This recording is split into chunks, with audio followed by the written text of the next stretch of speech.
PKN 378. Our guest Dick Masterson. Sorry, Taylor. Whoa. This episode of PKA brought to you by ExpressVPN and Lucy.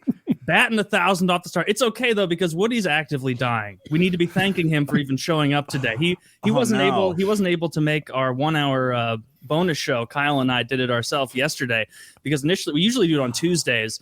And Woody was like on Tuesday, he's like, I'm not going to lie to you guys. I might need to go to the hospital. How about Are you having a COVID-induced vaccine heart attack, Woody? COVID doesn't exist.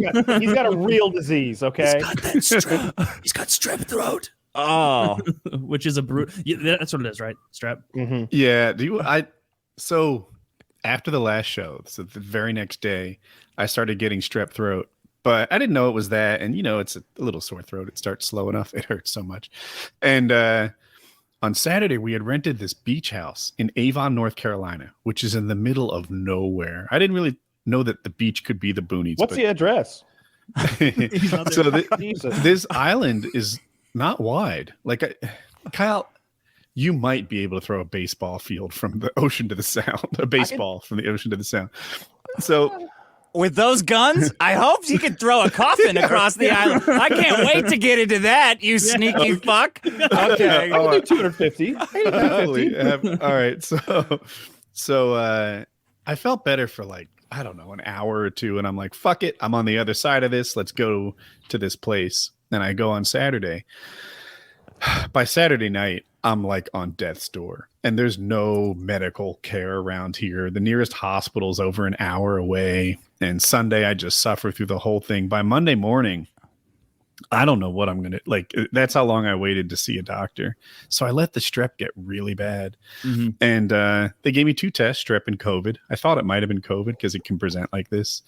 But it was just strep. They gave me a shot in the butt like Kyle got. They didn't give me... In prison? That was good. So they didn't give me the pill because of rape. because of rape, yes. Yeah. So to keep it moving along, I didn't get the pills till yesterday, and there would actually help with the pain. That would have been nice to get on Monday. You got pain pills? No, but I guess the throat itself didn't do any healing. And the doctor's you should feel better in about 2 days. But this time, I mean it. I'm like, all right, so you're funny. Did they give you that thing where they stick the swab so far down your throat? You gag. I swabbed you. I hate the strep test. Yeah, for the strep test, that one didn't bother me as much as you seemed to bother you. The COVID test, though, that was a whopper. They rub your brain through your nose. That's why I told them no COVID test. Last time I was there with strep. And I love my doctor. He was like, let me see your throat. And I opened it. And I was like, I've got strep throat. He's like, well, let me see. Yep, that's strep. All right. So you want the shot and the pills or just a lot of pills? 10 shots. I'm like, how much is the shot? He's like, $20. I'm like, give me 2. He wanted to go. Wait, you guys are I didn't know that the jam brain test was still the complete standard. When I went on my honeymoon, I had to get tested. And all they did was stick a tiny little thin thing, barely up my nose, tickling, I might sneeze. And they're and that's it. That's all. I haven't had to do the brain swab. I've had that one too, but the one I got on Monday was a Q-tip this long. And oh wow. Woody, you don't look good. Usually Taylor's the one that looks the worst on this show, but this time I think you guys are tied for who looks the worst. Taylor. Woody, deep in the throes of strep, is tied with me in ugliest. It's this is how you're going to sound in 10 years when you guys are still doing this show. This is I pray. In the future. You're going to sound all weak and sick. I looked ahead to see who the guest was, and it was Dick. And I'm I'm so fun. We've got maybe 3 guests who are as good or better at this than the hosts are, and you're one of them. So thank you. Yeah, I'm glad it's you, bro. Look how long the fucking swab is. This is the COVID swab. Like the insides of my index fingers are touching the ends of the swab because the lighting makes it impossible. Well, if they can do it with that little one that goes like right here, why not just make that the standard? Is it more expensive? Can I just blow the shit out of my nose? Like I can go, pretty good. I know how to shoot shit out of my nasal passages. I've been doing it for a long time. I play baseball. Look, here's a picture of me as a kid in baseball shorts. Dude, I can do it. You're right. That makes sense. Maybe 5 minutes before the show started, my nose starts bleeding. I don't know why. My nose isn't congested. I haven't been like blowing it or rough on my nasals. It's just like, all right, Woody, 5 minutes before showtime, your nose bleeds and action. So, no. That sucked. They scratched something up there. Something important. They're not supposed to stick stuff that far in. Yeah. They are. There's no way they should be. If you could just blow your nose or do that little great one I took that just makes you a little tickle, just pivot to that. Make those the standard. Taylor, I think that if you could just blow your nose, then they would have you blow your nose, and they wouldn't be. They don't enjoy swabbing your brain. No, they wouldn't. They're not like half chub, like sticking that thing up your nose. Well, the nurse themselves know, but like she's like, I'm so fucking wet. Isn't everything priced like? Don't they say shit like saline in the hospital's like $1 million? And you look at the patient next to you getting examined, and the doctor is actively masturbating, and she has two of them, one in each nostril, and everybody's chanting DP, DP. Like it's not that. Their nipples, man. They're like, oh yeah, get it deep in there. Sorry, we dropped that one. Didn't get a read on that one. Didn't get a read on that one. Swab is nuts. Yeah, get it in there. We're going downtown on you, Taylor. Oh, the cotton came off. He's going in raw. Did you hear about the anal ones? Yes, that's what. Is it an anal COVID test? That's what Taylor. That's a hoax. They tricked you. I thought they were like sticking stuff up people's asses in China. I'm told they were. Yeah, I thought there was like I saw something from like a real source that was like, Woody doesn't look so sure now. He's like, anal test. Wait, are they? And I was like, who in their right mind, if they were offered, like, well, we can do the nose, or you can bend through the table. Here's what I heard, and I don't mean on like some jokey site. I heard that like our diplomats or some like U.S. delegation went to China, and before they would let them through, they had to pass a COVID test, and they were like, okay, cool. And the Chinese were like, bend over. Yeah, WebMD, China using anal swabs for COVID testing. Yeah. Dude, what an immediate way to dominate the foreign diplomats coming into your country. Bend over, you fucking bitch. Like, let me swab your ass, Mr. President. So you guys want to talk about tariffs now, or do you want to wait till you're done with your swab? Because we got all day. Oh, they want to talk about China Sea. They need another COVID test. This one inconclusive. The size of like a baby's arm. It's like, why does it have to be so thick? Bigger sample. Yeah, but why is it ribbed? This one's called the reparations. It's 2 feet of cotton for you, for your ass. Just a ribbed bad dragon test in China. You're going to get texted by the Mondo Rex. It's like, oh no, my asshole. Are you guys doing ads for them? The plush anal swabs, or? They haven't gotten back to us like a bunch of I did get a contact though, because one of our $50 patrons is such a degenerate that they know someone who works at the company. Actually, I think I won't go. They know someone very high up at the company, so I do have their contact information. I should probably hit them up. Because that would be cool, so that we could sell like dog cock and horse cock and wizard dicks and like fucking wizard dicks, fucking seahorse cummy pillows and all sorts of nonsense on here. We need that kind of stuff because you guys, I'm proud to say, bought all of the lock and load that existed on the planet, but like you bought. So when Derek told us how much lock and load he originally produced, we were so upset. We didn't say anything to Derek, but it was like, we're never going to sell that much lock and load. Well, we sold all that lock and load in 2 weeks, so it's all gone. So for right now, you will not be able to get lock and load, but it is coming soon because coming down the pike. It's in production. Because Derek, but this time, way a ahead. bigger load is going to be produced. A massive load of lock and load is on the way. 20,000 bottles on the way, my friends. Yes. Is it going to be in time for Valentine's Day? Not using numbers, but so here's what happened. He did a load of a couple hundred. And I was like, all right, fine. He's like, but don't worry, we'll never run out because right behind that is a load of 10,000 bottles.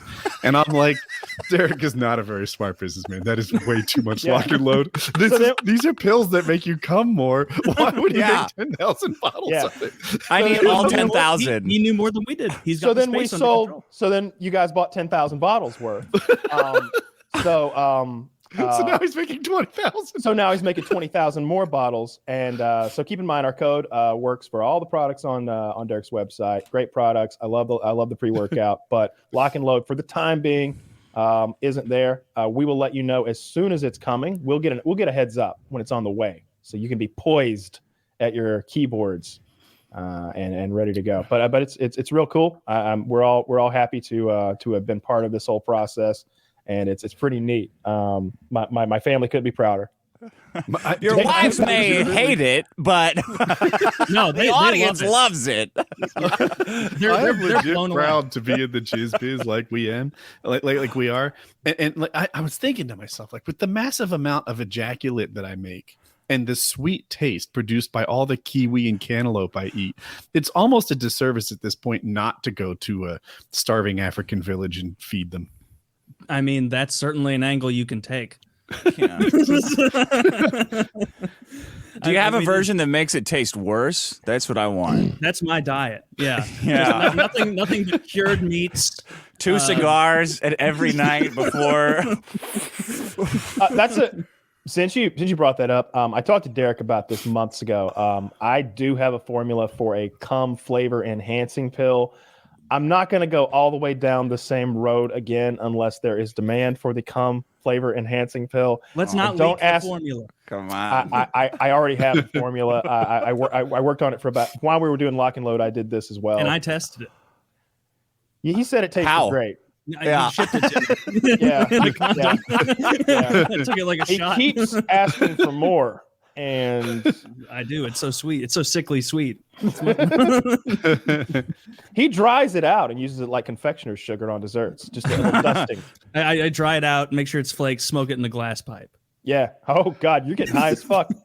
Oh, Is this how you got so muscular, Kyle? You're just full of cum, like ripped with big cum bags on you. Yeah. Most people do synthol. He does cum. Yeah. You just want to be absolutely. Yeah. I'm like 87% cum, something like that. I'm told. 12% water. I don't know what that other percentage is, but it's mostly cum. I think Dick was the guest on this because you mentioned before the show you wanted to talk about this a bit, Dick. I think Dick was on the show before, Kyle, you had revealed stuff and you'd been sending us pictures and everything of how yoked you were. And I think Dick said, like, I'm the fittest person, or he said something like, Kyle, you may be the fattest or something. And Kyle's like, I'm the fittest person on this show. And me and Woody didn't say anything because we knew it was 1,000,000% correct. And I remember like comments and people being like, that fat fuck Kyle trying to pull the wool over our eyes. And then just a few months later, you saw the big reveal. I couldn't believe that when you posted that, when somebody posted that Tinder pic of all things of you looking ripped out of your goddamn mind with even I've never bought a tank top that I wanted to look good in. Like, they're just wife beaters. But I'm like, this guy's buying tank tops because he knows he looks so good. I thought, oh shit. Yet again, I've run my mouth a lot and walked right into a bench pressing competition I can't possibly win. Yeah, I think maybe we said that or something like that. I was like, no, trust me, because you like flexed or something. And you're like, I got the biggest arms here. And I was like, I don't know about that. He's like, no, I do. I'll show you after the show if you want. But let's move along.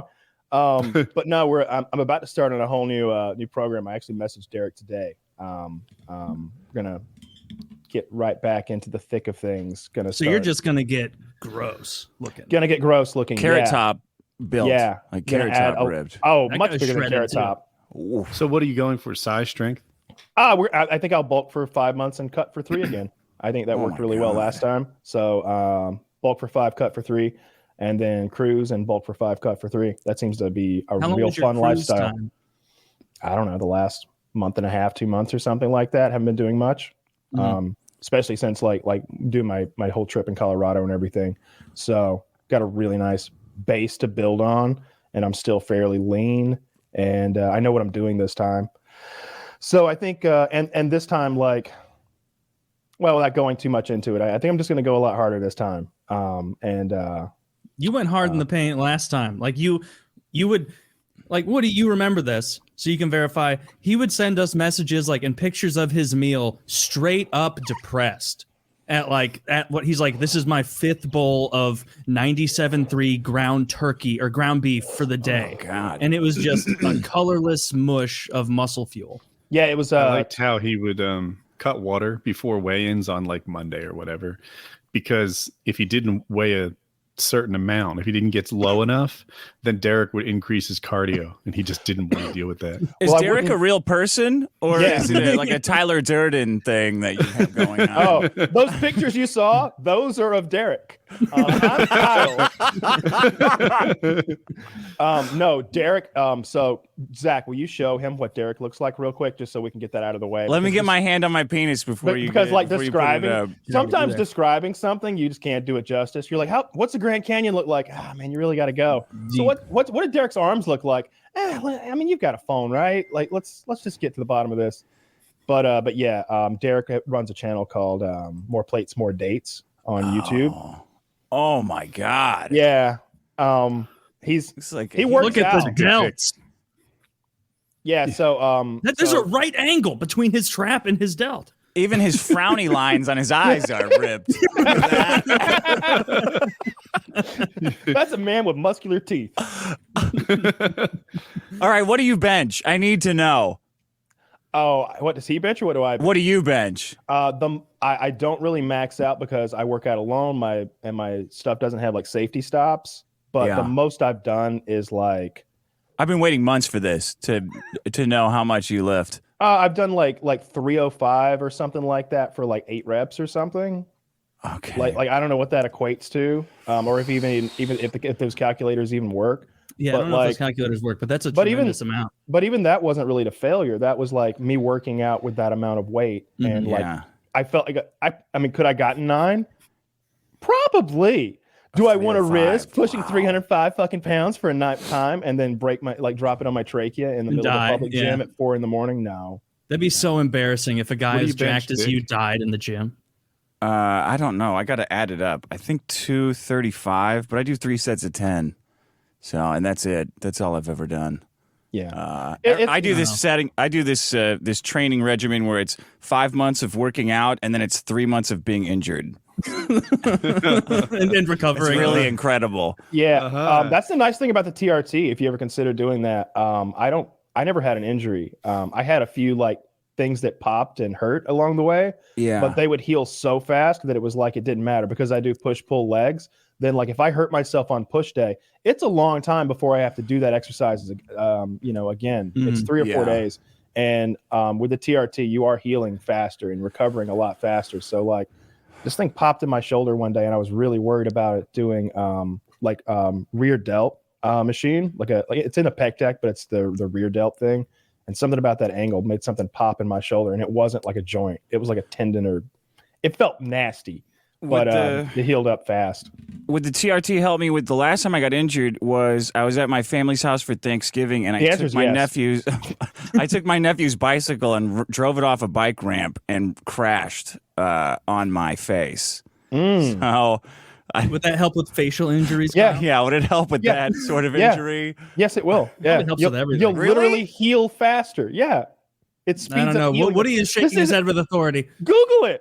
Is there any downside? Like, do your nuts shrink or anything? Yeah, your nuts shrink, and you're no longer fertile.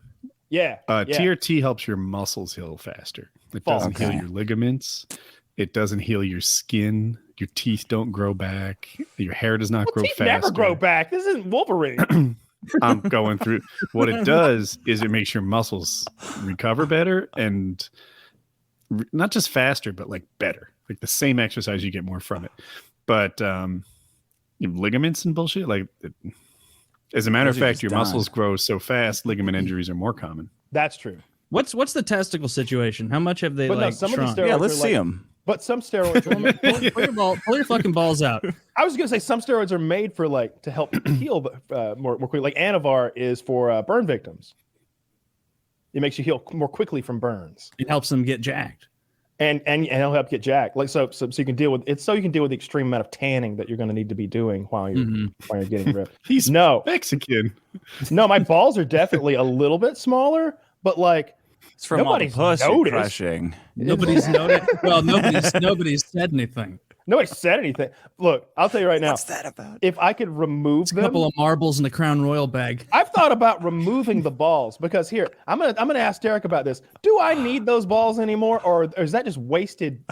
Is that just a weakness that I'm allowing myself? That's a couple more ounces you could cut. That's what's weight cutting right there. Hang on though.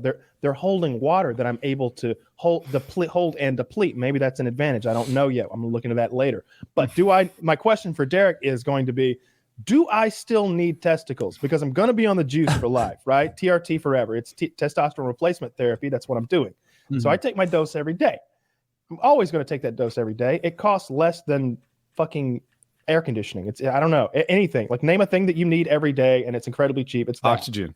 Oxygen. It costs less than oxygen. Well, that's not true. That's free, right? Air I shut down all the time. I'm like, honey, just open a window, turn a fan on. The air is too expensive, so that's not a good.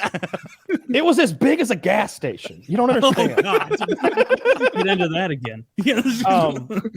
No, but it's very cheap, and I'm going to be on it forever. So, like, do I need those balls? Like, if they've shrunk down, would your dick look? Here's my question: would your dick look aesthetically better without the balls? No, I think it's one hand. Iron sharpens iron. It helps. To have that whole situation together down there, not missing. What about this? I enjoy a little testicular attention, and I would miss it if I couldn't do that anymore. Now, is the testicular attention, is the part that feels good the skin, like your scrotum, or is it the actual testicle inside feeling something? I suppose it would be the skin. I think it's I guess I could remove one like ball and try both. It's like the weird feeling, like when a chick's handling your nuts correctly. It feels like an elevator when it drops, and it's like, oh wow, that feels like uncomfortable, but I kind of like it. Do it again. They're like a nut romancer down there, neck romancer. Nut romancer. Exactly. I think that's a great pun. I love. I think Woody's right. I think you want to start with one testicle, so like remove one and replace it with one of those nudicles, but get one of those huge ones. Like get the ones for Great Danes. Now you're not losing any weight. Well, no, I'm adding weight. Now I'm bulking. This is bulking. Like, did you not hear me? 5 months of bulking, and part of it is replacing my testicles with lead Doberman-sized testicles. Wow, now, lead. A tungsten cube, like the Bitcoin people have. 2 tungsten cubes, please. Just slowly tearing through your sack. My sack is going to be this pendulum at my knees. When I do squats, it's going to hit the floor. Look like, have you ever seen those like taffy makers halfway through making the product? It's going to be like that. Yeah. All right, we'll keep the balls then. But no, I mean, you're a man of a certain age, Dick, as we all are.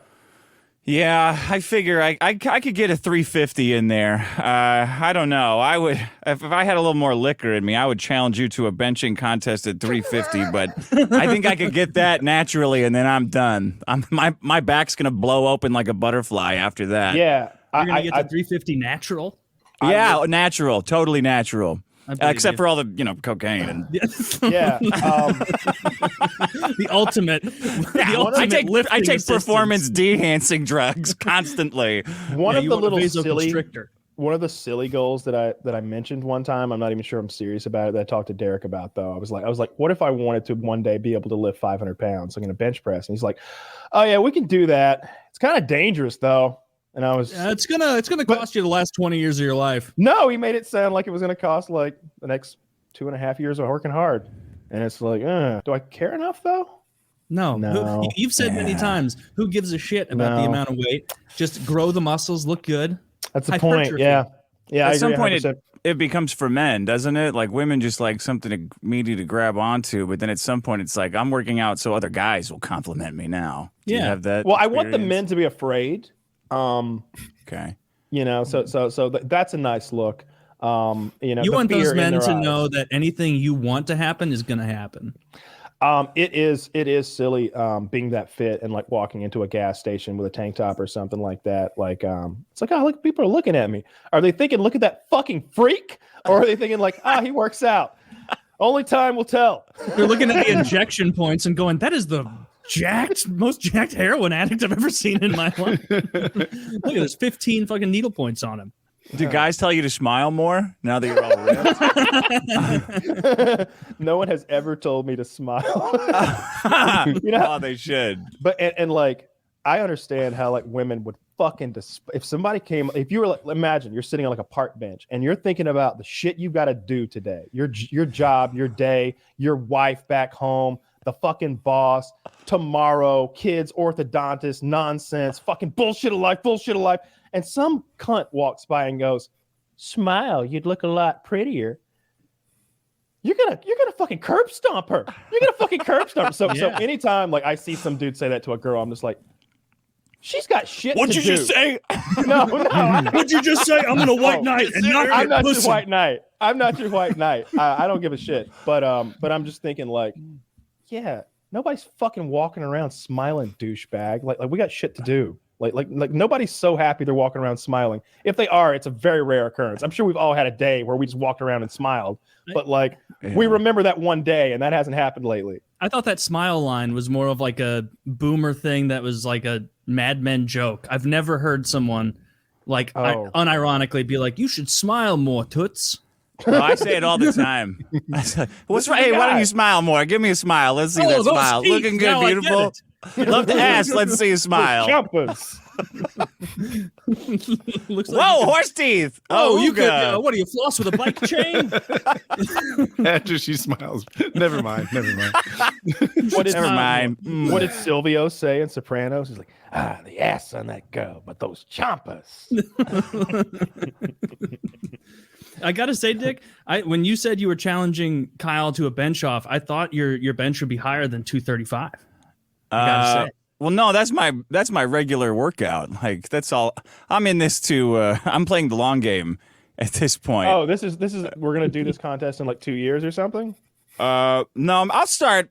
I have no idea what my max is anymore. I haven't gone for like weight gain since I was in my early 30s, 20s, 30s. Going for like 1 rep max as an adult is the dumbest shit you could possibly do. You're just gonna hurt yourself. If you ever I can't possibly do it. Yeah, if you ever wanted to like mess around or something, it would be fun. But I'm gonna tell you right now, I'm not gonna train for a 1 rep max because, like, we were talking about this a week or two ago. Like how afraid I am because I do lift. The more I do this, the heavier I have to lift to like hit hypertrophy. Mm-hmm. It's that or do a 2.5 hour workout doing 20 rep, sets or something like that. I'm not doing that.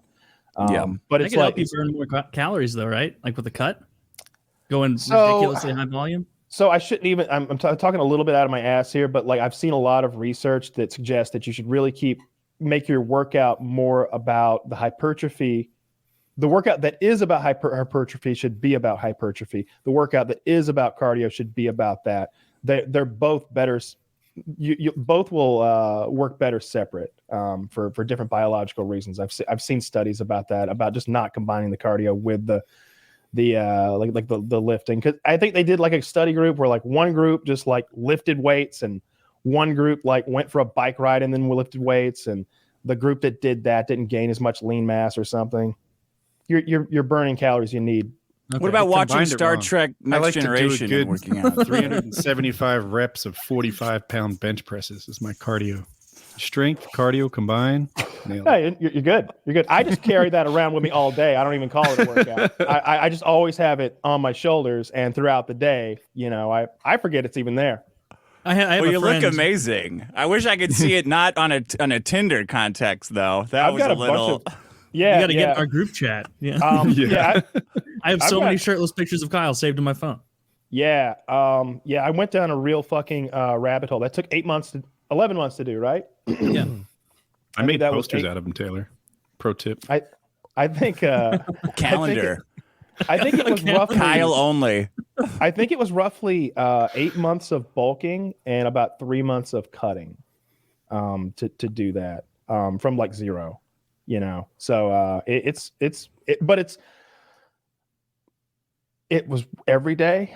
It was every day. It was every day. I didn't eat a Thanksgiving dinner or a Christmas dinner. I didn't see my family for the holidays. I didn't go on dates that I didn't cook here at home. For Valentine's Day, I had the most depressing Valentine's Day dinner ever. It was like I had looking back now, I realize how pathetic those brownies I made were. They were not brownies. They were brownie colored stuff. But it's every day to like do that. I don't know if you could get away with more if you eat more cheating or not, but I didn't. But it's really fun. I enjoy the gym now. Awesome. I like the whole TRT thing. I like all of it. It's been fun. The weight cut was even fun. Parts of the weight cut were fun. That's your rose-colored glasses looking at the past. Man, the last day was a ball. The last day was the most fun. Once it was over, it was fun? No, like that last day of like cutting like water weight, I enjoyed the water cut a lot. I thought that was really fun. Because like just seeing what I could do, because I'd never attempted anything like that before, and knowing what I know about like MMA and stuff and how those guys cut weight, because I've seen like behind the scenes stuff where they're cutting weight and how they do it and stuff, and seeing them like boo-hoo and cry. Granted, they're cutting stupid amounts of weight that cause their liver to fail, but I didn't understand the people who couldn't cut like 5 or 8 pounds or something like that. Have UFC people had their liver fail because of weight cuts? Yeah.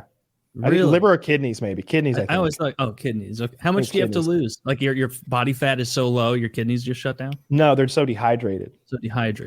Yeah. Well, I can't risk a liver failure at all. So, I'm gonna have to stay well overweight just in case. I'm gonna go on my routine, which is eat everything in front of me and just keep lifting heavier. Just eat foie gras. Keep it in there. I don't care. Absorb it somehow. And then you'll be a new livers when you die. What a disgusting thing. Foie gras. That is the one where they force feed a goose a goose until its liver gets so fatty that they just kill it. And then they eat the liver. Yeah. It can't be that good. It must be. I think that maybe they wrap it in bacon too. Yeah. What is it called that Niko Avocado does, or whatever that? Do you guys know what I'm talking about? Suicide. What he's doing. Yeah. Slow road to death. It's like mukbang. Mukbang. What is that word? I keep hearing it. I don't know what it means. It seems like people overeating on camera is what it is. Like people eating a huge amount of food on camera. I'm sorry, I'm completely out of the loop. Is there an individual who is force feeding himself until he gets enormous and dies? It's hilarious. Kyle, do you know that girl who is anorexic and everyone's watching her slowly die on YouTube? Yeah, I've been trying to fuck her.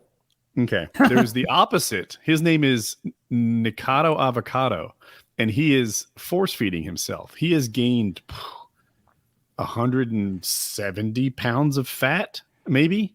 He looks awful. He does look terrible. By the way, he's kind of handsome. Like 2 years. Oh wait, have I seen him in thumbnails wearing an oxygen mask and like making a face of agony? Yeah. Awesome, my man. Cool guy of the week. Cool guy cries like a baby too. This is a guy who watched Seven and was like, I could do that. Dude, it looks like he ate like 15,000 calories of the blue Takis. What's a blue? Oh, like those like little coiled up chips, those tortilla chips. That's so disgusting. Because like if you're going to like gorge yourself, wouldn't you want like a feast of your favorite things? Like I'd want crab legs, crab legs, Takis. And like so much butter with your crab legs, and like cheddar biscuits, and like all the things that you would be like, oh, I'll have one. I guess I'll have one yeast roll. Yeah, you ever go to like I love. Is he also is this gentleman Niko Avocado also gay? Because a lot of his videos are like eating 13 nuclear fire noodle challenge, and it's just him making out with another overweight guy on the thumb. Really? Wait, is he really? I just looked in his videos. You can like if you click the videos, you'll see the thumbnails, and it's just a picture of all the food and then him making out with another fat guy. It's like a vaudeville act almost. Like he'll have all this chili or whatever, like his Takis, and then he'll fall and then like scream like a baby and look into the camera in this really kind of gross, like weird, a little bit sexual way. It's very infantilizing. It's hilarious. I don't know. Guys in like 15% of his 25% of his thumbnails. It's like there's a lot of dude kissing here. By his mannerisms, I had that same curiosity, but I didn't, as far as I went. Is chewing with your mouth open part of it? Like, that's fucking vile. I've never actually watched a video, But this Cheetos fire noodles mukbang and recipe is he's talking with his mouth open. There's spittle flying out. It's all over his face. He's just so fat. This is thankful rough. for the food that gets away. Yeah, this is like people encouraging him slowly killing himself. It's like new fat too. Like it hasn't figured out what kind of fat guy he's gonna be. So it's just like this is like a Michelin Man fat. It's like, oh God, like you look like a CG fat. I hate that appropriation because I'm old fat. Yeah, and I accrued this over decades, over the years with problems with deli meats and crackers and goldfish. This guy thinks he can just jump right in and be one of us. No, I don't care for it. But yeah, if like, is there a normal sized person doing mukbang channels, Dick? I've never looked into it. Not for long. I think the point is that they get as fat as possible, and then it's like a freak show. But I don't know. Maybe I'm not into like the mukbang circuit. I thought it was more like an eating challenge thing. Like how much can you eat of this? Oh, I mean, maybe I'm reading too much into it, but it's because that guy Kobayashi. I don't know if he's still doing the hot dogs. He was always the thinnest guy, and he dominated. Yeah. So I guess these people aren't running 10 miles after hot dogs like Kobayashi though. I don't think they're really. Some of these pictures. They're eating like Cookie Monster too. Like I don't think they have to eat it all. Like they eat it and throw it on themselves. Like they're trying to just look disgusting and gross. Oh God. Ugh. Why? Are there people who think this is funny, or there are people who think this is sexual? I think just funny. No, I'm really looking for the before pictures, Zach. Was it higher? Before he was like this thin Asian kid that's playing. Look at that violin. guy in the top right. Like he was fine. I don't know if you can zoom on him, but this is 2017. Well, yeah, he was seeing how many grapefruit he could eat instead of fucking. Well, even in that, but hang on, slow down a minute. This guy has long been mentally ill. Even in the thumbnail we have here, it appears that I don't know what that is. He's about to eat, but he's crying. He's crying. We all see that, right? Like this is a man who is teary-eyed about to eat a chicken wing or something. Like he's always had problems. This isn't a normal. Yeah. On the left though, he's gained some weight. I couldn't. Most of the pictures I saw were part of YouTube videos, and they suck for showing it still image. But in 2017, this guy looked good. It's only I just linked a bigger one, or a better one rather, to Zach. Put that up and scroll down a bit, and you can see he's not just like healthy weight. He's thin. He's a thin guy on the left. Like he's a twink. Shape. Yeah, he's a super twink. Oh, Daddy's proud of his little boy. Look at that guy in the green. He's showing him around. He looks like Red looks like he's Blue's father. Look how he's arching his back for that photo. It's great. He is humping that guy in the plaid. Yeah, he's thrusting it in there. Well, they're probably planning to have some mukbang right fun there. of their own. Do you think the LGBT community gets together and like, we got to get rid of this guy? Come on, we can't have this fuck out there. The LGBT community is fit. Like those guys, I don't know. They just seem disciplined about their body fat. I'm impressed. Not all of them, though, right? Seems like it depends on what side. Well, clearly not all of them, Taylor. I mean, Exhibit A. I would say gay men. I would say they're probably physically the fittest subpopulation among us, right? Yeah. Gay men. Yeah. Right? They take because like men are so aesthetic and so visual that they want to attract another guy. They got to be fucking shredded. You can't walk in there looking like Niko Avocado or whatever the fuck. Like it's not going to plan out for you. Well, it depends where you walk into. I'm sure there are certain places you walk in looking like Niko Avocado creepo, then they just fucking melt. They're just coming in their fucking whatever you wear when you're that fat. Yeah, and their it's animal mascot anymore. costume. It's not pants anymore. It's Momos. Yeah. Remember when, like you know what's funny? You know what's funny about that Homer Simpson episode when he had the muumuu on? Do you know how much was he weighed when he was so fat he needed a muumuu and couldn't go to work and he got on the scale? I think it was like 285. Yeah, he had to get to like 265 or like I think it's 265. And he started as a fat guy at 238.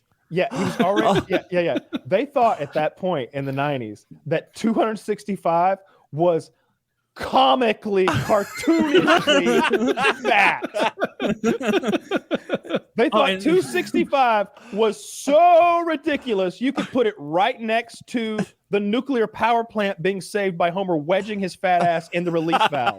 Yeah. They thought each of those things were equally goofy and zany. That A was 265-pound man and stopping a nuclear disaster with your ass.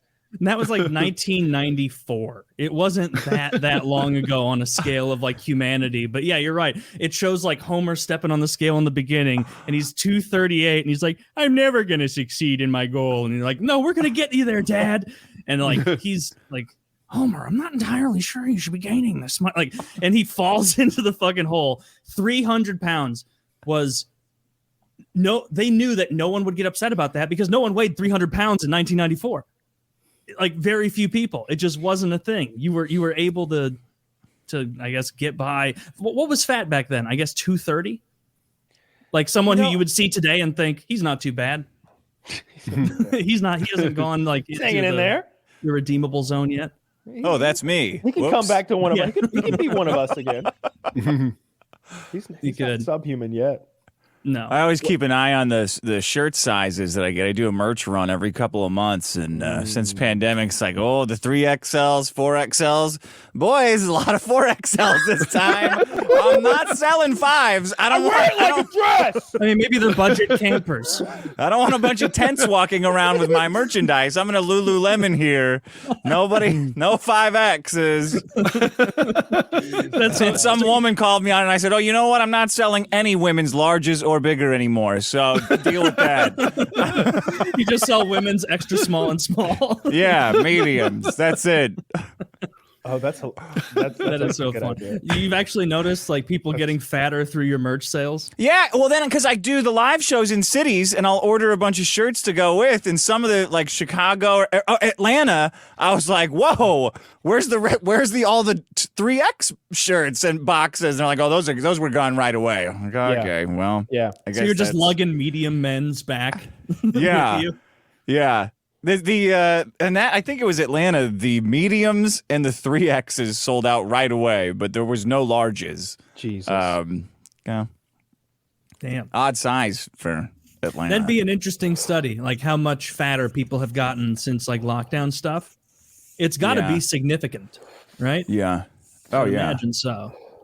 The kids, especially, you could hear them now. Now that school's back in, you can hear them thundering up the street, walking to school. My dog is like, "What is that?" I'm like, oh, it's just the kids. That is true. Like just driving around, if I see the school bus, it's like, have kids always been this fat? Yeah, I don't think so. Like kids shouldn't get winded walking from the bus home. I don't know. There's a middle school right next to me. I see a lot of hot ones. Whoa! Yeah. Wow! That was a good line. I like it. They're like as Dennis would say, you're making investments. Yeah, no, and of course you wouldn't withdraw until it's come to full maturity. So something I want to move to and talk about is, Dick, you've been embroiled. You went to a hilarious protest about Dave Chappelle holding up the "We like jokes, jokes are funny," and you got assaulted. Can you lay that whole shit out? Because it is wild. Fucking asshole. I think that's why all my accounts just got canceled too, is because I started posting the identity of the Antifa guy that attacked me. And everything got wiped right away. So, I mean, you guys, you like jokes, right? Well, don't tell us what his name was. Yeah, no, I won't. I won't fuck up your stuff. You like jokes? Everybody, jokes are funny. You all agree? 2 thumbs up. So, you know Vito Giswaldi? Has he come on this show? No. It sounds... He's a 4Xer, I think. He's a 3XL or most a 4XL. Vitos are. Yeah. He's a friend of mine. We do the Biggest Problem podcast together. We rebooted it. We're doing that every Friday. But he rings me up one night and says, hey, tomorrow there's a Dave Chappelle protest at Netflix. All the alphabet people are coming out, and they're going to demonstrate how they don't get jokes. Mm-hmm. Alphabet people are LGBT, ITA plus, whatever. What do you see? It's too many. Alphabet is the Google thing, and I couldn't make the connection. I thought of FBI. We're not talking about stocks right now. Thank you. He says all the alphabet people or the trans people are doing a little protest to demonstrate how they don't like jokes. And do you want to go hold signs at it? Because that's his deal, going to protests and being a jackass. Like he did a thing where he brought a Pepsi to a riot and was trying to do that Kardashian commercial. You guys should have him on. He's really funny. He sounds funny. Yeah, we should get him on. He's going to the cops, and they're like, "What the fuck are you doing?" Like Antifa's behind him throwing bottles. We went to the LA riot together and did some live streaming there. Did a little trolling. So I said, "Yeah, sure, let's do it." I didn't think anyone was going to show up. Because stupid me, I thought, don't these trans people have better things to do with their time than go scream about how Dave Chappelle is ruining their lives? Like, apparently not. Seems like a big waste of time. Whatever. So we go to Home Depot. You know, I insisted on having good quality signs because I'm turning this into a Married with Children protest. Like, I don't know. You guys remember No Ma'am's protest where Bob Rooney and the guys would get in a circle and have like the dumbest slogans possible while marching in little circles? Like, all right, I know exactly what this protest is. We go to Home Depot and I get some big fucking poles on these signs, big white. You know, I'm putting my entire half ass into these signs, and we think, okay, it's got to be just so stupid nobody could possibly get upset by it. Like it's not we support black comedy because we don't. I mean, it's like just comedy's comedy. You support good comedy, yeah. Yeah, I support good comedy. I'm not racist about my support of comedy. It's just we like jokes. Dave is funny, and then Vito goes, "What about my sign?" I'm like, "Well, we like Dave. Jokes are funny." Because he goes, "Jokes are funny." I'm like, yes, it's fucking perfect. Look at our look, now we're matching. See how stupid that is? And people are gonna see us going around looking dumb. Like jokes are funny, and it's gonna be like a little bit of levity.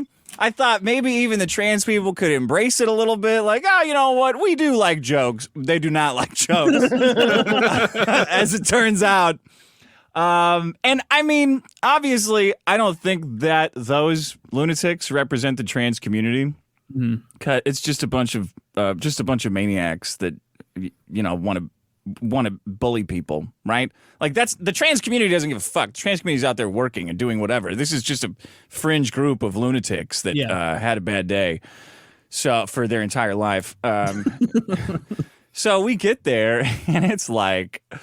It's popping right away. There's probably 50 protesters, maybe 150 news media reporters and organizations there to cover it. Outnumbering them 3-1. That's hilarious. Yeah. No, it is big. That was a funny thing about it. There's just so many news people that are like, 10 cameras on every single person. Like, oh, is someone going to fuck up? Is someone going to fuck up? Is someone going to fuck up? And then we come in with our fucking signs.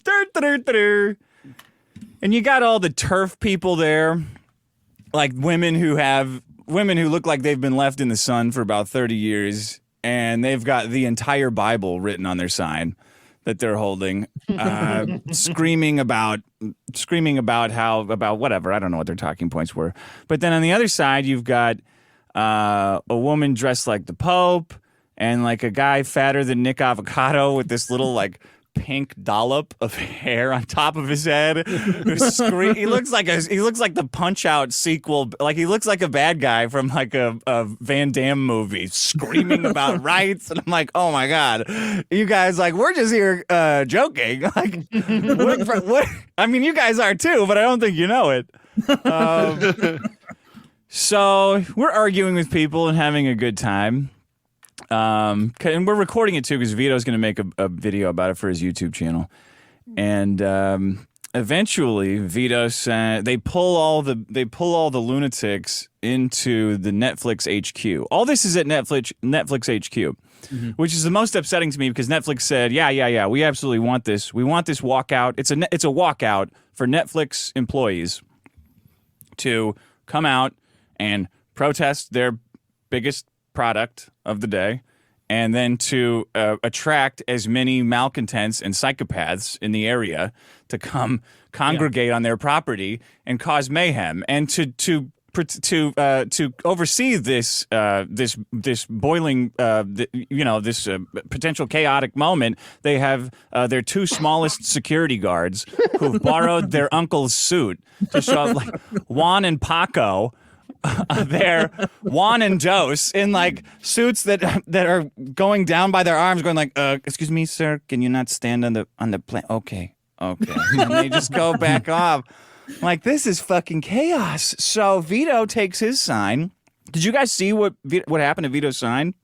I did see them tear it off. Yeah. Right? Oh yeah, no, you got to watch that. You got to watch that. I did see.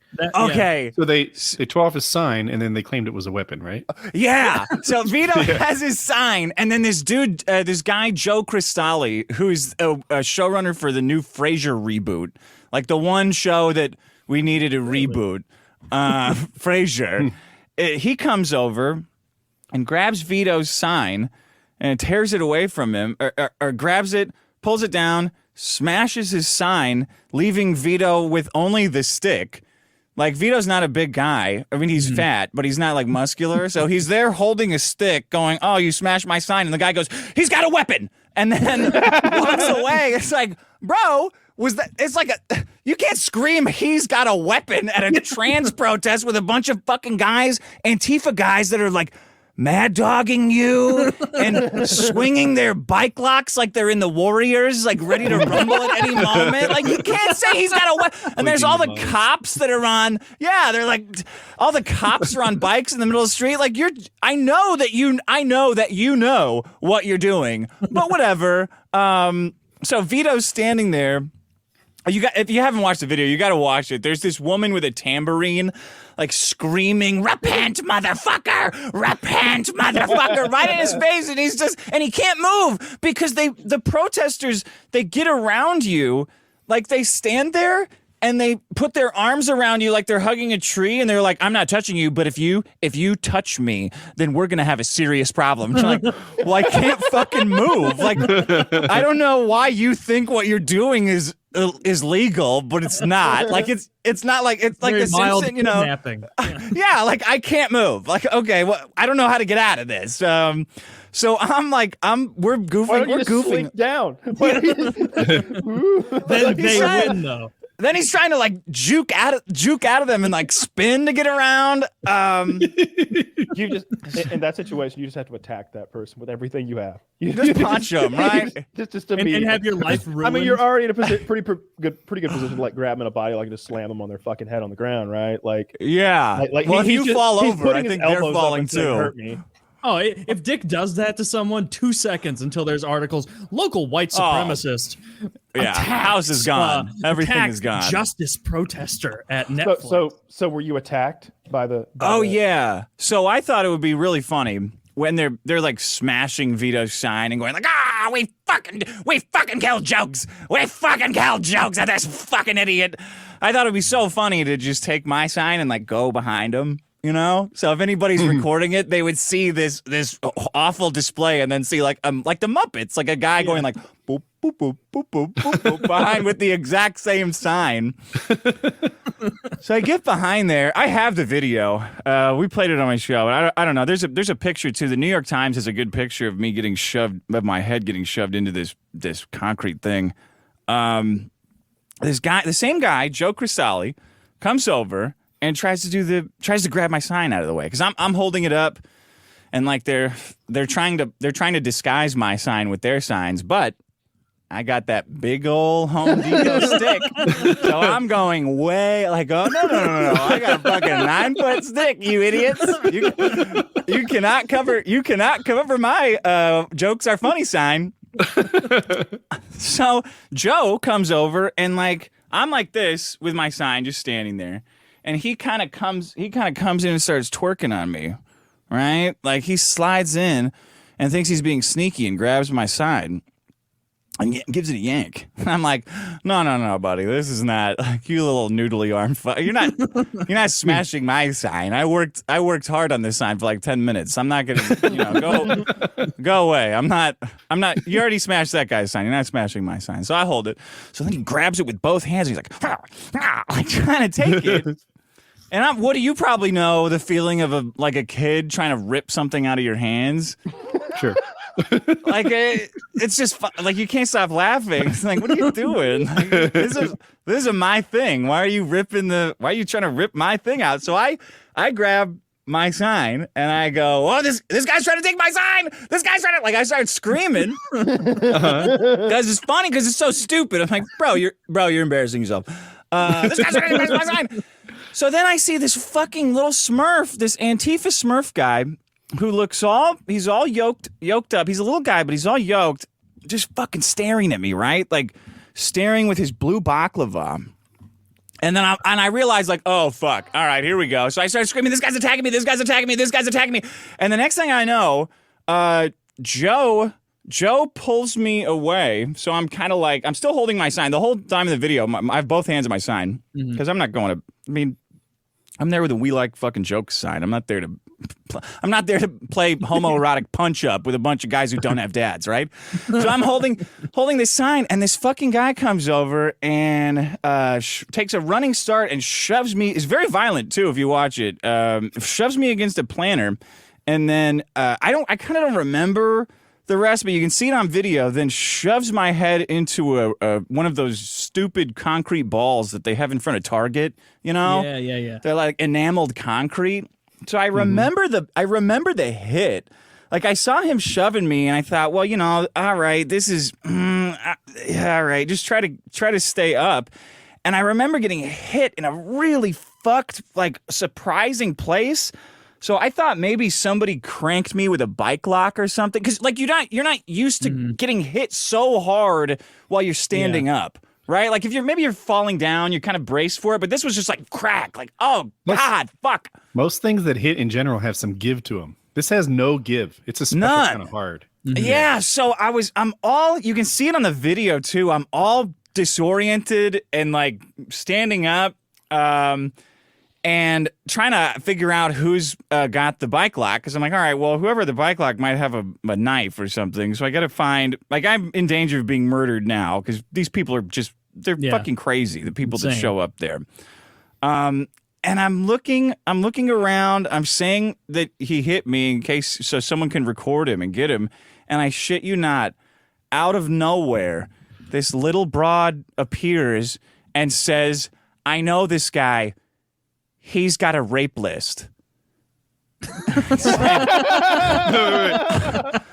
said, have raped people you want to rape? Said, you got to be fucking kidding me. That was Maddox. Dick. That was the thing in his video that he did like 7 years ago to get me kicked out of comedy. He said that I ran a rape list because some guys on 4chan made they put like Hillary Clinton on a list of women they wanted to rape, and he goes, that's his rape list. And I'm like, you gotta be fucking kidding me. The fucking rape list is coming. I'm gonna get killed because of Maddox's fucking rape list right now. Yeah, you got recognized. Like, oh, yeah, that's the rape list guy. Leave him alone. Jesus Christ. Yeah, that was worse.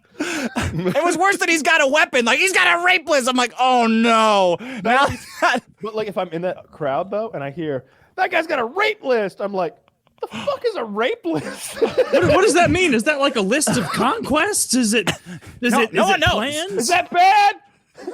Does it mean he wants to kill rapists? I think what does it mean? I think everyone was so confused that they didn't kick my ass. I don't know. I'm just telling this story straight. Let me know if you want me to pause for a moment and jump in. No, that's good. That's good. no, That's really fun. So now you have some sort of lawsuit, maybe? Oh, I hope so. Yeah, Do you know? I found. What's that, Woody? Were you able to track down the person's identity? Yes, that's what I was waiting for. That's what took me so long to file the police report, because I didn't want to go to the police and say, yeah, a little angry blue guy attacked me and I don't know anything. So this dude hit me up after the fact with all kinds of footage from the day, saying of the guy who hit me confessing to like this trans woman live streamer what he did. And like then he's talking to him and this dumbass. Yeah, this dude I'm not gonna say because I don't want your channel to get fucked with. But it's on my channel. He's talking to this live streamer. Precious Child is her name. That's not unknown. Yeah. He's talking to her about him doing it, and then she's like, "Well, do you want to trade clothes so that you can go back to avoid detection?" He goes, "Oh yeah, I don't want them getting my identity." So sure as shit, the cops get there. The dude comes back in the black mask instead of his blue outfit. And then the same guy who sent me the thing found him on interviews and other places and like triangulated, this is the guy. He isolated his laugh during the interviews and like played it back and like this.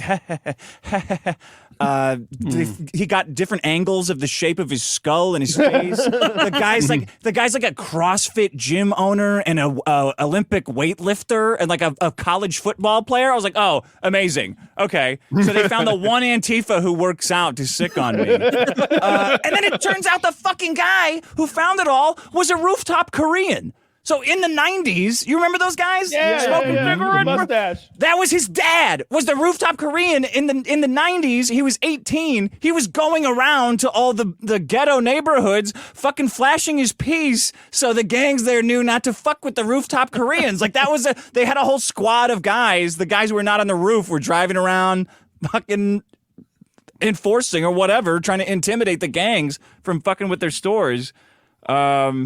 Cool dude. Jeez. Yeah, That is anyway. wild. That is an insane so now you tale. probably And got you like just a- wanted to carry a sign that said, Dave is funny, jokes are funny. Yeah. We like jokes. And I now like jokes. You might have a lifetime of like forget the physical trauma, but the mental trauma that you've been through. I'm sure you've had nightmares. I'm sure that like maybe you don't feel safe in your own home at times and in public. Like it's got to be hard. I bet it's even I don't want to just judge, the but I lost. think your back and neck hurt. Yeah. No, I know- no joke. I got a stress headache just by hearing your story. I'm wondering if maybe there's a class action suit. Yeah. I'm upset by hearing that from Kyle, so I'd like to sign. Yeah, the class action of everyone who likes jokes can sign up to my class action lawsuit. My brain didn't work for. I mean, it's like one of those things where I know it was fucked. The next day, I forgot full-on conversations that I had that night. I don't really remember the impact. I was doing I was leaving half coffee around the house getting made, and it got better. But then I start wondering, well, am I getting used to the forgetfulness? Like, I don't really know.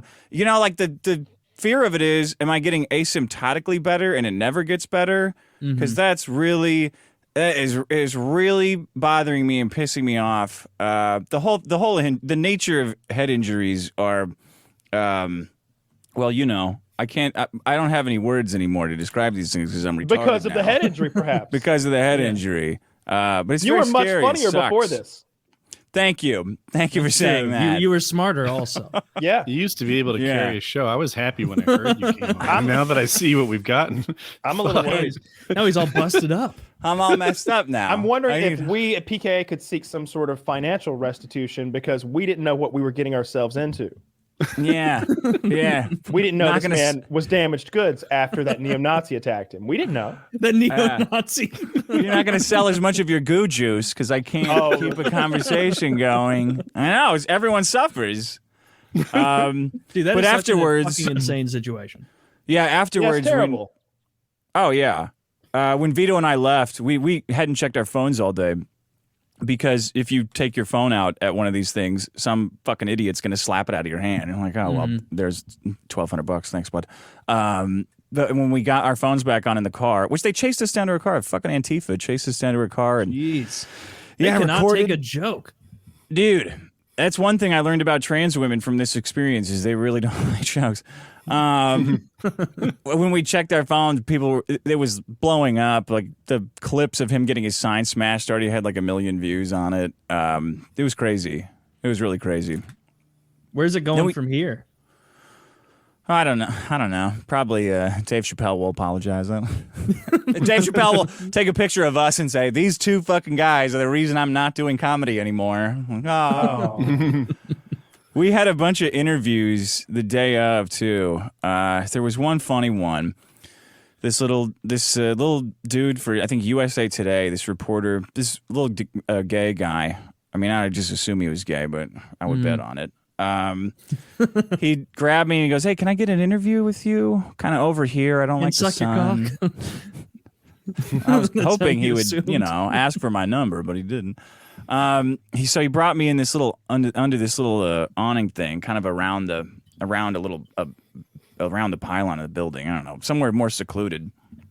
And he goes, "Okay, just wanted to ask you why you're here today." And this white woman, as they all are, comes fucking stomping over with her dreads, and she goes, "Can I ask what you're doing with him?" And he goes, "You know that look that gay guys have?" Like, "Oh, okay. I'm gonna ask him some questions." And she goes, "Are you press?" And he goes, "Yeah, press, just doing my job here." And she goes, "Well, if you need to know what happened, you can ask me." And he, it's just kind of disgusting that you're even giving someone like him a platform to say anything. And he goes, "Well, I'll just doing my job here." And she walked away, and I said, "You were asking why I'm here today? I think you know." Yeah. Yeah. Okay. So I started asking the questions. Did you let him know that they're about to kick him out of the LGBTQ? Yeah. As a white gay man, he's the first on the chopping block. Like that's true. Even though he's the all you white gays out there, you're getting cut out soon. Yeah. Is he white or Asian? Did I mess up the story? He's white. He was a white guy. He was white. Yeah, he was white. My bad. I said, "Buddy, I have a gay straight alliance that I want to introduce you to. This LGBT stuff is gone. It's all about the GSA." Taylor, gay straight alliance. Could you do an accent that is a racist Chinese man who is very gay?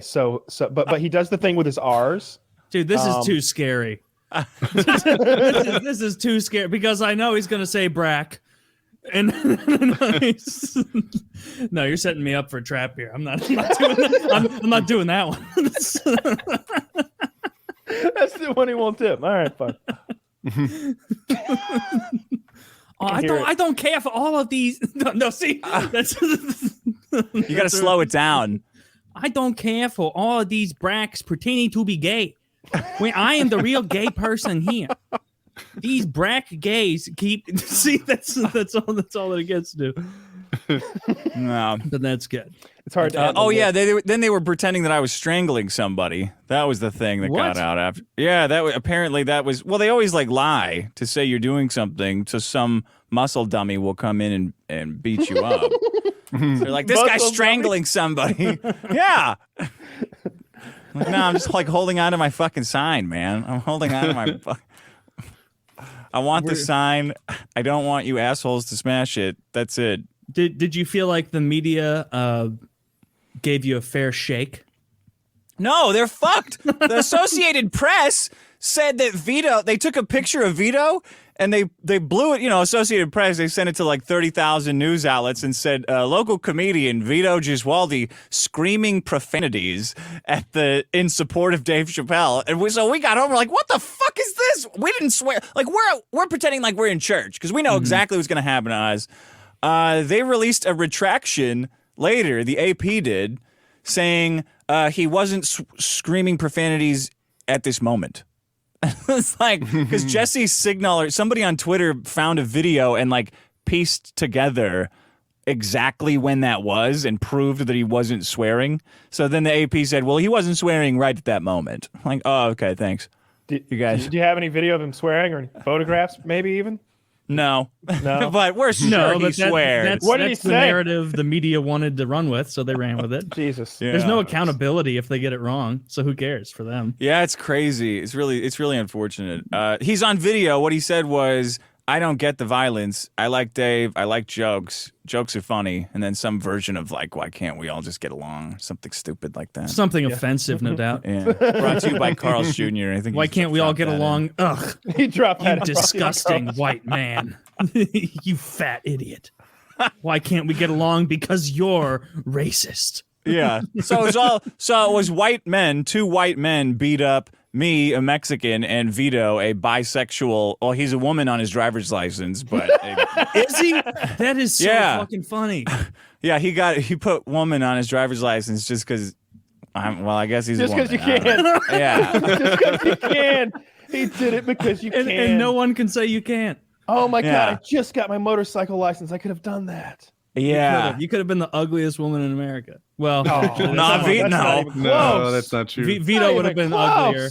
But there not are at this women- rally. Not at this. I mean, it was a hilarious set of videos to watch, and like the way you described it seemed pretty accurate with the videos of like you guys clearly like are walking in with like looks of glee and mirth, like we're gonna fuck up their little stupid nonsense, and then they take it beyond serious. They're so crazy. Like they're really such crazy people that should be ignored and mocked by everyone. It's funny they feel so comfortable getting violent at a protest, knowing that nothing is likely going to happen to them. I know that fucker's probably still going to write for Frasier or do whatever, but we do one wrong thing and we lose our goo juice sponsorship. No, nobody's taking the goo. No one's taking our fucking goo juice from us. They better not. Yeah, you can't cancel goo. No, it's you just can't. You just can't. I mean, I hope more people make jokey signs and go to protests like that. I mean, that would make these videos much funnier if more people were willing to put their lives on the line for a joke. Yeah, a lot of comedians hit us up afterwards and say, "Hey, you guys should hit us up the next time you're going to one of these." I was like, "All right, cool. We do this. This is Hollywood. There should have been way more comedians out there in support of jokes." But then other comedians say, like, "I don't know why you didn't just haul back and pop one of them." I'm like, "No, you should stay home. Don't you go. We're not trying to do a Proud Boys thing over here. Just like a jokes thing." Yeah, and apparently you can't even do a jokes thing without being assaulted. No, sucks. So what do you have to do if you want to go troll these protests? I guess exactly that, but you got to be willing to get hit and fucked with and have your be deplatformed, have your life ruined. Yeah, you got to wear a helmet. I think that's what I learned. I'm gonna wear a helmet would have been clutch. Yeah. You know what I've learned from watching street fighting videos of like, or mostly like Russian on the road fighting videos, is when like a biker with his helmet on shows up to fight a normal motorist, it's all but finished already. Like they can do the fucking headbutt. You can see him like crack a baseball bat, like glancing off, and they're still okay because it's meant for fucking high speed collisions. It is like true. I saw one video from Russia where this fucking retard, he had the helmet benefit. He had that going in, and he took it off to use as a cudgel and immediately got knocked out. And he never would have been knocked out had he left that on. He would have been untouchable. You're just going to take body shots in the middle of fucking Putin Avenue until it ends? Like, no, you're going to beat that guy to shit. A little headbutt action. Yeah, I think the motorcycle helmet is a essential piece of fight gear. I like you have seen many fights go the way of the biker. Mm-hmm. I love that when the guy just like parks his bike, gets off, knocks the guy the fuck out, and then gets back on and leaves. It's just so quick. But I've never seen anybody get hit wearing a motorcycle helmet and care. I found a motorcycle helmet in the road a couple days ago. I was like, this could come in handy. I took it. It was on the side of the road. You just took. Might need this. Yeah, I took it. Aren't they like a one hit and done motorcycle helmets? I have a very nice helmet. I'm very careful with it. But if you were going to hop on the back of my bike, I'd be like, yeah, I got a helmet. Okay. Yeah, there you go. Idiot. It's red. It's sparkly. It's a name brand. Yeah, that shield's a little wonky. I mean, it came off somebody's head going 70 probably. You didn't spring for a matching helmet for whatever babe you've got on the back? I don't want anybody on my motorcycle ever. I don't like. Have you not taken anyone? I don't like the idea of it even. Okay. I don't plan to. No. She's got her own motorcycle if she's going to ride. Like, I know. I don't blame you. Yeah, I know a few girls who have bikes and they can ride their own fucking bike. I don't want you on the back of mine fucking shit up, freaking out, leaning the wrong goddamn way, sending me into a tree. My wife does that. We couldn't find the restaurant. And she's like looking on this side of me, that side of me, everywhere. And I'm just like, baby, stay still. That is a scary situation to be in. We'll find it. Stop. Yeah. And you're weaving in the lane as best you can. I'm new at this shit. I don't need it on hard mode. I don't need a counterbalance behind me playing games with fucking gravity and inertia. Like get the fuck off. I'm riding my own motorcycle. But, she was like, I didn't know that would cause a problem. And it's just like the shit girls don't know. I can't get past it sometimes. Like you needed to be told not to do that. Like math. I'm the last one to insult people on their lack of math comprehension. I just remember every single time in math class being like, yeah, this isn't that hard. but it is so fucking boring. It's so difficult to keep your attention on like algebra 2. It's grueling. There's at no point was I like, oh, that's so neat how I equaled the equation. Like I would it was fuck just up. awful. I would fuck up and I would have this whole thing. It's like, all right, tomorrow we're starting a new chapter. Tomorrow's the new chapter. And I'd go in there and I'd be like, Taylor diet. I'm like, tomorrow builds upon today, though. New chapter tomorrow. New chapter tomorrow. All this shit today doesn't matter anymore. We already That's failed. never today. what happens in math. It's always like, today we do A plus B. Tomorrow, A plus B plus C. And it's like, oh, fuck. I was really struggling with yesterday's lesson. I don't know how I'm doing today's. Oh, there was a time I remember it was an algebra class my freshman year of high school. And I did what you're saying, where I was like, I'll catch up before the test. Didn't learn anything. And we'd have daily homework. And he would walk in like an up and down. He wouldn't have people pass their homework to the front. He would have people like just have it on their desk. And he would come down and he would get it from this guy named Jake. And then when he went back up, it would be past me. And Jake would pass his homework to me and I'd write in all the answers really quick. And then I'd hand it back to him. And every week there was no work on my sheet, no working it out or anything. It was just the answers. And every week he'd be like, Taylor, you really have to bring your scrap paper so I can see. And I'm like, you know how it is. You get so into your maths that you forget. That worked all year. I didn't learn anything. Yeah. And all the tests were grueling. I would get all the questions on the left side of the paper correct because I could look over and see what Jake was doing. Right side of the paper, maybe once in a while I could how to peek do through. algebra 2 even a little. Enough. I passed. So not according to the Missouri educational system. Yeah, certainly not. According to Missouri, I'm well versed in algebra 2. But it was Jake. Shout out to Jake. Thank you very much for that. Damn, Jake. I didn't have any. I only tried to cheat like that one year, and it was in some sort of computer class, and it was so easy to cheat because you could just like copy somebody else's thumb drive, and I did that, and I printed everything out at home, and she could recognize the difference between inkjet and laser, and so I got like a 15 or something in that class, like what? Because like most of the year's work had been fraudulent. Did you guys ever hook up any cheaters in high school, like friends who needed help? Because I remember like one of my, not a friend, an acquaintance, but I'd help him out. He would sit to the right of me in English senior year, and we would get vocabulary tests, and this fucking retard could not remember the meaning of words to save his life. And so every single week I would take the test, he'd take the one, and I would finish the whole thing, and he would look off of it. And it got to the point that the teacher was so disheartened by obviously seeing Joe cheat that like she stopped caring. And so at one point he just reached over after I was done, took my paper, and then just copied it. And she saw it. She gave him an A+ on that one. But then the next week, she gave him a remedial vocabulary test, so it would be different from everyone else in the classes. And she did that for a while.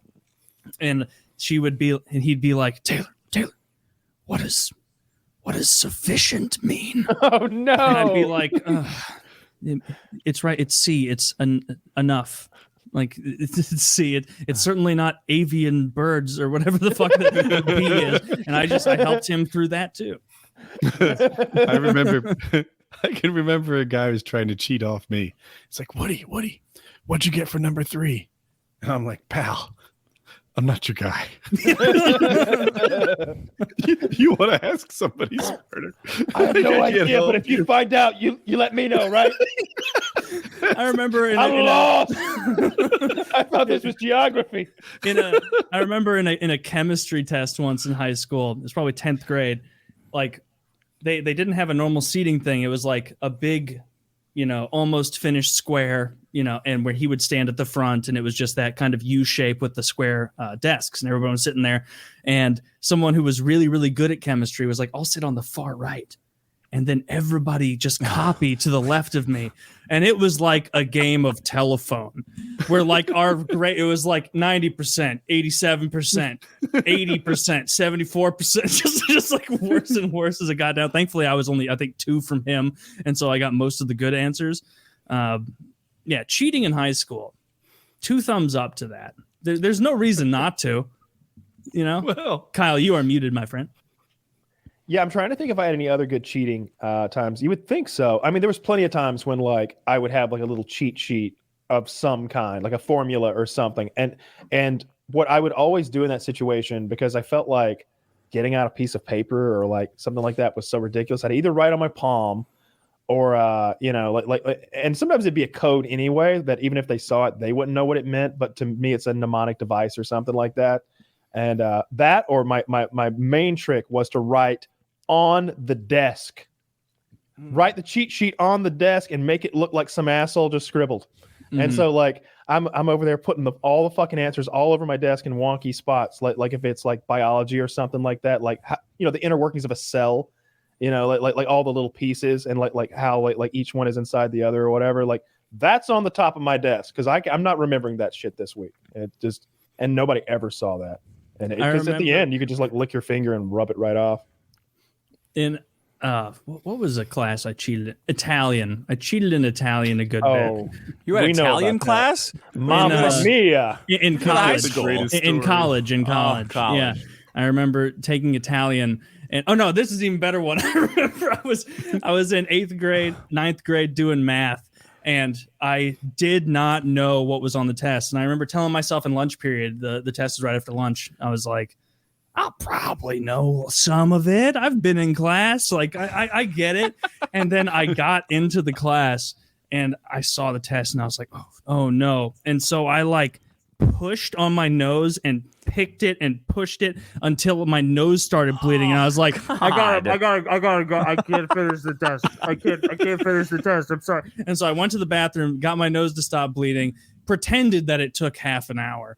And then came back and like sat down and was like, gotta finish my test. And I went over to the teacher and was like, I can't possibly finish this. Can I do it another day?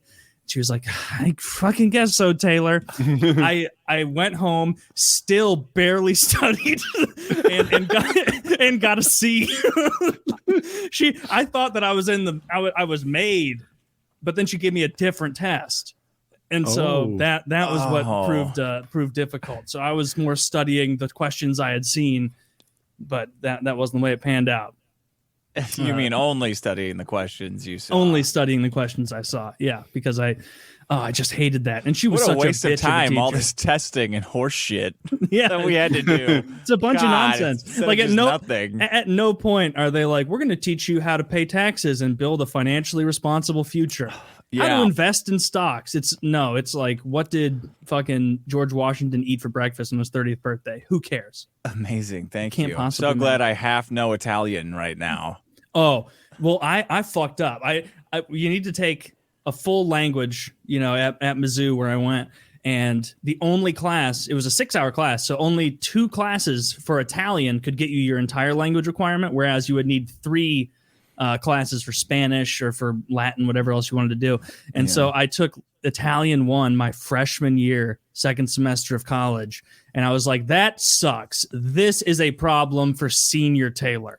And so I didn't take Italian for 2 full years.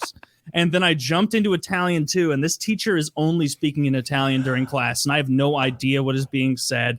And I immediately, I've said it before, so I'll keep it quick. I reconciled myself to being like, all right, you're going to be that guy that upsets everyone who just raises his hand and answers wrong for everything. So she knows you're trying. I would go to office hours and be like, look at my workbook. I'm trying. Is it any good? And she'd be like, this is so wrong. Like so much of this. Buongiorno, it's me, Taylor. Buongiorno. Oh, hey, my speaking test was the most. This poor woman for having to endure the most uncomfortable event in all of human history. And you had to write an essay at the end of every test. And you would have to write about your family's trip to the grocery store. And I didn't know fucking a lick of Italian. And so no matter what the question was, I would lead off because there was a word requirement of like 250 words in the essay. And I'd be like, me and my family and my brother and my sister and my dog all went to the grocery store and bought wine. We also went to the movies and watched a movie with my brother and my sister and my just everything, and all of each essay worse than the last, to the point that like she genuinely she thought I was an actual retarded person by the end of it, because I did not earn a C, but she gave me a C because I and that's a nice college lesson for you. If you don't know what the fuck's going on, go to the office hours, be that stupid idiot in class who's like asking questions and upsetting all the rest of the classmates. But that teacher is going to remember you as that stupid idiot who doesn't quite get it. Over learning Italian, just though? learn Italian. What do you, it's not a good tip. It's actually okay. You're right. Hear me out. I have this hack. Work incredibly hard. Do all your homework. Show her your worksheets. Come to her office hours.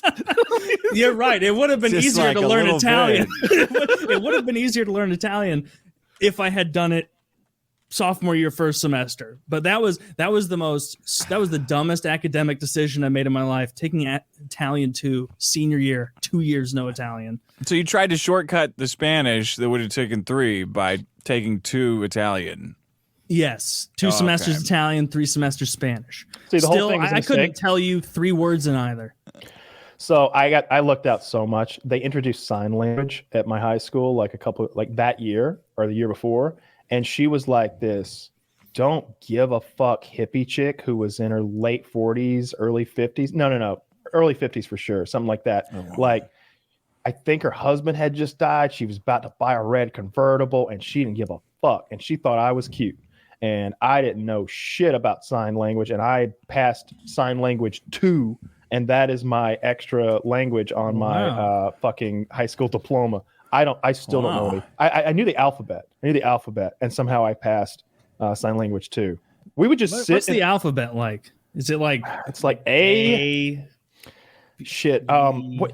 Maybe it's like the blood's symbol. That's all based on that. F.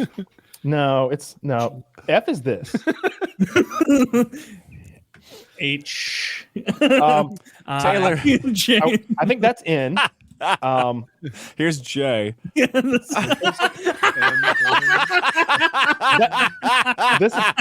is M. This is literally M. And then that's N. You got my nose. Got your nose is N? Yeah, you got your nose is N. What is I? I is this. What's G? G or J? G. I think G is this. Do you spell a lot of shit in sign language, or yes? So you have to spell a lot for names. If we just met, then I would quickly spell Kyle, which is like K. I can't. Why wouldn't you come up with your own cool symbol? You do when you're more familiar. Like if you're my dad, let's just say I'm not gonna say dad. I might have like a symbol for you, but more likely, like, I wouldn't spell out like dick every time. I'd probably use the sign for a penis or something like that. That would be our little. That would be our little thing together. Is like I better be a big finger. That I signed. Yeah, I was like, yeah, that's that. He knows. that's old Dick. I have no idea what the sign for penis is, but yeah, that was 2 easy fucking credits because I just hung out the whole time in a goddamn trailer every afternoon, and sometimes I wasn't even in class. I would just leave, and she was cool with it. We didn't do anything in there. That's awesome. She got a check though. Teachers that just let kids leave because they were so disheartened by their career choice. Like it wasn't that. Knowing that kid's not going to learn. I would tell her where I was going. I was like, "Hey, can I go play in the greenhouses?" She'd be like, "Yeah, get back before class ends." Next thing you know, we're in one of those greenhouse dollies, like going down an asphalt hill. Well, I say they were pushing. I was going. You were enjoying the ride, yeah. I enjoyed it till the bottom of the hill. Yeah. So you don't remember any sign language? I remember what I just showed you, and at least some of that was wrong. Most of that was right, I think, or at least close enough. As far as like boy and girl were really easy. I think maybe there's something where you like rubbed your cheek, and that was maybe that's boy or something like that. I remember so little. So I remember more Spanish, and I didn't even take Spanish. What's girl? In sign or in this? Sign? Yeah. I have no. I don't. I don't remember what girl is. You guys should have a sign language interpreter, like on the corner. Oh God, That would be so funny. Oh, Make a Patreon I thing. will just do that for you. Boot you. I do like that idea. Yeah, I one of the most ballsy things that I've ever seen done is those people who agree to be sign language interpreters for a TV feed and then stand up there and bullshit it. You've seen this, right? Like it's happened at police press conferences. Like the fucking sheriff is talking about how the manhunt is going. Meanwhile, They're doing the Macarena. Meanwhile, this 40-year-old black woman is hey, Macarena. and there's some deaf person at home who like knows where the suspect is, and they're like, I don't know about this one. like it, it's happened. It's nonsense. And those people get paid, collect their check, and they're usually like, whenever they end up like researching who they are, they're like, yeah, she's a known like flim flam artist, scam artist. Like we say, is flim flam a ubiquitous thing? Like, do you all know what flim flam artist means? Like scam. Yeah. I know Taylor will. Yeah, from The Simpsons. Yeah. Okay, Flim it's a flam common man. thing like in the South. Yeah. I think it's like a con man or a scam artist. It's called the flim flam man, something like that. But yeah, that's what's going on there. But she's got the balls on her to stay to like. What's the end game? She knows she's getting found out. Yeah, right. Yeah. Like this has to be fun for her. Like there's no other reason to do it. That is ballsy. Because what's the pay like? You It can't be great. humiliated the local- It can't possibly be worth the effort of sneaking your way into $200 that bucks. position. It's got to be a couple $100, and now you've embarrassed the local law enforcement. So you literally have to run. You literally have to run. It's I not like like they're going that. to track you down. There's not going to be a manhunt. But you better get the fuck out of town, or the sheriff's going to come and get you and prosecute you. An the inside extent of the man law. humiliating police departments. I'm all in favor of that. I think it's funny too. But there's some deaf people out there that might know where fucking suspects are. Dude, Yeah, but it's they got fucking $100 closed an hour. caption. 100 Can an we- hour. Can we hire a sign language interpreter for PKA 600? Yes, absolutely we can. But we will not pay $100 an hour. I refuse. We would like a cut rate. We're not even I'm gonna not save paying, 30 I'm not bucks. paying full price for some person that can't even fucking hear my instructions. All right, there's no law against paying them less Wait, what makes you think they can't hear? because they know. Yeah, sign they have language. to be able to hear. No, I want a deaf person. No. I will only accept a deaf person who Okay, then it's a cut rate. That's fine. That makes sense. because they have to read our lips then, so then it gets all weird and wonky. That it's never going to be right. I want a very. What if each of us gets our own? This is I so want my expensive. own. I want my own. Now I have a budget. I want a problem. hot one. I'm just gonna hire a friend to pretend. Do that. You know what? You mentioned lip reading. I thought that was a much bigger part of deaf people's lives. Maybe probably through Hollywood and media. Like I Seinfeld. thought they could just kind of look. Yeah, through Seinfeld. Exactly. I thought that they could look and read what you were saying through lips. Apparently not at all. Not at Like all. they can pick out like certain vowel sounds and certain consonant sounds, but they can't unless you're saying a common phrase and speaking slowly. They can't even do that. Which I think sucks. it's an Sucks. assist. Like maybe they have bad hearing, but if you combine it with lip reading, they get closer. And if you combine Probably. it, or if you combine it with like a little bit of signing, like if you're a person who is like us, I don't know what you call it when a person can hear. I'm sure there's some like term, some phrase that's like a PC or hearing whatever. person. If I bet it's if, you, derogatory. if your ears work, then All these eeries. then maybe you're speaking the words as you're signing them, and a little bit of context from the lip reading and the signing, it all sort of melts together. The same way, like it's not as if I'm sure it's a lot easier for all of us to have this type of conversation where we can see each other's body language and lips move a little bit. You can pick out context and stuff than just an audio call. Like For sure. I was on an audio call trying to like pay a credit card the other day, and it was just like, ma'am, I can't understand a fucking thing you say. Pay it off. All of it. She's like, ruff, ruff, ruff, ruff, ruff, ruff. And I'm just like, listen, I can't understand a fucking thing you're saying. I'm cursing now. And at this point, I realized Discover is not going to like me as much tomorrow. I'm just like, I can't understand anything you say, but please authorize, pay it completely off. All of it. All of it. There's not even supposed to be a balance. All of it. And I just hung up. I start only giving she them could mic see. advice. In that situation, I'd absolutely be saying like, ma'am, is your mic located in front of your mouth or perhaps by your neck somewhere? She was Like, Indian. She was Indian, and she was in India, and she had a bad microphone, and I probably had a bad connection too.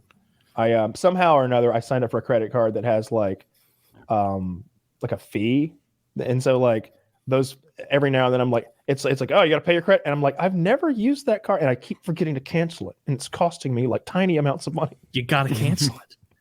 That's like having an extra downgrade it. I think canceling's bad for your credit. I know you guys do churning, but it's got to go. What is churning? Churning is when you sign up for new credit cards to get the 50,000 miles. If you spend $1,000, and then as soon as you just never use that card again and sign up for another one. So I do it as much as I can. So I do fucking great with Delta. Because I already am like whatever a platinum member or some nonsense, and I got a shit ton of miles. So I try to get as many miles stacked as possible and like keep that rolling, because at some point I just won't have to pay for flights anymore. Especially when you combine like cash and flights, they give you like a nice mix.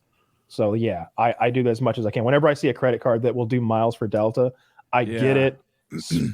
I'm like, oh yeah, I stock up on like whatever I need, like whatever I was gonna buy anyway, and cancel that fucker. I cancel them all the time. I think it is bad for your credit, but it's like one of those like wounds that heals rather quickly. I didn't know canceling a credit card was bad for your credit. Everything's bad for your credit. Spending money, making money, getting credit cards, not using your credit cards, it's all fucking bad. You have they want you to use like 5% of your credit card credit or something like that, and then make sure you pay it back though, but not all of it. And it's like, I got to really write a fine line to make you people happy with my credit. Is it making my credit worse that I pay it off in its entirety every month for my credit card? I pay mine off entirely almost all the time. But I think the answer is yes. They would rather you have a lot of debt that a balance that you paid off over time, but they can suck a dick also. Like your finances are better, and I suspect you pay your bills on time, and your credit is not a concern. I caught my girlfriend doing that recently, having a balance bills on time? She's no. Would allow that as a Mexican. Having a balance. I'm like, whoa, what is this? What's going on? She's like, well, it's bad for your credit if you pay it all off. I'm like, what are you fucking building credit for exactly? Are you planning to move out soon? What's pay it off? Yeah, I've always paid mine off my entire life. I paid off my credit card in full, and my credit score is really high. Yeah, exactly. The reason I got a credit card wasn't because I needed more income or spending power. It was for the credit rating. So I just mostly let them sit there. And if there's some kind of reward thing, I'll tell you that the credit card that we all use the most is going to be the Amazon fucking credit card. That Synchrony, whatever the fuck it is. Oh, yeah. Because you're getting 5% on everything. And it's like, you can't beat that. Like you're going to be 5% off deals with the free shipping and everything. Like, this is why Bezos is going to rule the world. It's shit like that. It's like, I feel like I'm losing money sometimes if I don't do business with Amazon. It's like, well, I could get it here, but then I got to pay $8 for shipping, and I'm not saving that extra 5%. Mm-hmm. Is that true? Have you looked and made sure they're giving 5% back? Because I never have. You save 5% right off the top of everything. Oh, you do? It's a 5% discount when you use that card. So I just have that card as my auto thing for Amazon. Yeah. Very also, pay it off. Every once in a blue moon, something goes wrong, and Amazon's customer support has been flawless. So good. So good. It's not even customer support.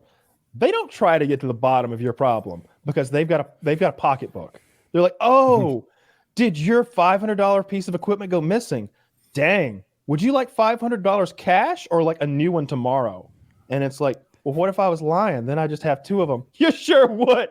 So which will it be? Well, and like you've said before, Kyle, like I'm convinced they have people like probably the four of us who spend so much money on Amazon that when they're answering something, they're like, oh, this is a premium user. They spend so much. Give them whatever they want. It's a long-term gain for us. Yeah, Who cares if it's $500? I've never looked at what it is, but I would estimate it's a couple grand a month, average at least, forever.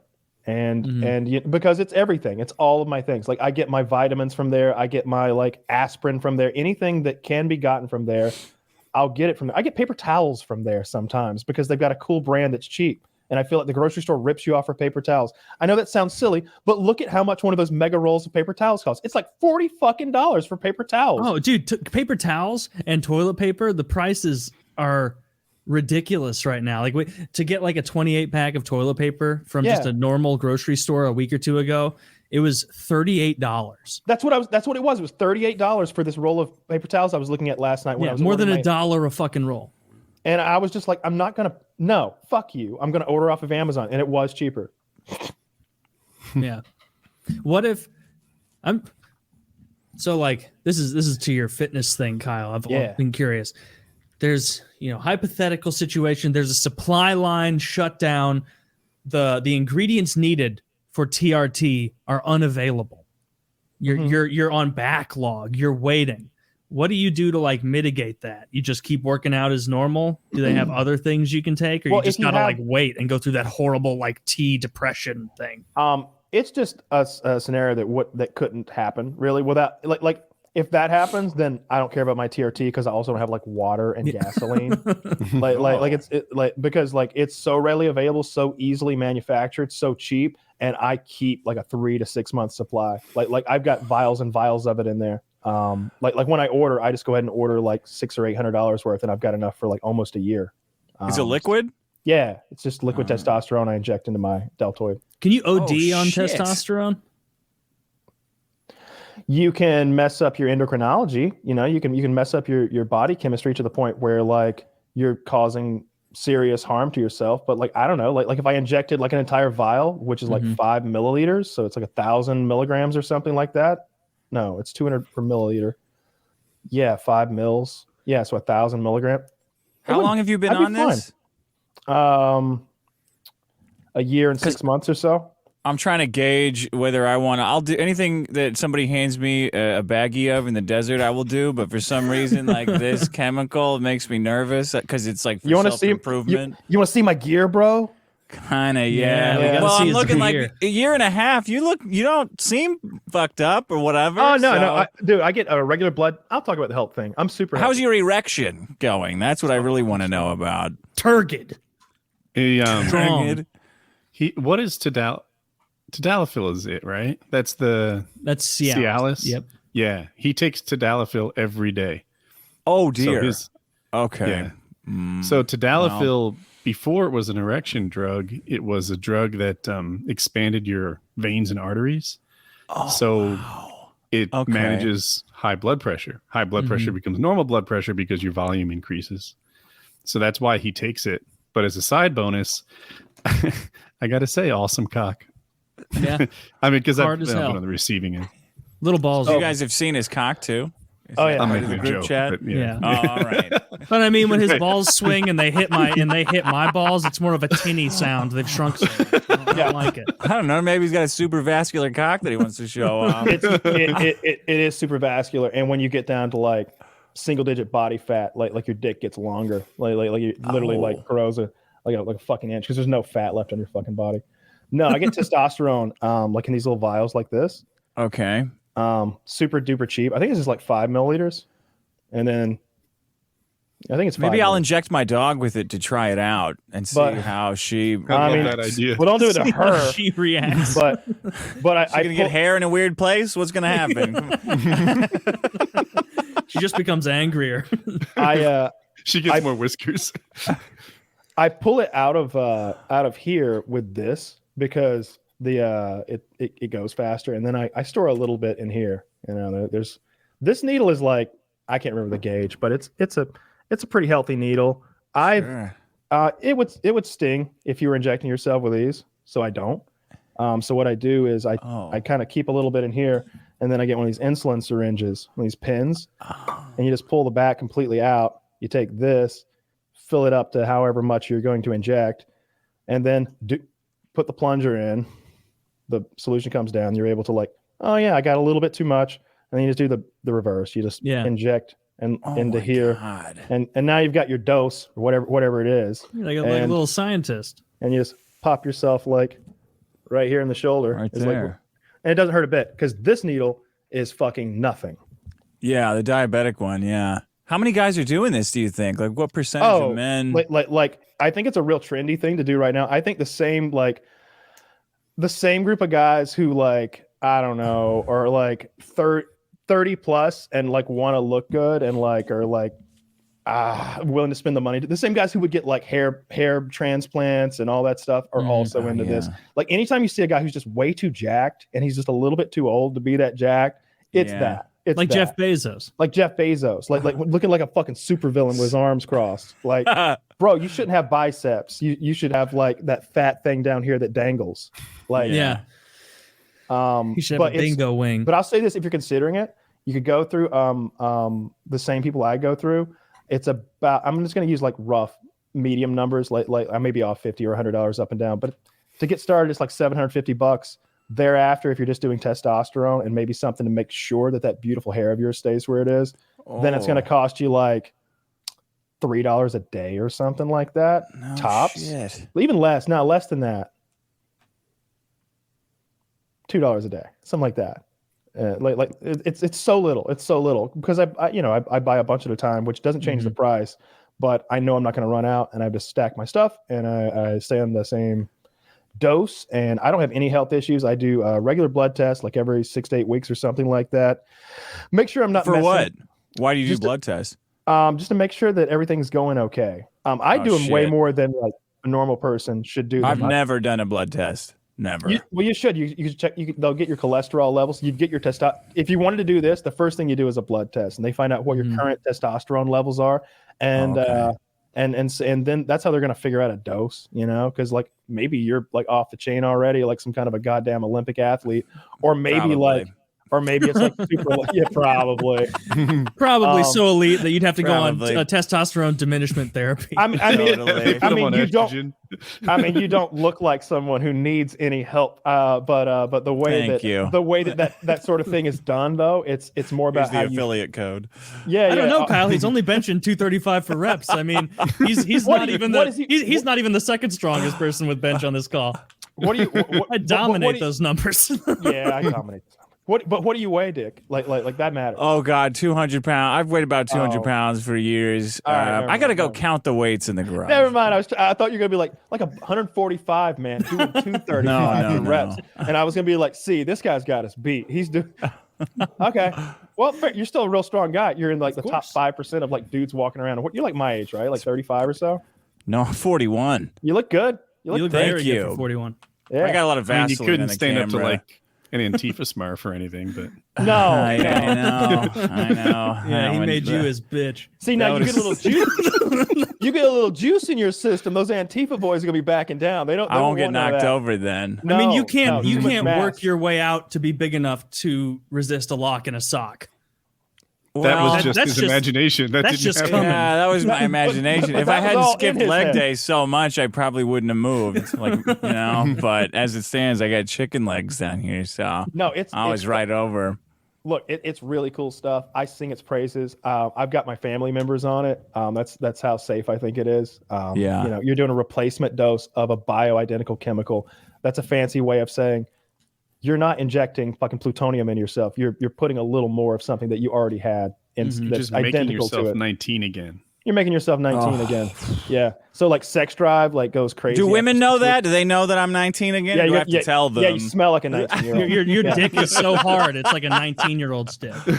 Yeah. Kyle used to put in our texts, he's like, I am so fucking horny. Like I can't fuck enough to stop being horny. My T is so high. And so it'd be like, hey Kyle, you want to play Magic the Gathering tonight? And he'd be like, no, I'm having another Tinder girl over. And it's like, didn't you have one earlier today? And he's like, I can't stop fucking. I can't stop fucking. I'm so horny. But best of all, neither can they.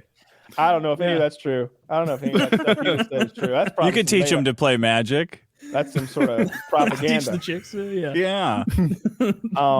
Your sex drive will go way, way up, and you'll be able to. I don't want that. Well, and obviously, like you just get stronger, easier. You stay leaner, easier. Everything's easier. All the stuff that you want to be good. It's just making you a Superman. It really is. Nobody wants to say that, but it's the masculine sex hormone, right? It's chemical man. And you're adding some more chemical man to your mixture. You're just better at stuff. Yeah. I just feel better. I feel good. I don't know how else to put it. Just a general sense of well-being that I seem to have had for the last year that I felt a lot better about. Little things don't bother me as much. And it's fun when people pay you compliments, like in the wild, because like as men, we don't get that very often. It's almost always men, but occasionally it's like women, and it's not some like sleazy thing. It's usually like who was that guy? There was a guy delivering my groceries. He's like, I want some arms like yours. God damn. What are you doing, bro? Just keep delivering groceries, my friend. That's where your arms are so big you could probably move these groceries yourself. Let's see it. He already lifted them. And I'm the first one, like if I'm at the gym and I see somebody's like killing it, to like give them a compliment, because I know how good those compliments feel. So whenever I see somebody who's like working super hard, or somebody who's just like looking super good while they're working hard, I'm like, you're killing it. You look great. I told this black woman that the other morning, and she did. She looked like a fucking stallion over there. She was like doing dumbbell work like really well, like good muscle memory, and she was so, every muscle on her body was toned up. She looked like Red Sonja. Remember that Arnold Schwarzenegger Barbarian movie? Conan the Barbarian? Like he had that black chick with him. She was almost that muscular. She was so fucking ripped up. And I was like, wow, you look great. She's like, thanks. You looking good too. And I'm like, yeah, we both are. And then Ebony and Ivory started playing over you the speakers You want to make a fucking biracial super child right now? Fuck yeah. Fuck yeah. Let's make those fatties watch us do it. And that's how I met Monique. It's gonna be a spring wedding. So that would be the funniest plotline ever if you got married to a gym bitch that you saw and were just so impressed by her. They're like a big yoked black woman. Like, and we started streaming together and stuff. Yeah. Oh, that'd be great. This is the future. I'm doing this. I'm gonna smoke this this Delta 8 pre-roll. I just wanted to make sure if I knew it wasn't weed or a cigarette before I smoked it. These are fucking cool though. He started lighting one of those on PKN, and I thought he started smoking cigs again. But no, it's barely legal hemp smokes. Yeah. Oh, I've seen those. So like I don't know whether it's Delta 8 weed and sprayed with CBD, or if it's CBD sprayed with Delta 8. I think you're having a hard time seeing it, but it's like you can't. It's spritzed with a chemical that you can see has been spritzed on there.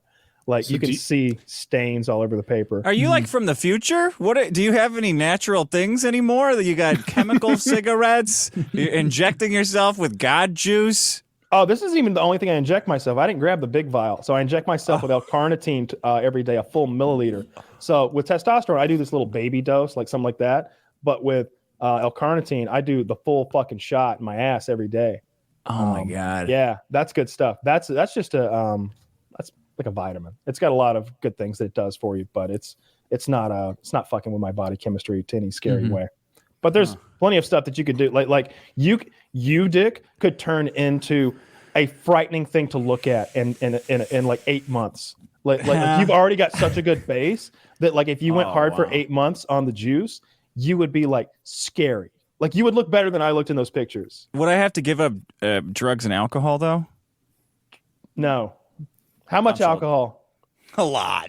Yeah, I think then with the alcohol, it would become like a calorie discussion. Like, what amount of calories are you consuming? I don't care about like drugs and alcohol as far as your body chemistry. It's literally all the calories. It's that 9 calorie shot. Yeah. Okay.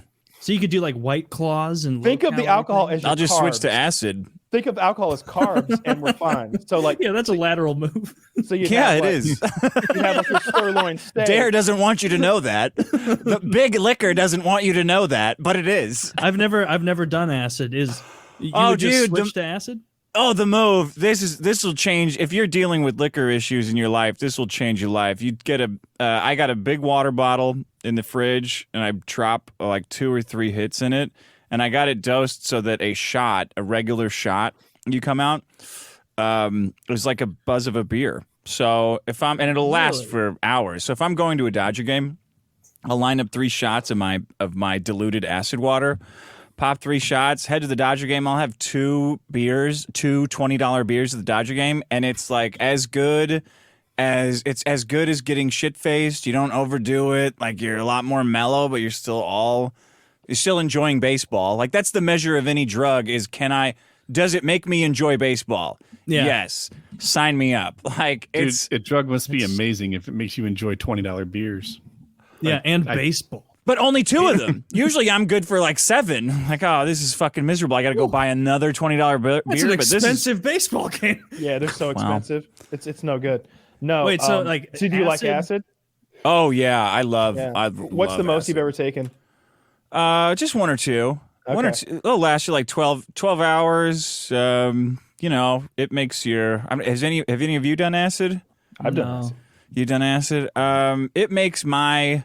It's either just like a totally chill fear and loathing experience. I don't see anything or anything crazy like that. Like blinking, you'll see a bunch of like demons and spiders and stuff. But as long as your eyes are open, you're fine. You don't see stuff moving. You don't see Demons like and spiders and stuff. I'll see like stucco will undulate.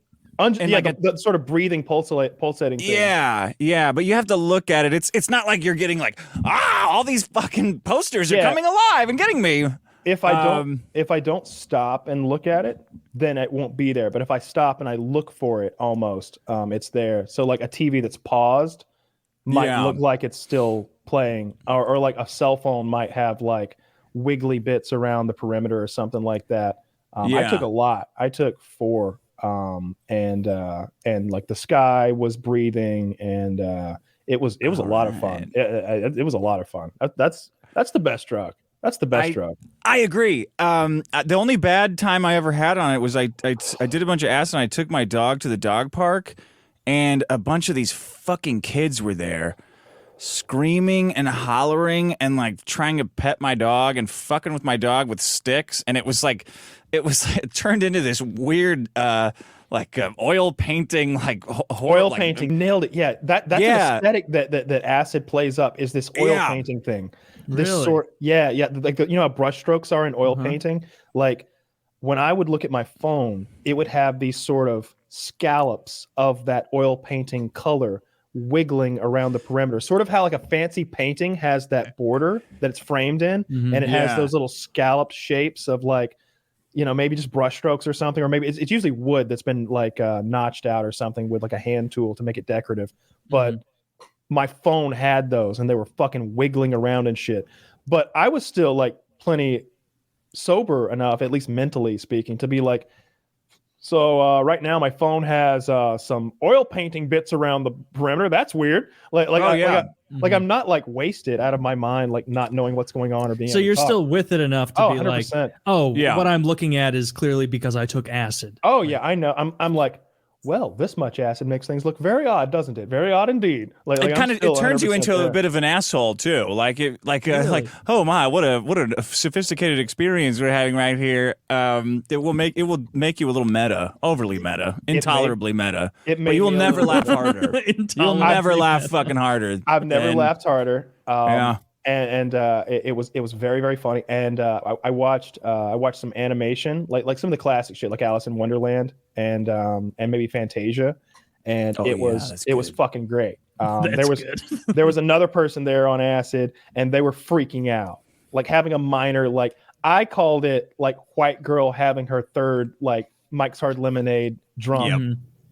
Yep. But it was that reaction, and I kept saying, "I'm like, you're like a white girl who's had her third fucking mics, dude. Chill the fuck up, chill the fuck out. Like come on, chill the fuck out. We're all on acid. We're all on acid. Like, but the floor's moving. Yeah, it's moving for us all. Chill the fuck out.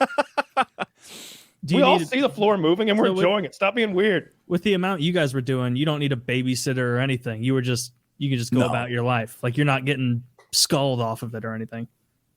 No, if we'd had to deal with any adult shit, I mean, that wouldn't have been good. But I did it at night, and I didn't have any adult shit to do. But if like somebody came to my door and needed me to like fill out a form or like give them some fucking information, it'd have been weird. I think I'd have gotten it done, but they'd have been like, "That guy's fucking weird, huh?" like you see, I was licking his nose. He kept like he touched the tip of his nose with his tongue 3 times and then look around like a lizard. It was weird. And meanwhile, I'm like seeing flies around me, and I am a lizard in my mind or something. Like I'm trying to catch them. No, I accidentally did some acid and then had to interview Onision on the kill stream. Did I tell you guys this story? No, you did not. Oh, I didn't? Oh, no. You know who Onision is, yeah, right? Yeah, very. Yeah, he's kind of a big guy. It was right. Okay, it was right when Chris Hansen tried to fuck him over. Chris Hansen had the Chris Hansen to Catch a Predator. He was on the show. Oh, he was. So he had led like a year-long thing of like uncovering Onision's predatory whatever, and I didn't know that much about the guy, but I was busting his balls on Twitter, saying like, oh, you should call into the kill stream, right? And we'll show Chris Hansen, because Chris Hansen wanted to not do it live and record it and then release it later, and it's like, no one's gonna do that. Come on, you're gonna make him look like an idiot. We know how the news works. So I said, oh, you should come on Twitter, and then I popped in some acid, and I'm like, and about 2 hours later, right when it kicks in, I get a text from somebody saying like, oh, can't wait to see you interviewing Onision tonight on the kill stream. I said, oh no. So I said, honey, I told her about this. She gets home from work, and I'm like, yeah. And she's like, oh, that's great. I'm like, no, I did a bunch of acid like 2 hours ago. How much did you do? Just one. One. Yeah. So I said, can you like go to the store and can you go to the drugstore and get me some Ipecac so I can throw it up? And she's like, what's that? I'm like, I don't know. I saw a Family Guy where they drank Ipecac and they all started throwing up. And it's like a thing that you drink and it makes you throw up. And she's like, okay. So I start trying to make myself throw up because it's not hit me yet. Or there was like a half hour or something. I can still get this up. And I imagine the little thing floating around in my stomach and it's like slowly getting it out. I'm like, I gotta get this fucking thing out of here. Just so everybody's clear. It's already gone. All over. Yeah, over. So I'm like desperately trying. I have my whole fucking hand in my mouth like I'm trying to gut a fish or like stuff a turkey. And I'm like, why isn't it this working? Like, how do girls do this? I can't make myself throw up. I'm just throwing up like bile kind of down my hand. Yep. She comes back. I'm slumped over on the toilet, just like drenched in sweat. And she goes, the guy at CVS said they stopped making Ipecac like 30 years ago or in the 70s or something. He didn't know what the fuck out. Do you want the home remedy? What is it? Sucking a long dick. Please tell me it's sucking a long dick. I've seen the porn. I know it makes you vomit. It's very salty water. Just take the salt. I tried that too. That was the next thing she did. She's like, I looked it up. It's salty water. I'm like, okay, fucking bring on the salt. Let's go. Salt, milk, everything. I'm chugging it. And finally, I'm like, this is just disgusting at this point. Like, it's just piled on top of the acid. So you had to do the acid with all that salt in your belly. And the acid. And the acid. I just imagine your lips are parched. You're so dehydrated, but you're seeing shit too. So 5 hours later, I'm on this call with fucking Onision with my bathrobe tied. I'm totally naked because I'm sweating like a fucking maniac. I'm so worried about thousands of people are listening to this is like the interview that Chris Hansen couldn't get. And of course, I'm not just going to say, hey, Ralph, I cancel. Like I did too much acid. Yeah. I'm like, I'm going to fucking nail this. Here we go. So I tie my bathrobe around I'm sitting right here. The lights are all off. I'm looking at my phone. All the buttons are like, like you were saying that they do. Yep. And I'm just trying to do this interview and not giggle and sound like pretend normal. Like, oh, so you're saying this? And he's talking about all these horrible. Like he starts talking about how when his kid walked out the window of his house or something is some kind of, I guess it was his horrible tragedy. And then he's talking about how he heard a demon laughing or something, and I just couldn't contain myself. I'm like, what do you mean? You heard a demon when your kid walked out the window of your house? Like, I start laughing, and everybody on the I can tell that they're horrified because they're like, why are you fucking saying that? Why are you calling him out on this demon thing about his kid? And I'm like, because it's fucking retarded. I don't know what you want me to say. He's trying to tell the story of a demon talking to him after his kid died, and then Keemstar jumps on. I'm like, oh my fucking god. I'm like, baby, am I doing a good job? And she's like, well, you're sweating a lot. Like, okay. So I'm busting his balls, and I'm trying not to bust his balls so much that he just leaves. But he's kind of like, I don't know if you guys have a relationship with Onision, but he's like he's weird. I was on acid, so what do I know? But he seems like a real weird fuck. I bet he thinks you're just a normal guy. Yeah, oh yeah. And so the interview's done. And Chris Hansen, they were busting Chris Hansen's balls. So Chris Hansen takes a picture, gets his Emmy out, puts it on his coffee table, takes a picture, and sends it to me. He's like, well, this is what I got. Fuck you guys, the interview. This is what I got. And I'm like, okay, hey, everybody listening. I got a secret to tell you guys. I did a bunch of acid after saying he should come on, and I didn't. I've been keeping it a secret this whole time. So, and meanwhile, you're like not convincing at all. You're just we know something. Yeah, I know. Like I don't know if you guys know this, but I'm really fucking wasted on acid. Did his kid get hurt or die or something by falling out of a window? Yeah, I think. I don't know. I just heard it at that moment on the show. I never looked if it was that true. happened in my friend's family, and the kid was totally fine. So the window had a screen in it, and the kid was like 2.5. Yeah, it pushed the screen out. The kid fell out, rode the screen down, landed in like bushes and stuff, and it served as like a trampoline at the bottom. Not a bouncy thing, but like maybe the scene where the adults grab the Indiana Jones 2. Did Indiana Jones. In yeah. No, that's Temple of Doom. Yeah, that's Temple of Doom. And they fell out in the raft. Yep. Yeah. So, well, anyway, the effect of the trampoline hitting the bushes and everything, the kid just like gentle landed and kept walking. That's pretty cool. Oh wow. Yeah. Well, I mean, there was no demons involved in that. Not that I know of. No. I still think the most important thing that we ever came up with on the show, the most important fact thing that we got our hands wrapped around here, the work that we do here, of all the good work that we do here, I think this might be the best. It was when we discovered that cats can't die from being thrown off of high places. We didn't confirm because shut up. That's not what we learned. Oh my. We got enough fans out there. We'll get it confirmed. So basically, you take a cat and you throw it off of whatever, high place. And the thing is, the terminal velocity of a cat it's been calculated.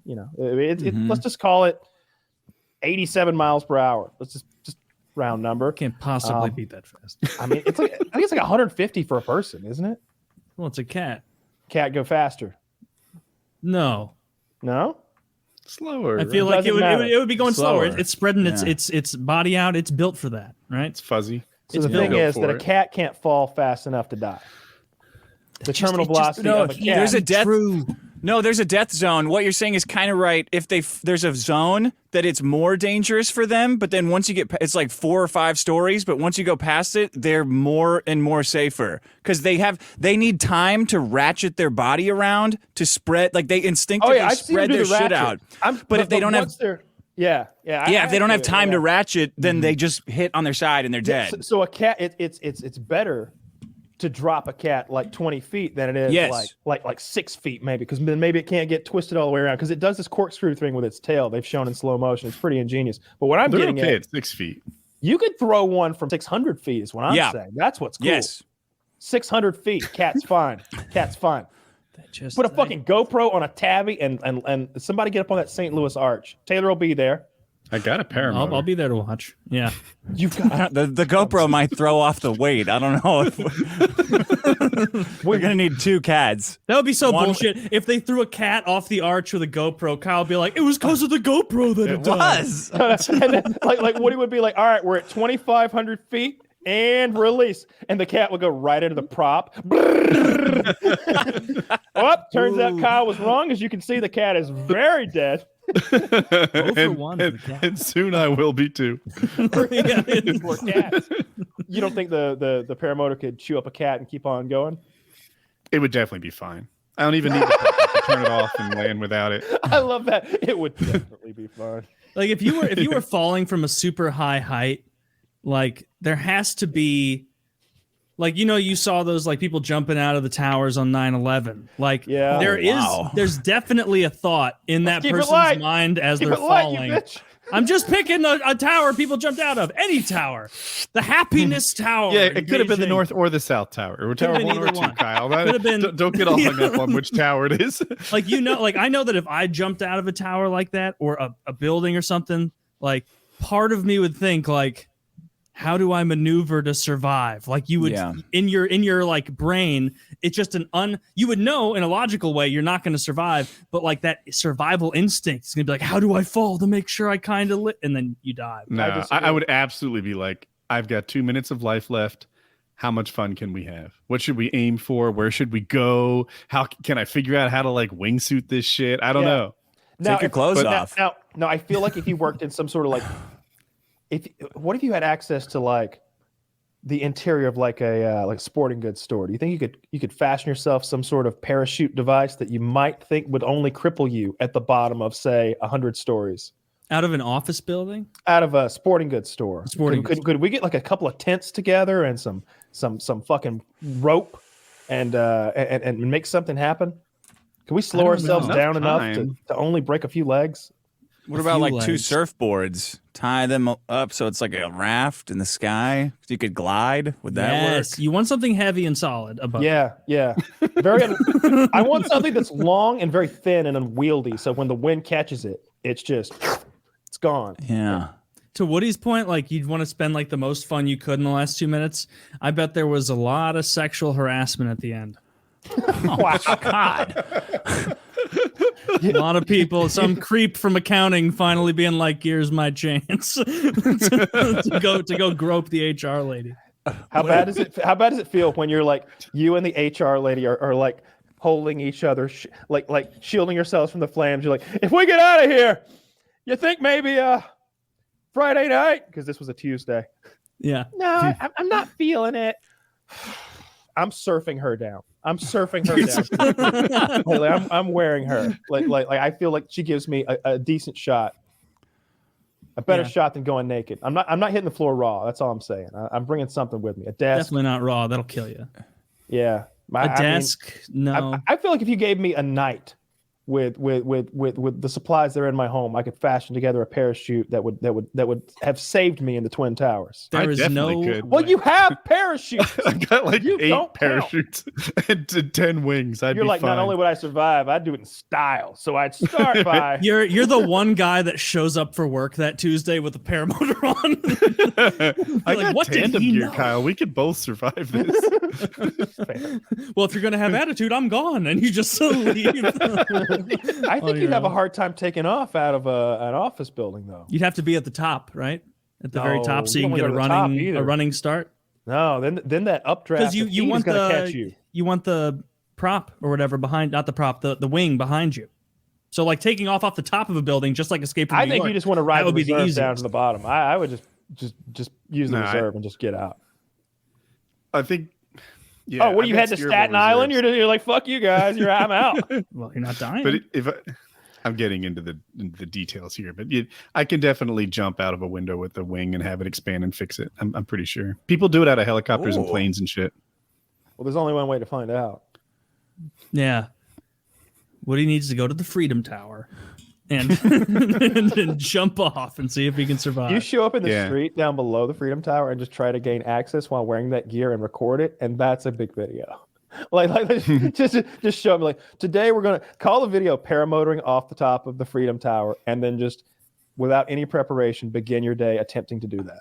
Just walking in the ground floor wearing the full gear and be like, yeah, so I'm gonna go up the top today and take off.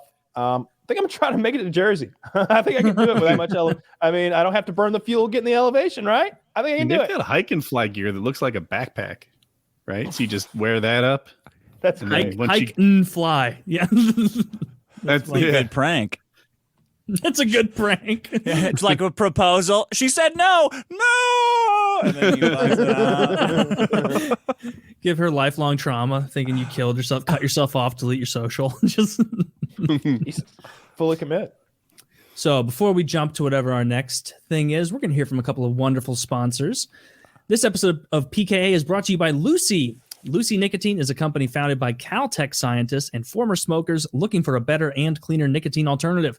Finally, tobacco alternatives that don't suck. Researched and developed for 3 years to be made for people, not patients.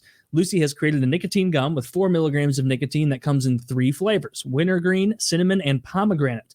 Lucy also has a lozenge with 4 milligrams of nicotine and cherry ice flavor. Each and every flavor actually tastes great. It's convenient and discreet. Their products can be enjoyed anywhere, on flights, at work, on the go, or even in the gym. It's 2021. Get rid of your cigarette, unplug the vape, throw out the dip, and get some Lucy nicotine gum or lozenges. This is the real deal. A subscription to Lucy comes directly to your door each month. It's so simple, and you don't have to leave your house because Lucy has delivery down. Painkiller Already listeners, go to lucy.co and use promo code PKA to get 20% off all products in your first order, including the gum or lozenges. That's lucy.co and use promo code PKA at checkout. Also, we have to give this disclaimer. Warning, this product contains nicotine derived from tobacco. Nicotine is an addictive chemical. So head over to lucy.co and be sure to use that promo code PKA for 20% off all products in your first order, including the gum or lozenges. So check out Lucy below. And we are also brought to you this fine evening by ExpressVPN. Admit it, you think that cybercrime is something that happens to other people. You may think that nobody wants your data or that hackers can't grab your passwords or credit card details, but you would be wrong. Stealing data from unsuspecting people on public Wi-Fi is one of the simplest and cheapest ways for hackers to make money. When you leave your internet connection unencrypted, you might as well be writing your passwords and credit card numbers on a huge billboard for the rest of the world to see. That's why we decided to take action, which is why we're recommending you get ExpressVPN to protect yourself from cyber criminals. ExpressVPN secures and anonymizes your internet browsing by encrypting your data and hiding your public IP address. ExpressVPN has easy-to-use apps that run seamlessly in the background of your computer, phone, or tablet. Turning on ExpressVPN takes only a single click. Using ExpressVPN, I can safely surf on public Wi-Fi without being snooped on or having my personal data stolen. For less than $7 a month, you can get the same ExpressVPN protection that I have. ExpressVPN is rated the #1 VPN service by TechRadar and comes with a 30-day money-back guarantee. Protect your online activity today and find out how you can get 3 months free at expressvpn.com/PKA. That's expressvpn.com/PKA for 3 months free with a 1-year package. Visit expressvpn.com/PKA to learn more. Get those 3 months free, folks. Get those 3 months free. So check out those sponsors below if you are interested. And this episode, as always, is brought to you by Lock and Load. Lock and Load, just a tremendous amount of, look at this. Look at that. That's me earlier today in a public restaurant, busting all over. That's what you want. Lock and Load. It's the premier, the Rolls Royce of cum supplements. Don't settle for the worst. Actually, we're the only one. We're the only one. The only cum supplement that's fully comprehensive in our approach. What about Major Load? What that poison? Oh, none of that.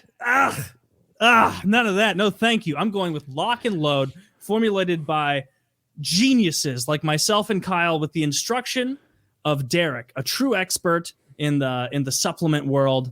So check out Lock and Load. You can't buy it right now because it's sold out, because so many people are experiencing what it's like to bust like a man for the first time. Tens of thousands. Yeah, like your Saruman. Yeah. My lord, you can't come that much. Don't tell me how much I can come, you goblin. Yeah, exactly like that. So come like a man for the first time in your life. Your wife, your girlfriend, your boyfriend, they're all going to love it. People think this is just for you to have a better orgasm. That is true, but it's like an act of encouragement. When you bust that much, she's going to feel like she did the best job on earth, and it's going to boost her confidence, and now everybody's happier in the home. Happy wife, happy life. Happy wife, happy life, which means you got to come all over that bitch, and you need this pill to do it. So Lock and Load, check it out once it's back in stock. Should be pre-orders. You guys don't do pre-orders? What the hell? I need it now. That's a Derek's department. But Derek, get your fucking act together. Get a How hard is it to take an order? I'll tell him where you live. Yeah, but he won't be able to get through the door with all the delts. He'll be stuck there like a fucking NPC in a video game. Should be back in stock soon. Derek had it was already in manufacturing before we ran out. Like the second order was already in the works. So if you're interested, maybe it's back in stock. Check below. Yeah, might want to stock it next time because each bottle, I believe, is a month's supply, right? It is a month's supply. 9 pills a day for a month. Yeah. Dude, I had strep throat and everything hurt. Hurt to talk, hurt to breathe, hurt. I never missed a dose of Lock and Load. I didn't want to lose my ejaculate gains. No one muscled would. that shit down twice a day. We all talk about the volume increase. It's really the propulsion increase that I love the most. So lots of pre-cum too. Everybody else knows the pre-cum. Those of you listening to me, you are. I'm absolutely leaking. You're leaking. like right a now. fucking broken And faucet. that's the Pygeum in there, making that. It is the Pygeum. And see, we know. That's why That's why we insisted with Derek. We got to put the Pygeum in there. Get that pre-cum leaking. Pygeum is the pre-cum ingredient. It absolutely is. That is a me. That is a me ingredient. I added the pre-cum. I was taking Pygeum. I found the Pygeum, and I went heavy with it too, like a lot of Pygeum. That is the pre-cum ingredient. 200 milligrams in here. It's the good stuff. Oh yeah, high quality Pygeum, high quality all the rest. You're gonna love it. Just come like a man. And I want some of this. We gotta young ship man. you some. Oh, if you want some. Are you the other week we were on the show and Drifter or someone mentioned like I want to try some of this Filthy was like I want to try some of this cum supplement and Kyle was like, oh, honestly, if you just click that link below you can buy it. I was like, oh yeah, if you want some, just let me know, and then after the show, I'll send you the link to buy it. You buy some. I'll send you send him the public link. Yeah, we need to get Dick some cum pills because I know you will experience a volume increase, and then you're going to talk about it on your show. You're going to get people on the cum stack. Yeah, we're gonna hook you up with some cum pills. Yeah, it's fucking cool. It works and it's hilarious. And I love that. I feel it's the perfect product for what we do here. It's just hilarious. It's funny. It's a joke, but it actually works. And that's funny too, because people really are like blowing big loads on their girlfriends and shit. And I want more pictures of those. You guys aren't sending me nearly enough load videos for my liking. And of course you send them to business@pkaonline.com. That is my email. That's how you reach me. Anything you want to send to me, that's where you send it. Or Woody's address. CC WoodysGamertag@gmail.com. I want to see it. You know what's funny? Like getting DMs from people, and like it doesn't really happen anymore. I don't check DMs too often, but like I'll get a DM, and their question is for me to ask Kyle a question and get back to them, and it's like, what so you clearly messaged Kyle, and then we're like, oh. Well, he's too busy. Let's hit up this fat-headed idiot and see if he'll relay this. And then I'll be like, "Hey, Josh, I got a lot of good information on you from Kyle's answer." Like I'm gonna relay that. No, I'm not relaying. All right, let's do it. Find one of these questions for me. Let's do one. Well, I get those all the time for you guys. Like, hey, when you go on, will you ask him about the Patreon? I'm like, no. Will you ask if Kyle's gay? Fuck you. That was their answer. I asked them off the show. They said, fuck you. I read your username and they said, fuck you, Smleedblark27 or whatever it is. No, they said they don't care. I usually answer all my DMs that I can get to. Some of them, there's one guy that messages me a lot. I won't call you out, buddy, but like he and I both know that like occasionally he gets really, really fucking high and he sends me like 2 paragraphs of nonsense. And I know not to reply to it, but still the next day he comes back and says, "Hey, sorry about those 2 paragraphs of nonsense. I was high." And I'm like, "Yeah, I knew you were high. You sent me 2 paragraphs of nonsense." He's like, cool. Thanks for not blocking me again. Try not to send you. And then the next week it's another 2 paragraphs of nonsense. I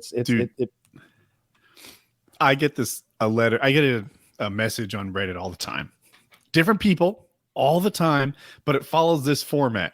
Woody, you're my favorite host. Now I know everybody else hates you, but I actually think you're funny.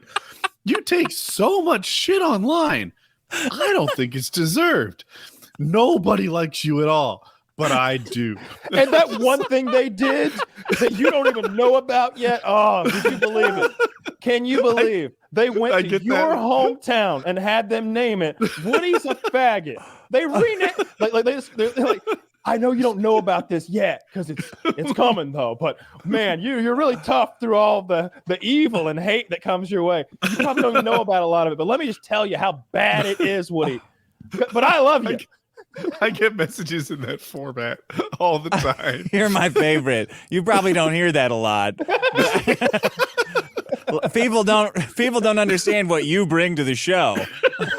Really, no one at all. It seems. Just me. So thanks again for entertaining really just me for all these years. I hate the I'll get oh wow, this was the best episode in a while. Like, you didn't need to put the in a while on. You could have just said it was a good episode that you liked. You didn't need to say, wow, this was the best in a long line of stinkers. This was a good one. Like, that's not a compliment, you fucking idiot. How's that popsicle? Is that some sort of pina colada? Maybe coconut? What do you got? Is it a Mexican coconut fruit? Oh no. It's because my throat hurts. Yeah. Those are good. Those are tasty. I used to make those with like my own like frozen popsicles, because apparently I couldn't buy them with low calorie enough, but I would use that cashew milk and like and sweeteners and fruit and shit and make my own fucking popsicles. God, that's depressing. Oh no. Kyle, do you need to be in like a program to like wean you out of optimizing your life? Well, see, that's a thing that like I like to do. That's kind of my personality, is like optimizing things. I really enjoy that. That's why I've always enjoyed like RPG video games where it's a requirement. It's like, oh, the whole world is set up to like feed my stupid like neuroses. Like so that whole like the whole diet program and the workout program, like that's something that I'm pretty good at, because I brush my teeth a certain way, you know, like I do things. It's not necessarily like how I brush them. It's the order in which I do things. You know, that there's a very specific order that everything gets done. Look, it wouldn't bother me to mix it up. I just don't. But I mean, it really wouldn't bother me if like, you know, I didn't do it in that order. I just don't. Because that's the most efficient order to do things.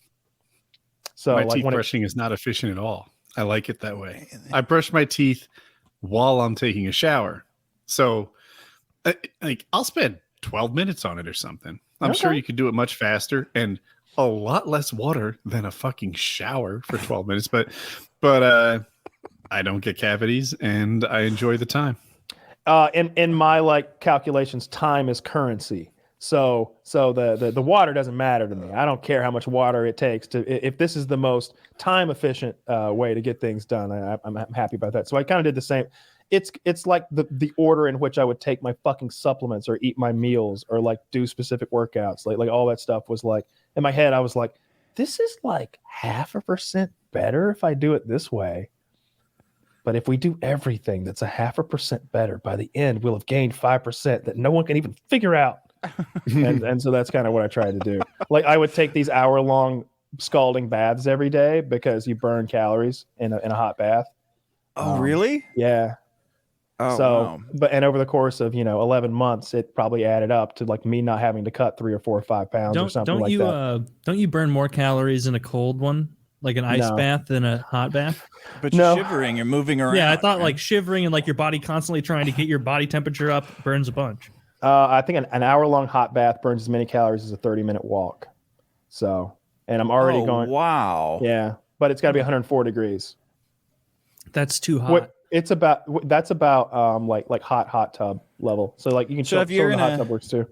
If you're in a hot tub for an hour and you drink one beer, it like cancels it out, right? So you. I mean, calorie wise. Yeah, calorie wise. But you probably 4 feel hours. Not alcohol wise. Yeah. So like just doing lots of little stupid things like that, or I'm trying to think. And like between sets, I walk like continuously around circles around the gym. Like I pace around the entire gym. Yep. I never sit down when I work out. So like I use a pedometer. So like in a typical hour and 15 workout, I end up doing like 4,000 to 5,000 steps, like extra on top of like I already do 10-minute walks after every meal, and I eat 4 meals a day. So that's 40 minutes of walking I'm doing. So I'm walking like 2 hours a day continuously. It's way weirder to work out and then like finish a set and just sit down than it is to pace around. Like I don't wait in line because I'm in my basement in my home gym, and so I'm never waiting in line. If I'm not working out and I'm between sets, I'm pacing around constantly, always moving around. Yeah, there's very few times when it's only if I actually get like winded by something. Like if I'm doing something that I find like some of the seated dumbbell work is like gets me breathing hard. Part of it's because I have to like get it up to this neutral position from the floor, and that's a little bit of exertion. And I'm really careful when I do it, so I feel like I'm like holding my breath when I'm doing it. I don't want to drop these fucking heavy ass dumbbells, but anyway, look like a dick. Like, that one kind of takes the wind out of me if I do, because then when I put them down, I usually try to set them down politely instead of throwing them, because somebody broke the fucking glass the other day. I appreciate that. You're being conscious of everyone around you, putting it down lightly, not just. Well, it's not even just the noise. Like I've got those rubber hex dumbbells, and you throw those will bounce. You throw a 75-pound hex dumbbell, and it's gonna fucking bounce like a rubber ball and like break somebody's ankle like 8 feet away or something like that. I can't wait till you're all in on the home gym master race shit, and you're building it. And Woody and I couldn't love it more. Dick loves being a home gym master race member. Oh yeah, dude. I don't walk at all. I hate getting up. I just wish I could lay down all day. Do you stay seated the whole time? He has a wheelchair to get from the squat rack. I have put a projector against my bed, projecting onto the ceiling, so I don't even have to sit up, and I'll just watch TV like that. I don't do that all the time, but I have done that. Yeah, I don't know what to do about the home gym, because like I'm staying in this place for the time being. So I'm still kind of weird about the living condition, whether I'm going to move or not, because I am liking this Delta 8. That works fine. I do want to buy a house, but that's kind of, I don't know for sure if I want to buy in Georgia or one of those other two or three states that I was looking at. So that's all kind of up in the air. And so therefore, so is the gym. I've been looking at other gyms in my area, and without giving too much away, there's two like dude gyms, I'll call them. Like I've been going to like a 24-hour fitness or whatever, and there's two dude gyms nearby where people look scary, and I might start going to one of those. I mean, you need to internalize you're one of those scary looking guys now. You belong there. These guys look scarier. I don't know. These guys look like they got their muscles in prison. What do they have? Fucking eye patches and like what? One guy. Is it the salty spittoon? Yeah.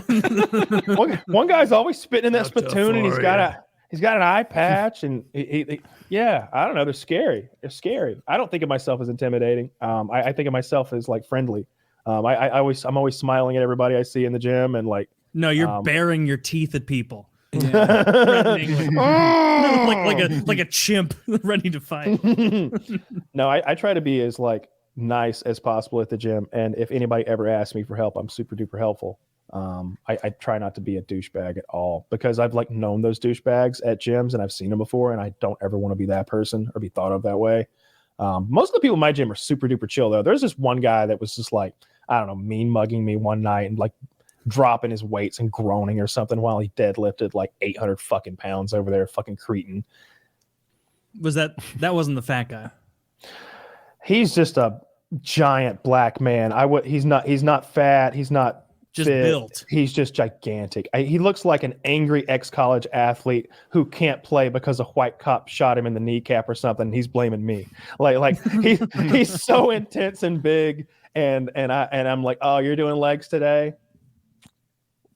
I think I'll skip legs today and do like some extra work. This is going to be grip strength day or something like that, because I don't even want to share equipment with this cocksucker because he's not down. I know he's not down. He gives me a look. What a dick. I mean, something like I feel like it's a funny stereotype from people who have never gone to the gym, that they think that it's like you walk into a gym and it's a bunch of fucking dickhead frat bro douchebags who are just trying to intimidate you, and it's like, no, it's like the exact opposite. It's like most hobbies. Like if I'm playing a Friday Night Magic, which I haven't done in a long time, and someone comes in and doesn't know how to play Magic, I'm not like, you fucking idiot, you dumbass. Like I'm like, no, let me teach you how to play Magic. You're gonna enjoy it. It's a bunch of fun. Same thing in the gym. You're gonna run into a lot more cool gym bros who are just excited that someone else is beginning to enjoy it, who are like, oh, you know what? Like try it like this, or try this workout. You might like that. Like at least that's my experience. People are way cooler in the gym than the stereotype of like meathead jerks. Oh yeah, for sure. Although like I said, I try to go way after hours. Like I don't want anyone to be there if possible. That's why like the personal gym thing isn't super interesting. It's really just that like, oh, it could be right there in that room, huh? That would be nice. But you could do it at any time of day. Like you wouldn't have to go late at night. That's you true. Can optimize the shit out of that then. I opted. Well, I moved my sleep schedule around. So here's my sleep schedule for like most of that 11 months. I went to bed at around 5 or 6 a.m. and then so that I would be awake around 6 p.m. or something like that.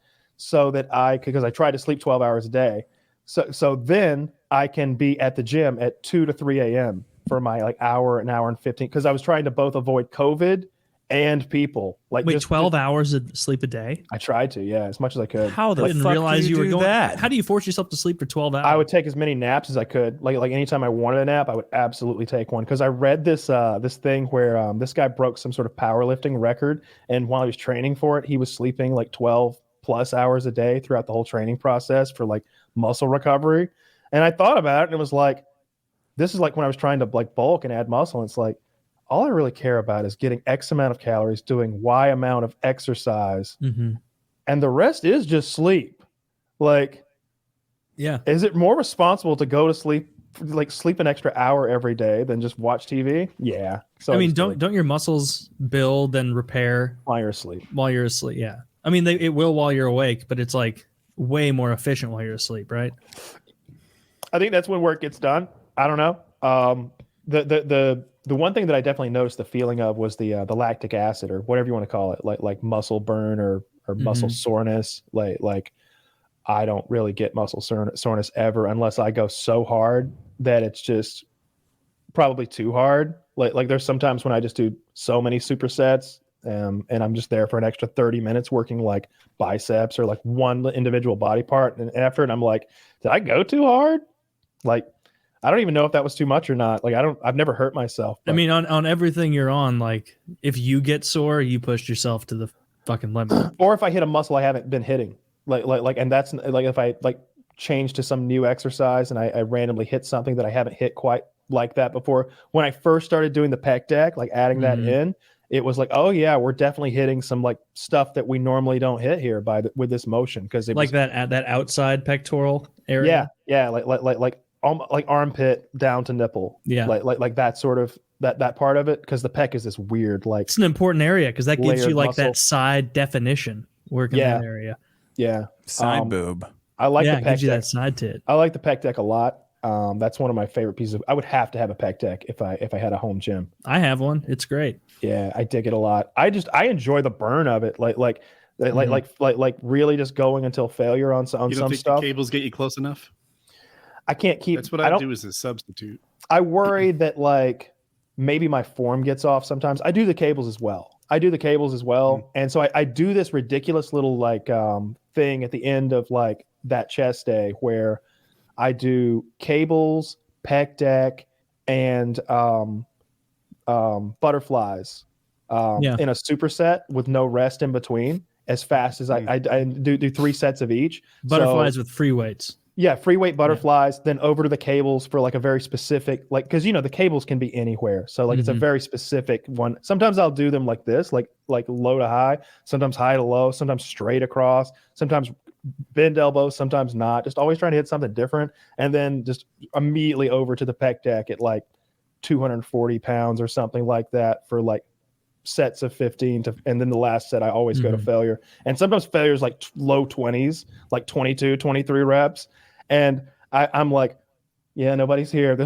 We can scream for this. What angle cable crossover? Like when I've done cable crossovers, I like the one that's almost like lateral, like you were saying. I feel like that activates the most. Maybe that's like part of physiology that it is, and activating the most in your chest, and the other ones are more accessory for top or bottom specifically. I read a lot of those studies or whatever, and I saw that cables were the second best exercise for chest activation, I think right behind like wide grip bench press or something like that. And so that always stuck to me. But I do different, like I was saying, like sometimes I'll do, you've just got so many adjustments there, like I can make them longer or shorter, right? So I can be coming from further out or further in, the elbows can be bent or not. I can take a step forward, I can take a step back, I can throw, like sometimes I'll throw an incline bench into the mix and start doing like all sorts of like stuff really slow and just get it working muscle activation. I like the cables so much. That's one of the reasons, again, that like a home gym is going to like pale in comparison to what I have access to up here. Cause like I do a lot of that cable stuff. Cause and not just that, I do all the other cable exercises that are like isolation. I just know though, if you bought like a functional trainer or a cable machine, I guess what you want sounds a lot less like functional trainer and a lot more like a full bar cable crossover machine. You can buy those for your home gym. I'm aware. You can buy good quality. You can buy a fucking space station. Like we can't, but we can all buy a cable crossover machine. I could take some of my jizz money and I could put it in cable crossover machines, or I could keep spending whatever I spent $25 a month to have access to 6 figures worth of exercise equipment. And but free it's a different level of convenience to have that right there. There aren't any girls I don't in my think garage. he's looking for convenience though. Like I want to work out in jeans and no shirt on and sandals. That's important to me in my workout. I don't think you're going for that. Yeah, Kyle. I only squat naked. just fully naked. Just me in my Converse flat shoes. Yeah. Once my scrotum touches the rubber mats, I know I've gone down. Oh, that's full extension. Look at it. Look at the scrote. Look at the scrote, baby. Yeah. No, he's not even. If his scrotum wasn't so long, he wouldn't have completed the rep. Yeah. It's a fake. It's a fake Taylor, scrotum he's got there. Taylor's If working it out, was Mom. colder, it wouldn't have hit full depth. Yes. Well, when it's cold out, I can't get full range. He's telling me to note the scrote. It means he wants me to look at his balls because they're touching. Yeah. Yeah, it's a thing he does. Yeah. So yeah, I go back and forth on that. I would like a home gym, but I also really enjoy a lot of the things about having to get off my ass and drive down the road and go into a place. And once I'm there, and like I've said a couple times, I've only like quit a workout maybe twice, 3 times possibly, and every time I was vomiting, and like it was like low blood sugar vomiting because I was experimenting with some stuff and some diet stuff, and it didn't work out, and I just had to go home. What were you experimenting with that made it fucked up for you? Dropping my blood sugar, really my glucose levels extremely low before the workout. And that just like you just got like a little shaky. For some reason, I thought that was a good idea, and what that actually does is it makes you almost go into a diabetic coma of sorts. For some reason, no, all the power lifters say that you want to totally deplete your energy stores prior to the. I don't know. It was almost like I injected insulin or something. It was weird. I wouldn't recommend. I wouldn't recommend that sort of thing. Even though you could probably just go to a Walmart and just buy it right over the counter and then just inject it subcutaneously with an insulin pen. You know, I knew that code was happening. The shit probably only costs like $13, and they hand it to you willy nilly like it's fucking soda pop. Not telling you that five fucking cc's will send you into a coma. You know, insulin has a lot to do with whether you get fat or not. Is more insulin make you skinny or fat? I don't know. I don't know enough. I'm the guy who almost put himself in a coma. That would have been so depressing if you put yourself in a diabetic coma and you're just the most jacked guy in the hospital laying there. They're like, what happened? Well, he wasn't satisfied with being this yoked, so now he's got the beatus. Do you follow bodybuilding very much, Taylor? No, bodybuilding. No, I watch the powerlifting YouTube channels, but not bodybuilding. Mr. Olympia is the top bodybuilding competition, and a guy died during prep week recently, and someone else died not long ago either. And you know, Mountain Dog, we all watched him. He died 6 months ago, and everybody loves him. He's beloved. You can't crack jokes at his behalf, but his video upload schedule has not slowed down since. What? And it has been 6 months. The guy's uploading like every week. Are they of him? Yeah. Oh no. He had that much of a fucking backlog of video. I'm looking at it right now. 8 days ago, he made a calf 3 exercise calf workouts. 1 day ago, fasted cardio. Dude. Who wants to see his tutorial on the coffin press? Jesus Christ. Oh no. Okay, that would be fucking fan. That would be the funniest shit ever. But yeah, no, Woody, you are 1,000,000% right. Shoulders and triceps workout for mass. John Meadows. It's all this dead guy. Anyway, there are a handful. Are they in black and white? No. Who've died not long ago, in the recent months. Yeah, and they look fantastic, but they're not as healthy as they look. And then somehow that just came to mind. It's a dangerous sport. I went to his. It was uploaded November 10th. 3 exercise calf workout for mass. I didn't mispronounce that. That's how they wrote it in the title. And the top comment is, "Even in heaven, he's teaching us to grow our weakest area." He's a nice guy. I watched him a lot when he was alive. Yeah, everybody who knows him, I watch him. Sings his I've praises. watched him a lot. I've watched him a lot since he was alive. So I'm a real fan. This is absolutely wild. How many videos Tupac have been is like, uploaded? slow down, dude. How much do you have after death? When did he die? 6 months ago? He's been dead for 6 months and he's uploading. There's 100 videos since then. Are they saying like he's dead, or are they just going like normal? Here's a question.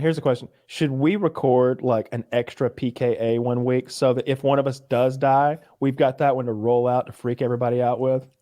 That would. We don't talk about any like current events. You know, we're just like, yeah. Can you believe that wild thing that happened this week in sports? Woo! Yeah. After we told them all that Wings was dead, they'll never believe us again. Yeah. That would be so funny.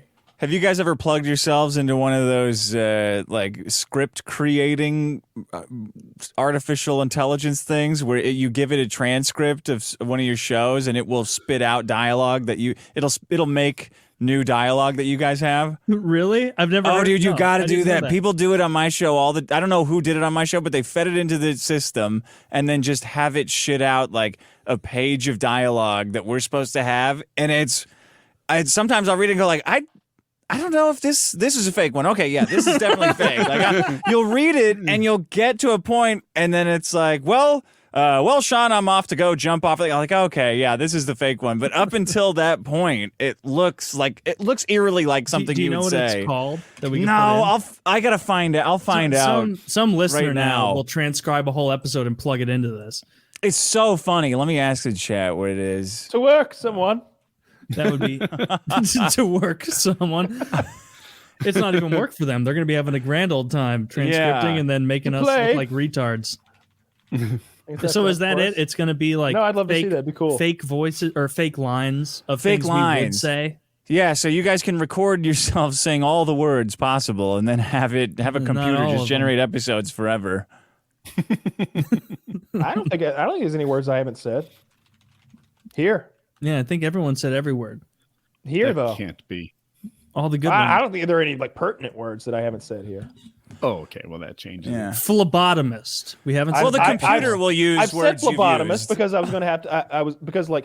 So I have to get blood fairly often because the red blood cell count gets so fucking high because of my TRT, and so I'm going to have to hire a phlebotomist next time because I got flagged last time I gave blood for my for terrorism for syphilis antibodies because once you've had syphilis you've got syphilis antibodies for a long time. And so that's how disease works. Yeah, yeah, you've got them.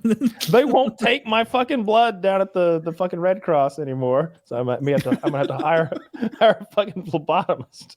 They won't take your blood down at the Red Cross. Yeah, yeah. It's STD blood. It's got the stain on it. Syphilis. It seems like syphilis antibodies are not a bug; they're a feature. Don't you want the ability to combat syphilis? So I'm not an expert, but my guess is that syphilis antibodies are what they use to indicate that someone has syphilis. So a syphilis test for syphilis antibodies, and therefore they have no way of knowing if you either are currently have syphilis or if you had syphilis 3 or 4 years ago, like I did, whenever it was. I know you didn't. You know why? Because you went through 2 different kinds of strep throat treatment 3 weeks ago. Exactly. That literally would have killed the fucking syphilis, like what I went through last. That's true. You guys have shit luck. You guys both got fucked by strep in the last couple of months. Yeah. I got to the doctor and then they offered to give me that shot and I knew it was going to be a big ass needle like this and she was going to put it in my ass and I didn't trust her and I have to inject into that ass cheek regularly. God. So I was like, I took it from her and she let me inject myself with the fucking antibiotics and it was a big fucking shot. It was like that much liquid. It was a lot. You know what's funny, was it easy Kyle? to push the plunger? Huh? Was it easy to push the plunger? Too easy. It was water based, so I went very slow. So this is oil based. So that's an interesting question because I don't know if I can show what testosterone looks like in oil, but no, let me see. It's just really you can thick. see it a little bit. Yeah, it's really thick. It's think of vegetable oil. Yeah, a vegetable oil, olive oil, something like that. It's actually in MCT oil, I think, or something like that. They use a few different oils to do this stuff with, but it's grapeseed oil. That's actually my favorite. That's your favorite oil? Grapeseed? Yeah, it's easier to push than MCT oil, because like when you're pushing this syringe, it's like I'll be pushing so hard that it'll be bent. Like the plunger will be bending, and it's hurting my fingers to push that hard. I hate that. One time, one time in the winter, I don't remember what oil I was using, but I put the syringe in my shoulder, and then the plunger is obviously sticking out the back, and I walked up to a wall. And I held this carefully so that it wouldn't drive this into my shoulder anymore. What is wrong with you? I made this I made this the anchor, but I pushed this against a wall with my body weight, because it was hurting my fingers so much to push it as hard as it needed to be pushed to get it in. It was just going so. I've been pushing for 2 minutes. Cold? Because it was cold and thick oil. Yeah. I wonder if you damaged the needle at all. Like maybe it was clogged and imperfect in some way. No, it was like that every time. It was like that every time. I had to do it a lot. It was that batch of oil. I talked to a nurse I know about your story about injecting yourself with that shit, and she was like, "Oh, that's like lose your license territory." Like, no, I was like, so like if some guy came in and he was clearly jacked and he could inject everything on his own, you would let him do it, right? And I was assuming that your situation was normal, and she was like, Oh no! Like, no like way. I'll lose my job if they come in and see some guy injecting himself, and She should not have done that. She 100% should not have done that. Yeah, no. She was like, "Where would you put it?" And I'm like, "Right here, in the top of my glute." She's like, "Have you done this before?" And I'm like, "I do it every day in that glute." And she's like, "Huh." Well, okay. Like, she was easily convinced, but I remember thinking like, I don't think she's supposed to do this. No, absolutely not. They're not supposed to let people free plug themselves in the back. I felt like it was on me at that point. If anything, it should be taking, any culpability off of her. I did the injection. Now, if anything goes wrong, it's on me. Yeah, they got a thing in America about drugs and it being whose responsibility. You can't just do whatever you want with them, as it turns out. I did exactly what she wanted me to do with those drugs. I shot them into my ass cheek, and I felt better. I wish I had I wish I had like a couple of syringes or vials of like whatever the current antibiotic is, the penicillin thing, to just like knock out shit like these sore throats. Penicillin. Well, no, they're always making like a different one, right? Because penicillin doesn't work like it used to. Obviously, bacteria built up resistance to it. Same like there's lots of amoxicillin. Amoxicillin, yeah, something like that. Like I just wish I had a vial of something that I could just like. We have some amoxicillin. You have to take the full dose. Yeah. Our dogs seem fine. We were just a little irresponsible, and he is fine. That was months ago. So now we have these like canine amoxicillin sitting on the counter. And I'll tell you, if I was home, I would have downed some. I mean, if you were home, amoxicillin is the exact same shit, right? You would just have to look at dosages. That's what it's the dosage, and it's these are Great Danes. There's a 150 pound dog. Woody could have taken those. Yeah, you would have been fine for you. Yeah, it's the same doses for people because they're people-sized dogs. No, I think that would have worked. I try to take all of them, but at some point, it's like, really, all of these? I've been well for a week. And because it fucks your stomach up so much to take them. Yeah, it's unhealthy. Like I'm balancing back and forth between like, well, I want the next guy's penicillin to work, but also like, I'd rather not nuke my entire body's flora right at the moment with like 8 more of these pills. Like I feel like that's not good for me either. Like I don't know shit about that stuff, but Derek seems to stress it, and like a big part of my diet and supplementation is built around it. So maybe pause there. So it's good for you not to take the whole dose, but it's bad for society. Did I get that right? That's what I think. Yeah. Yeah. But if you're taking it to the point that you get better, you got leftover guys in you that build up an immunity to what you had because you didn't finish them all off. So you're no longer suffering, but you're still shedding the illness that's now more immune to your penicillin. You just vaccinated the virus. Yeah. And it really does nuke your whole gut flora, right? Yeah. Like it kills that's why you get so fucked up after you're on a cycle of antibiotics. I don't know about that. I usually don't feel fucked up because I usually try to get on it real quick with like a bunch of that fucking kombucha nonsense. God, that shit is nasty. Fuck that shit. That shit is not that bad. It's not that bad. You just have to get a good flavor. It tastes like a sock. You know what's worse than kombucha? Hard kombucha beer. Some jackass brought a 6-pack of hard kombucha to my last party.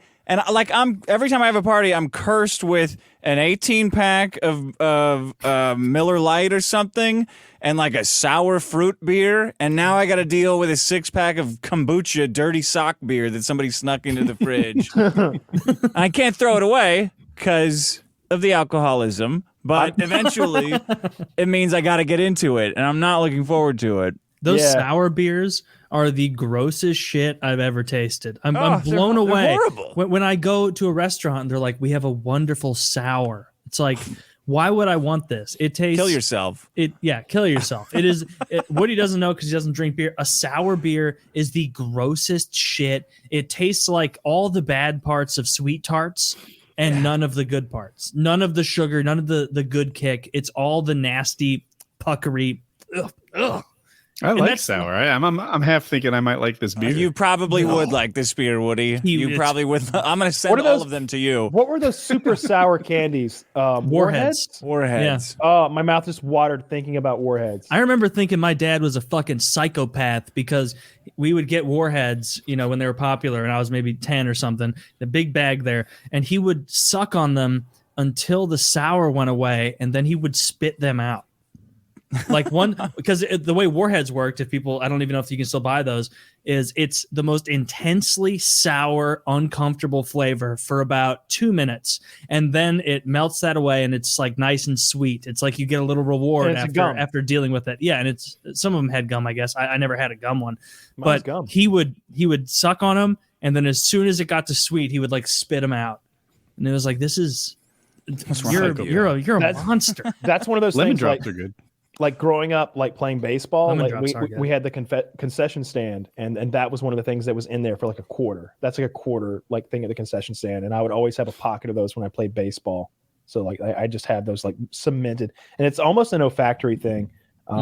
They're so goddamn sour, like they turn your mouth fucking inside out. They make you pucker, sour. like Woody said, like, oh, lemon drops are good. Lemon drops are a solid candy.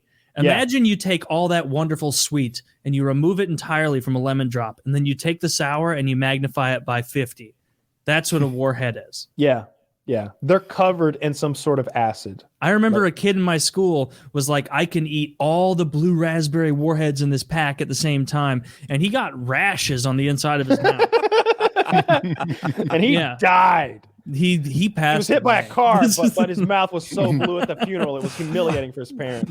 Man, they were really innovating in candy then. That was an exciting time. The 90s is true candy innovation time. Whew, Warheads, I don't see any of that stuff now. No, remember when remember the nerd rope? Oh, I'm younger than all you, so like I was still a kid when the nerd rope was coming out, and I remember being like so stoked on that. And then I tried one, and it's horrible. Runts. It's horrific. You remember it's Runts? just the worst.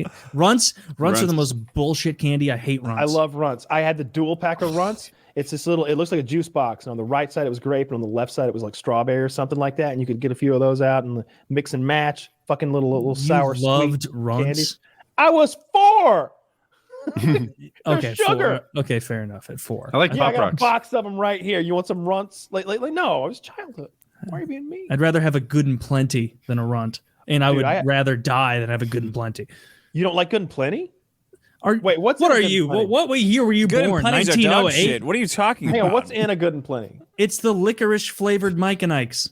Oh, yeah, even their color sucks. Okay, I was thinking of a whatchamacallit. Yeah, they only sold that candy because like everyone was in the Great Depression. You ever had a whatchamacallit?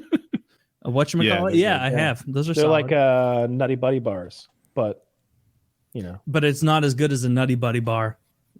It's not as there's not as much peanut butter or something. There is nothing that melts on your hand faster than touching a Nutty Buddy bar. Because that's not real chocolate. Whatever that is melts instantly. It's like all palm oil, and it immediately like liquefies when you touch it. Yeah, there's very little cocoa in whatever makes that. They've had to use paint or something, but those things are fucking delicious. They are fucking good. delicious. Yeah. Do they even I'm a make those anymore? Toblerone man. Yeah, I had one the other day. Oh, la di da! Oh, my goodness, gentlemen, we are in the presence of a Toblerone man. Oh, bag? Oh, you can. In case anyone wants to know, yes, I have been to the airport recently, which is why I'm eating this sophisticated candy. No, you may not have a triangle. I know you're going to say square because you're an idiot, but they are not squares. They are triangles, and they come in their triangle box that you slide them out of classily and then break them off. I remember the first time I had a Toblerone and thinking in my head, like, this is how adults eat candy. Out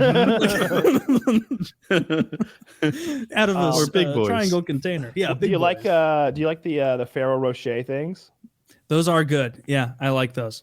Ferrero Rocher, maybe. I think it's Ferrero Rocher. It's those little hazelnut candies. It's the like best little candies. Ball that you've got to like unwrap. Oh yeah, those are good. They sell them in drugstores. Yeah, and like those make you feel really bad for mowing through like 50 of them in a night. I've never eaten more than one at a time. Good God. Oh man, I've eaten I've eaten dozens. Fuck, they're like bonbons or something. Like it's like a huge piece of. Okay. Yep. Yeah. I remember, we know what they are, Kyle. Taylor and I know. We know how bad we feel. I feel like I get really. I feel like I get sick to my stomach if I ate that much hazelnut. Yeah. Oh, you do. Good, though.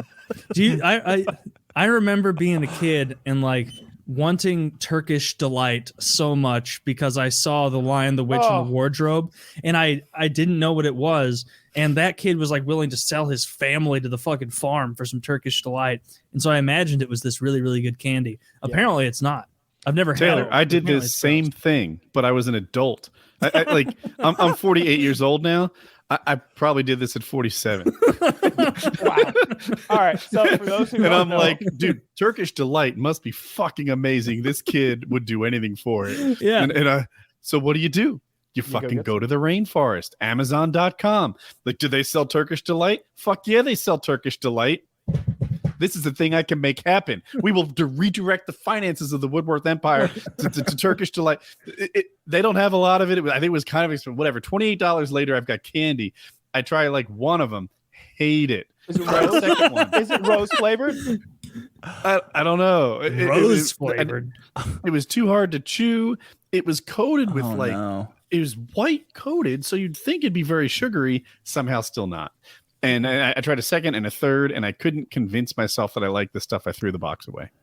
Yeah, so there's this supposed stuff to be, looks gross. There's supposed to be like the most common flavor, I believe. I've never had them. I believe the most common flavor is rose. Like they use like rose water. But I've heard of like lime. I think lime sounds people better. in Turkey don't know candy. No one eats that stuff and enjoys it. It's like fruitcake or something like that. I watched Binging with Babish make it once. I like fruitcake too, actually. I like that. I really do. I really do. Everybody's like, fruitcake. And it's like, yeah, that's fucking tasty. I bet it would be good if you took a slice and like put it on the grill or something like that and let it caramelize. I like fruitcake. Could be. It's fruitcake season. It's coming. Fruitcake is fucking, I'm sending you a fruitcake. American chocolate. They're like, American chocolate can't even be advertised as chocolate outside of America because it's not really chocolate. But fuck you. There is no country on earth who compares to America's dessert and candy prowess. We are number one by a long shot. You go to fucking Yugoslavia for candy, it's meat. Fucking idiots. Meat. Well, Yugoslavia's not a country anymore, but work with me. Yeah. With me. Because they didn't have any goddamn candy. Yeah, maybe they would have got along now with Burma, each other. They've got candy. Stuff like that. You go around the world, no one can hang with American candy. We are far and away the best, and that includes desserts. This is going to be the most controversial thing said on the episode because you already know, like Europeans as a whole already rip into Hershey and American candy all the time. We make better candy. It's not even close. Did they in the hundreds of years of history in Europe, did they ever put peanut butter and chocolate together? Not once. Not once. It was up to America to storm that beach and force them to enjoy high quality candy. If Europeans knew a goddamn thing about candy or desserts like Americans did, they'd match our obesity rates. But no, those fucks don't even come close. These fucking retards. They don't even know candy. They don't even know candy. Can we stop talking about candy? I'm so hungry and I want candy now. What if you could have one kind of candy right now? Chocolate payday. Oh, wait, I overloaded on paydays. My parents had a Costco membership when I was a kid, so somehow I snuck like a box of paydays into the cart, and I must have gone through that thing in like 9 days. Like one of those giant 52 packs. Oh man, I would sneak one every time I walked by. Paydays are so tasty. I didn't even know they made them in chocolate until you said that just now. I want apple pie with ice cream on top. That's what so I it's want right it's now. caramel, peanuts, and chocolate coating it. I had one. It's been a while. No but chocolate coating it. No chocolate coating. It's basically peanuts swimming in caramel. But this is the new one though. This is the chocolate payday. Oh, never mind. I didn't catch that. Yeah. I discovered this just the other day. That's what drove me to eat a candy bar. I was like, chocolate payday. Are you out of your mind? Just when we thought we had achieved perfection, Americans keep innovating. And I was driving 7 hours to buy weed, so it was like, this seems like a good time to have a chocolate payday. This is an energy what drink. it is. Yeah, So, Dick, I live 7 hours from Illinois, so I can smoke this Delta 8 shit. And it gets me pretty high, I guess. It's okay. It's relaxing. But every now and then, I'm gonna have to take a little vacation and just drive up to Illinois and get high for a few days. Oh my god, yeah, I would drive 8 hours for liquor if I had to, and I make a little trip out of it. Oh, you've What's second best, Kyle? If not Illinois, like, is there another state that's 8 hours away? Virginia, but Virginia doesn't have the stores yet. Virginia is almost neck and neck. You would have to weigh going through mountain roads, whether you like that better or not. And then after that, I think it might be. I think Michigan is about 12 hours. that is so far from you, dude. But it's Michigan? closer. I'm just throwing out the third closest state with rec weed, I think, is Michigan with like 12 hours, unless it's somewhere in the north east. I know Pennsylvania has medical, maybe rec. There's a few states up there that I'm fuzzy on because they did that thing where they legalized it like a year to 3 years ago, but they don't quite yet have the infrastructure in place yet, so they don't really count. I mean, as far as like Missouri goes, I'm selling Missouri. You can move here. We can hang out. The Ozarks. Now, well, you could move to the Ozarks. That's a fun area to be in. But with the weed thing, I have a friend who got his medical card here for like real weed, and he says like the biggest, and he's a huge smoker, like almost your level pre-arrest and everything, and he is like, it's too much. He bought flour that was like is 29% high for flour, 30% something like it was something absurd. He was like, I bought a quarter ounce. It was 29% flour, and I went home and me and my wife were gonna smoke, and then we did, and it was mesmerizing how high we got, because they were used to like buying weed from drug dealers and like bullshit, like homegrown shit. And so like after that, like he said, like literally like 3 hits off of a joint from the medical dispensary here was otherworldly, like higher than he'd been in years. Yeah, that makes sense. I bought some stuff like that in Illinois the other day. It was 30, or it was over 30. And it was really good flour, but mostly what I like, and they're expensive, are the vape pens that they have up there, and the concentrate. But I haven't really found any good concentrate in a while. I found this Delta 8 stuff the other day from the company called, it's the number 3 and then the letters CHI. I don't know how you pronounce that. 3chi. I don't fucking know. 3chi. In any case, I bought 3 grams of their concentrate over the counter, here in Georgia. And it's strong as fuck, and was $63 for 3 grams. I'm sure. I mean, I don't need stuff that strong. If anything, like the way I look at weed that strong is it's the way Delta I look 8 at, though. like, That's what I'm saying. It's Delta 8 that's like strong enough to actually work. Because not all of it does. I feel like there's a lot of like snake oil out there in the Delta 8 world right now. these are real. Like these are fucking great. And most of the vape cartridges that I've gotten are great.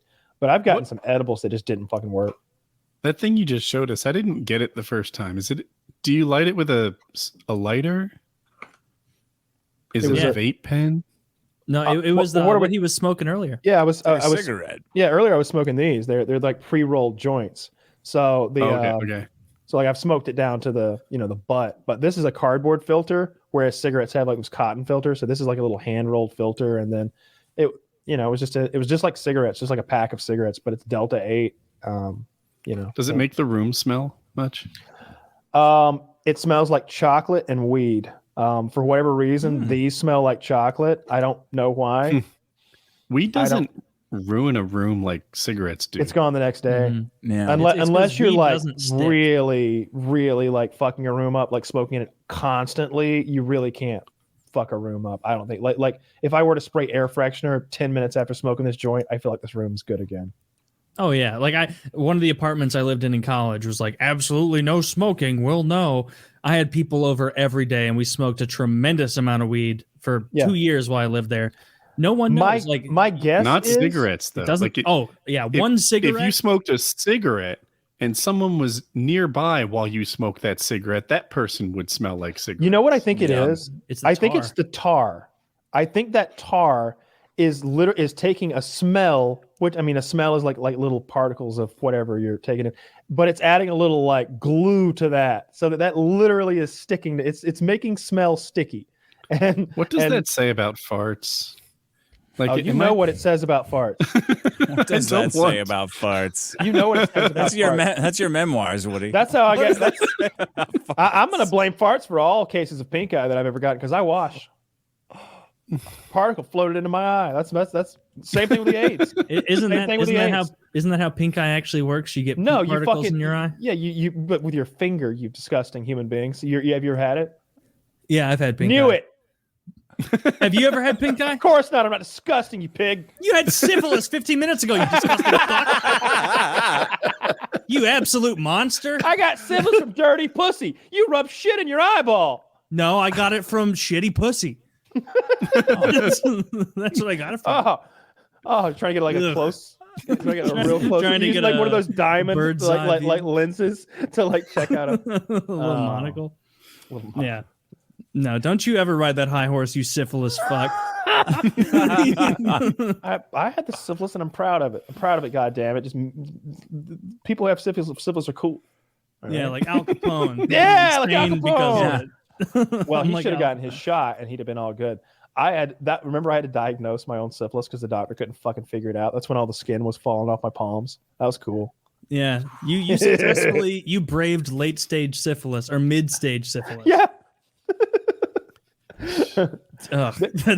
and one thing people often say when I tell them that story is like, imagine how many people you gave syphilis to. And I'm like, well, usually I wear a condom, but you're not contagious. You're not you can't pass syphilis on after like a year or something like that. So there was actually like a brief window. Yeah. So you feel like had it for over a year?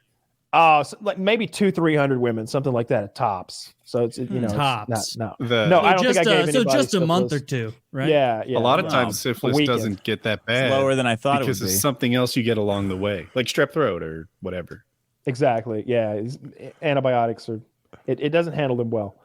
But I didn't really have any like real symptoms. I just had I had a little rash on my like collarbone area, and then there was that time all the skin on my hand turned to blisters and fell off. That's like the perfect amount of syphilis then. Just right when it gets biblical, then you're out. All right. That's like you have no idea how scary it is when like both your hands are covered in blisters and the skin is falling off and you don't know why. Stigmata. And so like here's how my dermatologist said to put gloves on, like surgical gloves, and fill them with olive oil when I slept. Fill them. Does she think you're fucking Bezos over here? Just filling them? So I took that as olive oil is good for your hands. So throughout my day, I'm always in olive oil gloves. And my girlfriend's just like, how are your hands, baby? And I'm like, they're real bad today.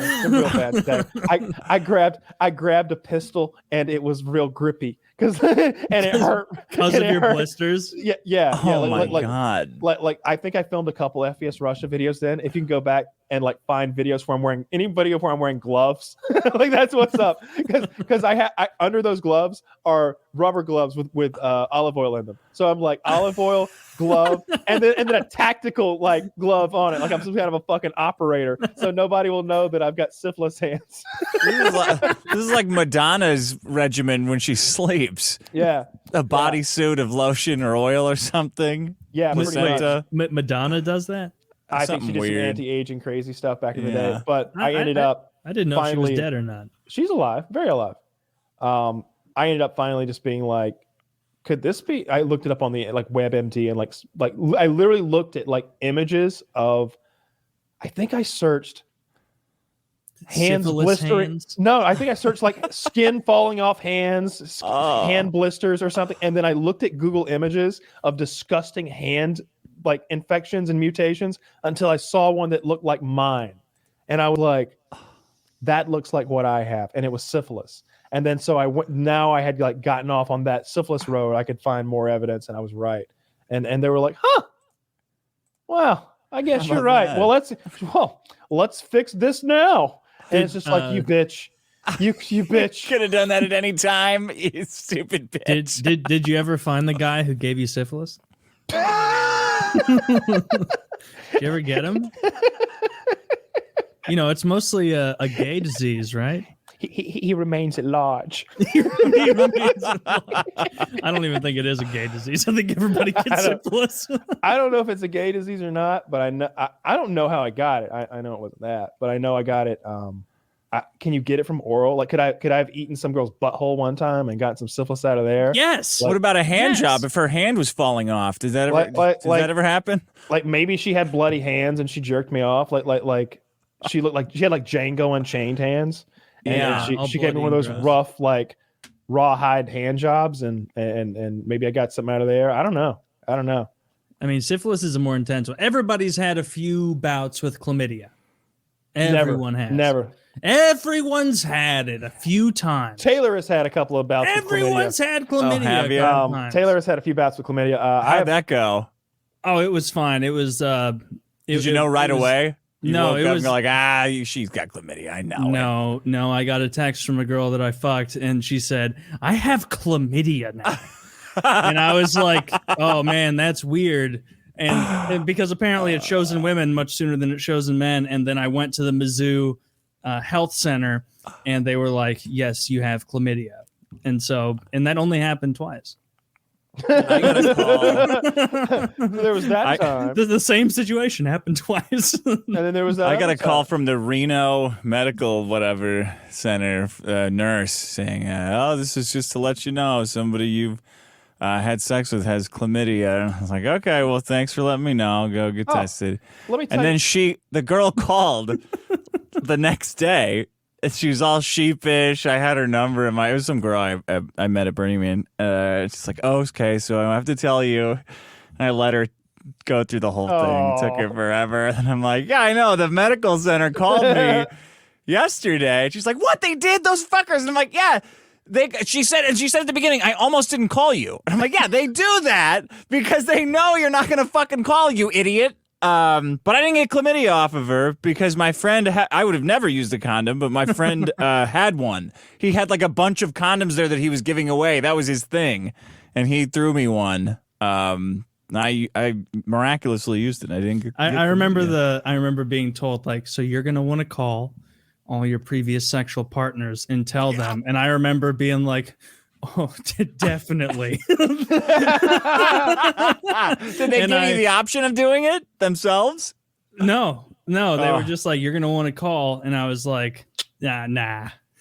No, that seems horrible and uncomfortable. So I didn't. Or maybe I've been doing this thing where I don't. And they just figure it out or whatever. I've been doing this thing where I live and let live, so to speak.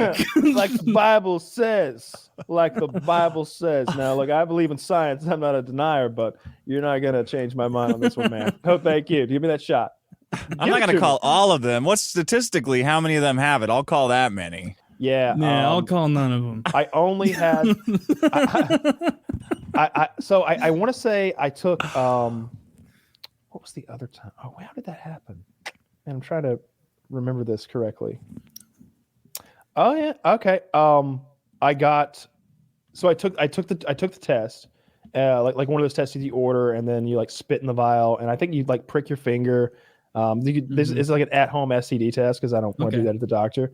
I think you spit. I think it's blood, and there might be urine too. I think you do all three, and then you mail it all back, and it tests for like everything.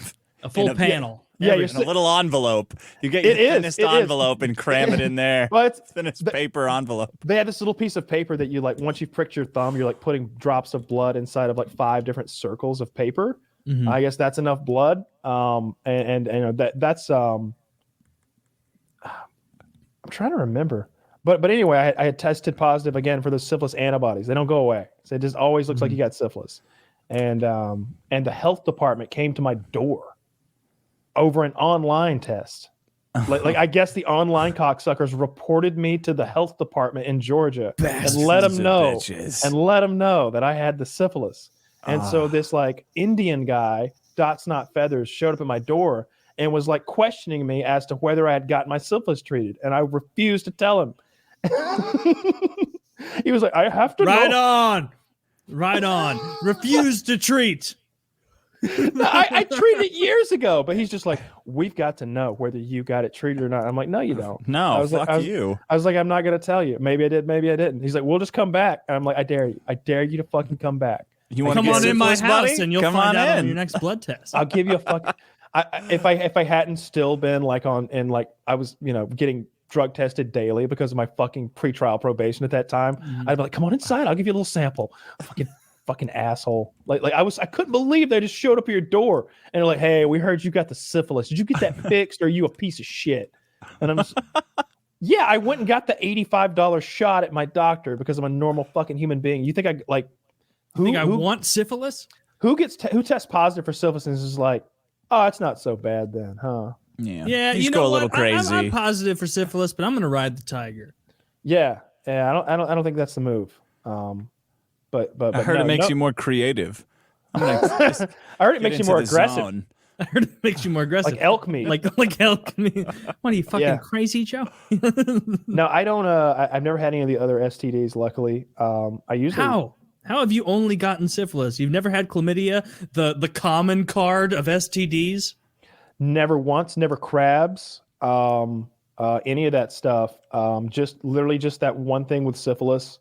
And that's it. Oh, and then obviously like herpes, but like I've had that. Like I've got a little bit on my lip now. Herpes. Like I literally I started an outbreak yesterday. It happens 3 or 4 times a year. But I've got Valtrex now that I got from one of those. But that's a different kind of herpes than the genital one. It's type 1 or something. Like it's like type 1 and type 2 or something. Like but cold sores. And we've been through this before though. Like if I go down on a girl right now, she will get genital herpes for a cycle. Like it'll suck. For one cycle, and then it'll go away? In my experience, that's not based on any research or doctor's information. I'm just telling you, I went down on a girlfriend one time who did not have any kind of cold sores or herpes. And she had an immediate outbreak of genital herpes that was terrible. She had blisters inside her vulva. Gross. Did you break up with her? Immediately. Yeah. And I pretended like she gave it to me. Yeah. No, no, I didn't do any of those things. I took great care of her, and I went and like got her fresh bags of peas to sit on, because it was my idea to eat her pussy because I thought my lip was all better because you couldn't see any redness anymore. But it was my bad type. She was like, "Are you sure you're good?" And I'm like, "Totally." And I ate her pussy, and I gave her herpes. Totally. Let me just dab my lip pus real quick. It wasn't like it was like that's it had mayonnaise. Been gone. I ate a sandwich. It had been gone for like weeks. It was just nothing there anymore, and it was still contagious. But anyway, she never again had another one of those outbreaks. Whereas like if I'd had like bumps on my dick of herpes, fucked her and given her herpes that way, I'm pretty sure then forevermore she's gonna have like that's like the type, I don't know, type 1, cyclical, type 2, something like. I think that's type 2, and I'm guessing type 1 is on the mouth. Let's just pretend that's right. Yeah, it doesn't I think matter. that's right. Type 1 is that one that lots of people just have, where you randomly get a cold sore. Yeah. Yeah, and anybody that does that, go online and get yourself like the same medication that people get for genital herpes, and you'll be able to knock them out in like 2 days. I never deal with cold sores anymore. Like the only other solution for them is that shit Abreva, which doesn't work. It does work, but it works a million times slower than just taking Valtrex. What Abreva does is it accelerates the process that it was already going to go through. So you start with the little, oh, is that a pimple? Maybe. And you end up with like this scabby, bloody, sensitive thing that gets weird in the shower within 3 days. Whereas like if you just take the Valtrex, it's like, oh, you look like a little pimple thing right here. And now you're shrinking, and you're gone. Fuck you, you piece of shit. And that dirty bitch that my dad gave it to me though. He shared a fucking Diet Pepsi with me when I was like 8 or something like that. Can't blame this one on women. Or you just had it from birth. That's possible. Maybe you licked your mom's pussy on the way. Yeah, on the way out. Could have been anything. Sorry, that was gross. What am I even licking? It tastes weird. Oh no! No! Nobody got a picture of that. Oh, there's video. No! Oh no! Drop me on my head so I forget what I just did. That's a solid theory. It is. It seems scientific. I have no retort. I have no retort. Yeah, we've been doing STD talk while you're stepped away there. We're all filthy human beings apparently. Well, we're clean now. Ruined our appetites. We've had at least one talk. each. Nothing bad. Ruined my appetite. Nothing bad though. You know, it's been cool. And you know what? I'm gonna chalk that up to my taste in women. A lot of classy gals know how to take care of themselves. Let's just all get AIDS. They can handle it now, right? Knock it out with some medicine or something. I mean, you could take in our hangout. Prep? The guy was talking about prep. You know, you just take a pill every day and you're invincible. You can't get AIDS. It's like 99. Let's test it. I feel like I heard Jim Norton, a comedian who's very degenerate in his prostituting and whatnot. I feel like I heard him say like, yeah, prep will keep you from getting AIDS, but it does some fucked up shit to you later. Oh, like it messes with your immune bone system density? later in life if you're taking it. I think it does something to bone density as well. Yeah, they were you get talking all your about AIDS at once. You get 80 years of AIDS on your last day. I wonder how long you have to take it, right? You know, could you use it almost like a condom? Like, oh, it's going to be a big weekend for me. I'll start on Thursday. I'll stop on Monday. So definitely don't take your fucking medical advice like this from us. Like most of the stuff we joke about, it's like, take your vitamins before or after you eat. It probably doesn't fucking matter. But on this one, like, you don't get AIDS, kid. Talk to your doctor. But the guy in the hangout said that like you could use it almost like a morning after pill sometimes. Like you could have unsafe sex and be like, oh shit, and take like 3 or 4 of them. No, dude, that's risky business. Right. that doesn't sound. If you're having to quadruple up on the dose, it doesn't sound like that's the way they meant it to be used. I'm just telling you what the man said. I remember the conversation. I heard him say it too, so it's true. And I remember is that like thinking, in your body, the Lord of the Rings is happening when the Ghost Army comes in? Like they're losing. Like here comes all the preps. Then it kills. The white blood cells are all death. But if he's right about that, then it would seem like my sort of weekend plan works too. You don't have to live on it unless you constantly have risky sex. Yeah, there's billboards for it here in Atlanta. I think they say something like $1 a day and prevent keeps HIV AIDS or away. something. Yeah, $1 a day keeps AIDS away. It's something like that. Yeah, and it's like, fuck, that's pretty convincing. Better get on that, boys. Dude, Kyle, you just saying that like death made me want to rewatch Lord of the Rings again. Because you're like speech. a teenage boy horny for Lord of the Rings. Like so the slightest fucking provocation, you just see a bra and you're like, all right, this initiated the launch sequence. I'm horny for Lord of the Rings. I love it. Theoden's death speech as he's riding in front of the Rohirrim before they charge in to take on the orcs as they're sieging Minas Tirith. Oh God, it's one of the best. Is Theoden the wizard? Kyle, you bitch. Yeah. You know exactly who Theoden is. Is Theoden the one that actually fucks Hermione? Because you hope it's Harry the whole time, and it turns out to be Theoden, I think. You hope the whole time that Harry would fuck Hermione? Yes. Yeah, of course. Yeah. I did. They're the too. two biggest. No, I believe it. I did also. And then when I found out that Ron was going to marry Hermione, and then Harry was going to marry. I've only watched the movies, and this was 2 months ago for the first time. It doesn't make sense. Like, this no-name character is somehow so enthralling to Harry that he wants to marry her. He should have been a supermodel. He's the king wizard.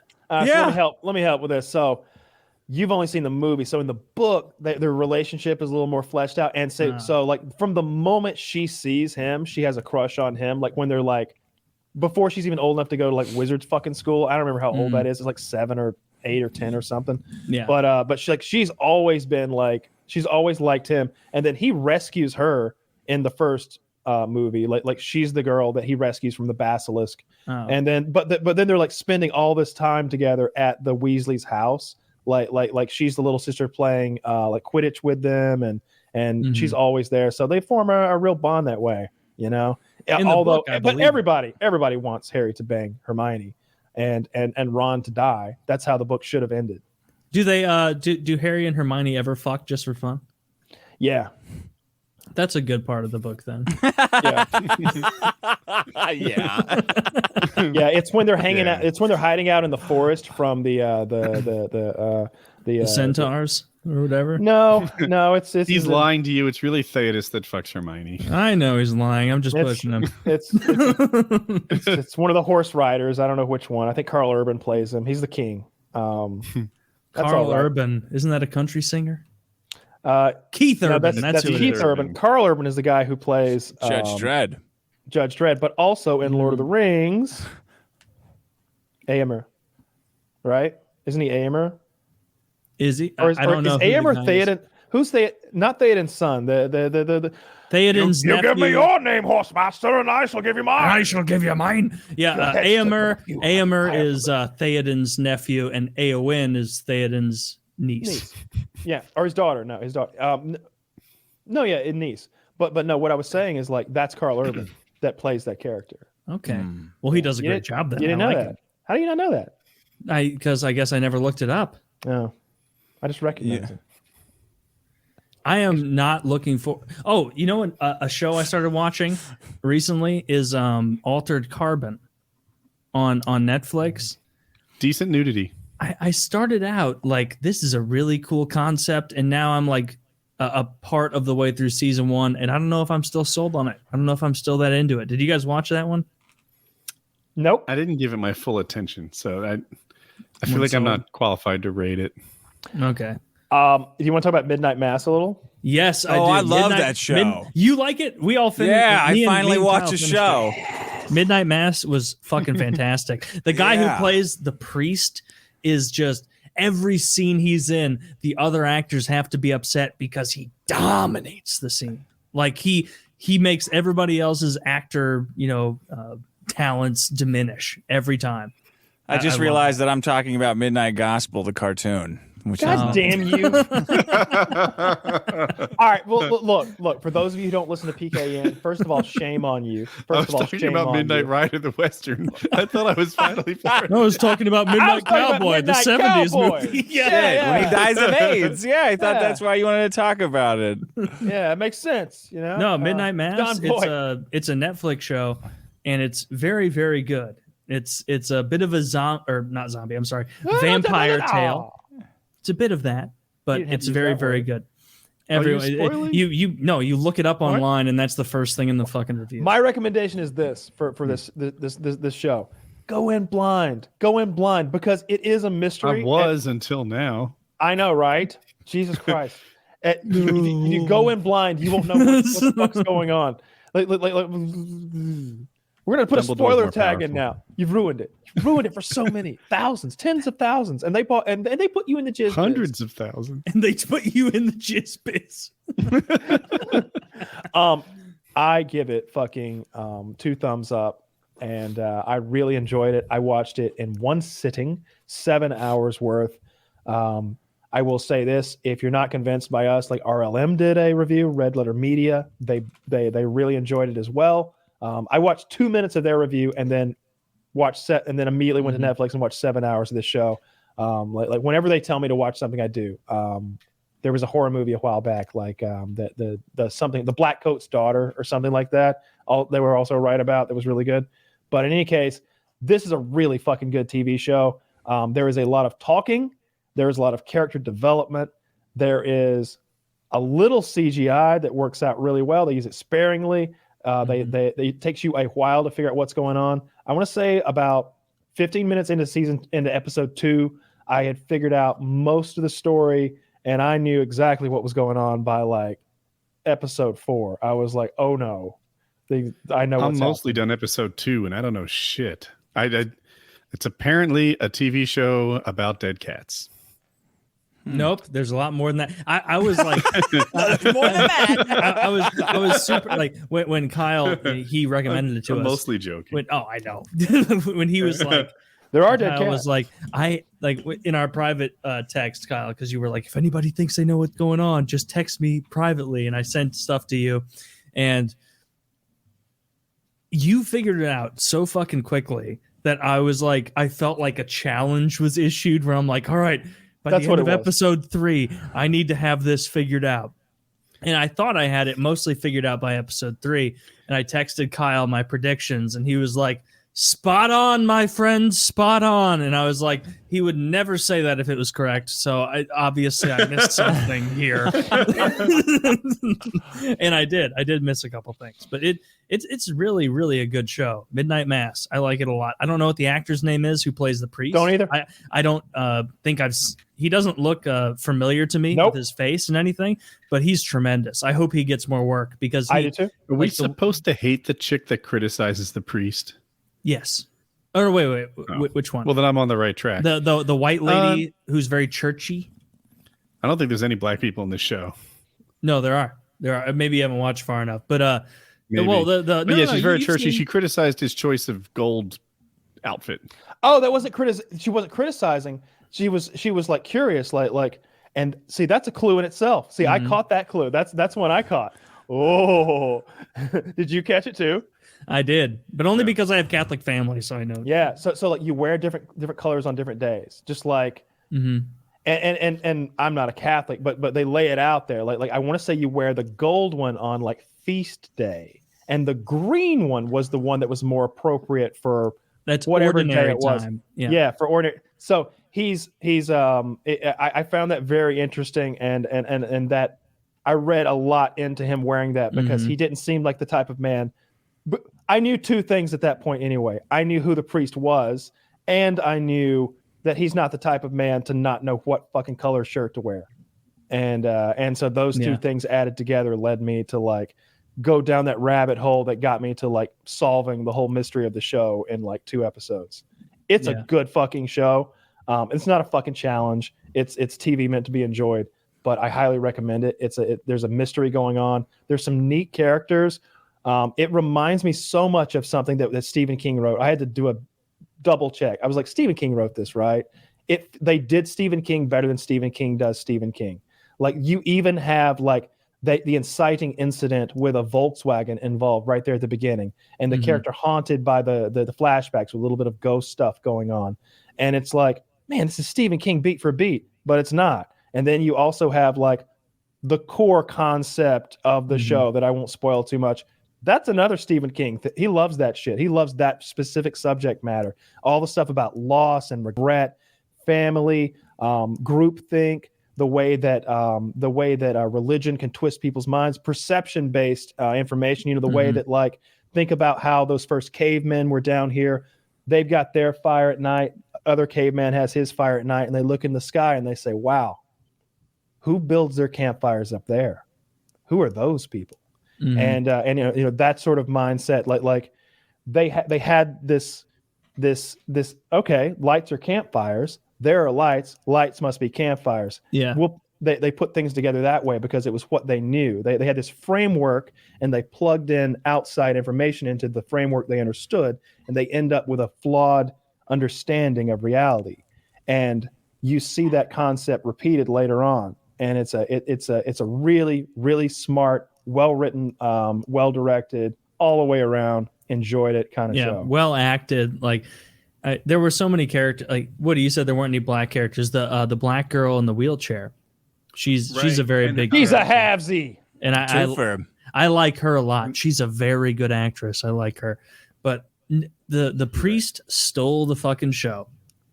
He stole the show in most episodes.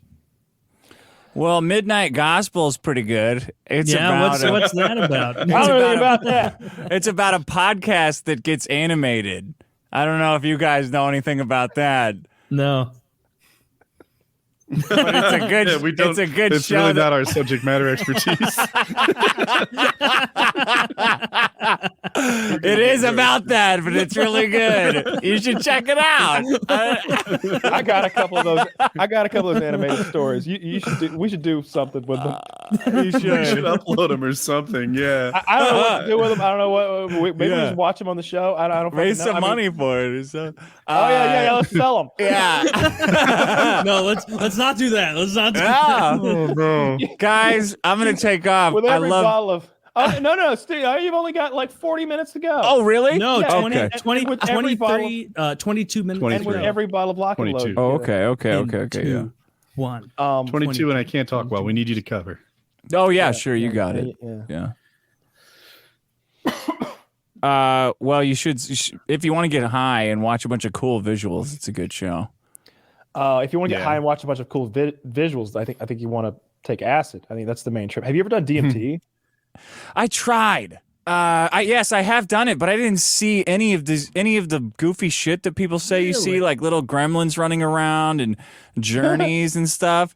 I did it. I did so much DMT, and I said, well, this is defective, so I got a DMT pipe, and I pounded it so hard that I felt like time was skipping as I was turning. But then nothing. It was instantly gone. I didn't get any kind of awareness of anything. Huh. It really annoyed me, actually. Now, when anybody talks about it, now I get so annoyed because I didn't have. I'll try it again, but I couldn't do it. I tried it a bunch of times. Hold on a second. Did more time pass than you thought? No, it felt just like I was moving hard through space. It felt like things weren't keeping up, but it was only for a moment. It's like you were like Gross. clipping through reality. Yeah, like sativa or whatever. Frame rate's too low. Salvia. Salvia.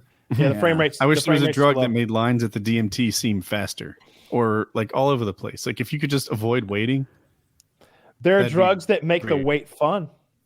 Yeah. I mean, that's just weed. There's a lot of those. But yeah, I would like to do DMT. Now you smoked it out of what looked like a crack pipe, I guess. You had some little granules. Yeah, I did a crack pipe, and I had to go at I went to a gas station to get a liquor store to get a crack pipe at 10:30. I was already drunk. I've never been looked at like that before in my life. Yeah. It was the first crack pipe I ever bought. I did it out of Never been that. looked at like you were drunk. I highly doubt this. No, I was low, like a crack addict. Like I said, hey, do you have any oil pipes? And they're like, ooh. Like, no eye contact. This is in the barrio. Like, here you go, buddy. Get out of here. I did it on that. It was shitty. And then the vape pen too, which came highly recommended, but it just didn't fucking work for me. Yeah, that's what I was going to go to is if you've done it out of a pipe. I hear they do them out of vapes. I've seen them done out of vapes. I've seen them do both ways. Like we do our monthly hangout with fans, $50 patrons down below. Link, go down there if you want to join us and watch some of this shenanigans that happen every month. Coming up in a couple of weeks. And there's a couple of guys who have done DMT there in front of us, and they go on some fucking journeys sometimes. It definitely more than what you're describing, like the drooling and fucking seeing all sorts of fucking like lights and going on a whole journey and stuff. Like I got the guy to close his eyes, do 3 hits, and then he was so suggestive. Like when I did that I was like, do you see gold lights? And he's like, now I do. And it's like, all right, well, and it's like, and you can sort of guide them through some space racer shit if you want to, or send them into a jungle or whatever you want to do. So that was neat. So I am curious about it, but acid is it's so similar but so different at the same time, because this DMT thing is supposed to be this 15-minute trip that feels longer, but you're in and out. And then acid is buckle up, we're in for the night. Like this is it. This is what we're doing tonight. Well, I'll try DMT again and let you know, but I would be very annoyed if I'm immune to it somehow. At first I thought, okay, so everyone's just lying about this. This is a thing everybody's doing as a joke on me. lying about DMT. Yeah, because that's kind of what I think. Because people do that with mushrooms. People will act like mushrooms are going to make you see like a fucking cartoon character in the room with you or something. And it's like, dude, the colors are more saturated, all right? And I feel a little dizzy. And in my case, I had a panic attack, but that was because I was at a fucking Walmart. But like, oh yeah, but even with acid, like lots of acid, I'm not seeing any fucking frogmen or anything like that. No. Everything's just beautiful, and I feel silly. So even on a bunch of acid, like you're not imagining whole cloth something new in your vision. No. I'm seeing distorted versions of what is actually there. Is there a level of acid where you will see that? Just fully construct existence of people. I don't think that it makes sense for someone to take that much more acid than I took. I took 4 hits and I saw about as much as I think you're going to see while you're conscious anyway. Now, maybe if you're unconscious on acid, that's interesting. Like, do your dreams take upon some sort of new, more powerful version? That's interesting to kind of think about. So basically, I know you've tried shrooms also.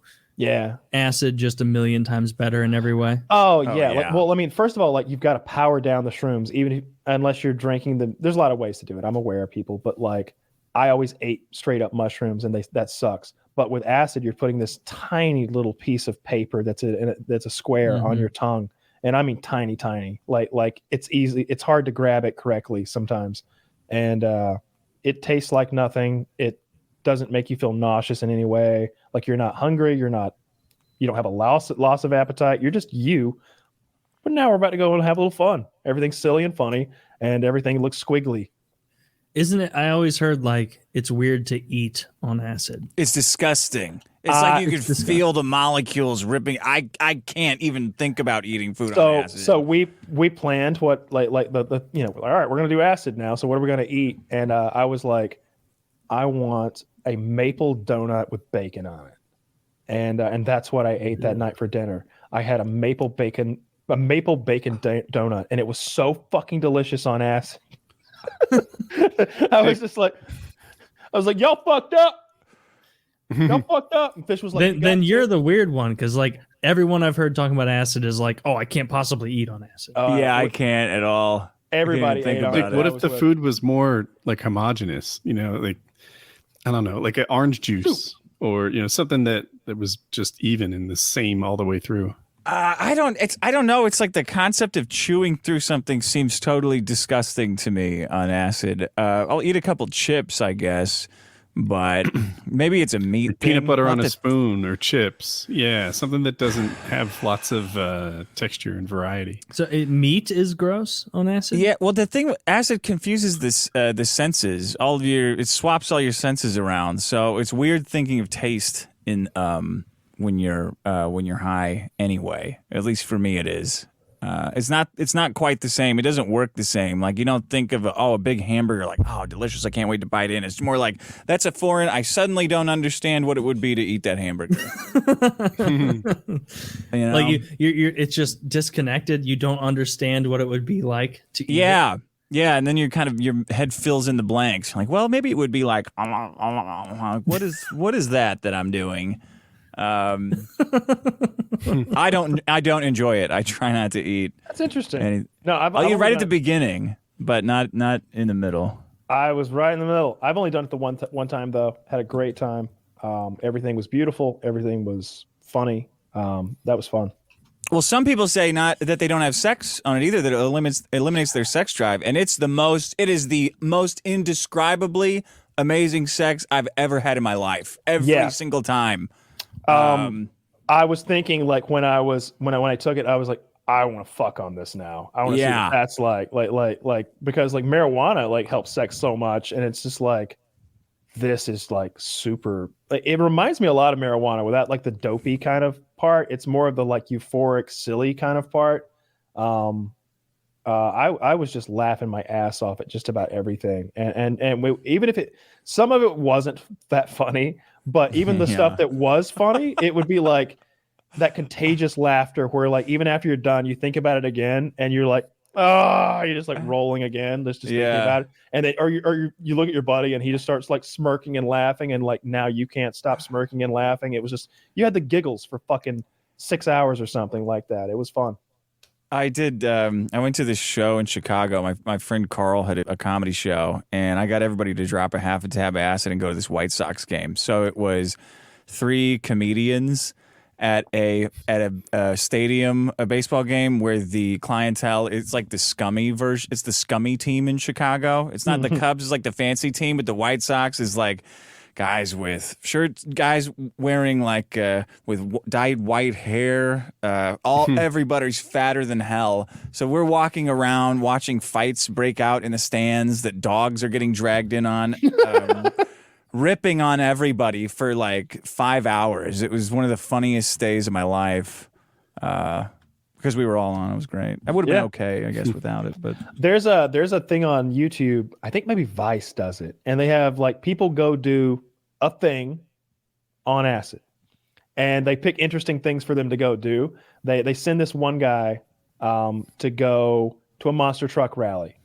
But he has to do like interviews and stuff. Like he has a camera, and he's never been to a monster truck rally. And like his job is to do this sort of like interview thing about what's this crazy thing all about. And so like he's like, that was really weird.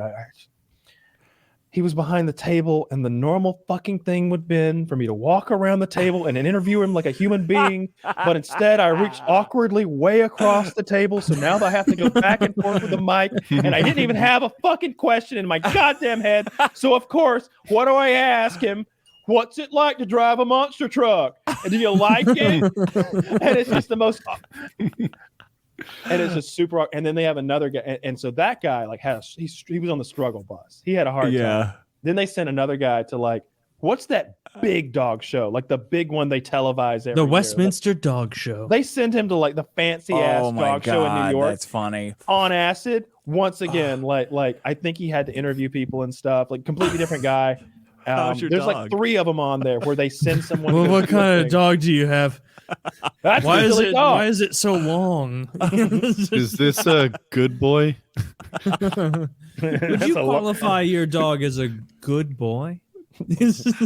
Yeah, I guess so. but they're not like that. They're more just like really awkward and panicked. It's terror. It's fucking terror. Because like the monster truck rally is just, the trucks are banging and everything, and there's smoke and engine oil and exhaust, and everybody's screaming, and he's just like, he had taken 2 big tabs of acid. They were on like, it looked like they were on Altoids or something. It was like those kind. It wasn't pieces of paper. Is that way bigger? Like way more of it? No, you just drop it on whatever you want. Like you can drop it on a chip and eat it. I know people who have just used the dropper before and just dropped it straight into their mouth. How expensive is acid? The cheapest drug imaginable. It's like it really is like $4 a hit. Yeah, I don't even know anybody who sells acid. Think again.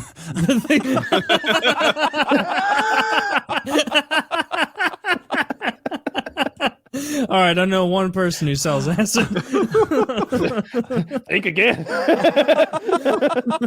Just kidding. I certainly going to sell the fucking acid. But no, there's a bunch of people that are like into that sort of thing. It wouldn't, if you wanted some, I'm sure you could find it. It's just people who smoke weed usually know people who do acid. I don't know. The next time I do it, I want to be like, I don't know, somewhere on some sort of cool place. Like I don't know. I want to look at something cool in nature next time I do it, I think. That would be neat. What do you want to look at? Grand Canyon? A waterfall would be cool. I think a waterfall, like if it was like a big one and you were kind of like down below. No, not something like all touristy. Like it could just be like when Woody and Chiz went rafting. There was a waterfall there that you could kind of walk up to, and the water was just kind of thundering down on the rocks. Like that would be like, that'd be cool. You could sit there all fucking day and stare at that. It'd be all wiggly and shit. Or maybe just going to like a petting zoo or something like that.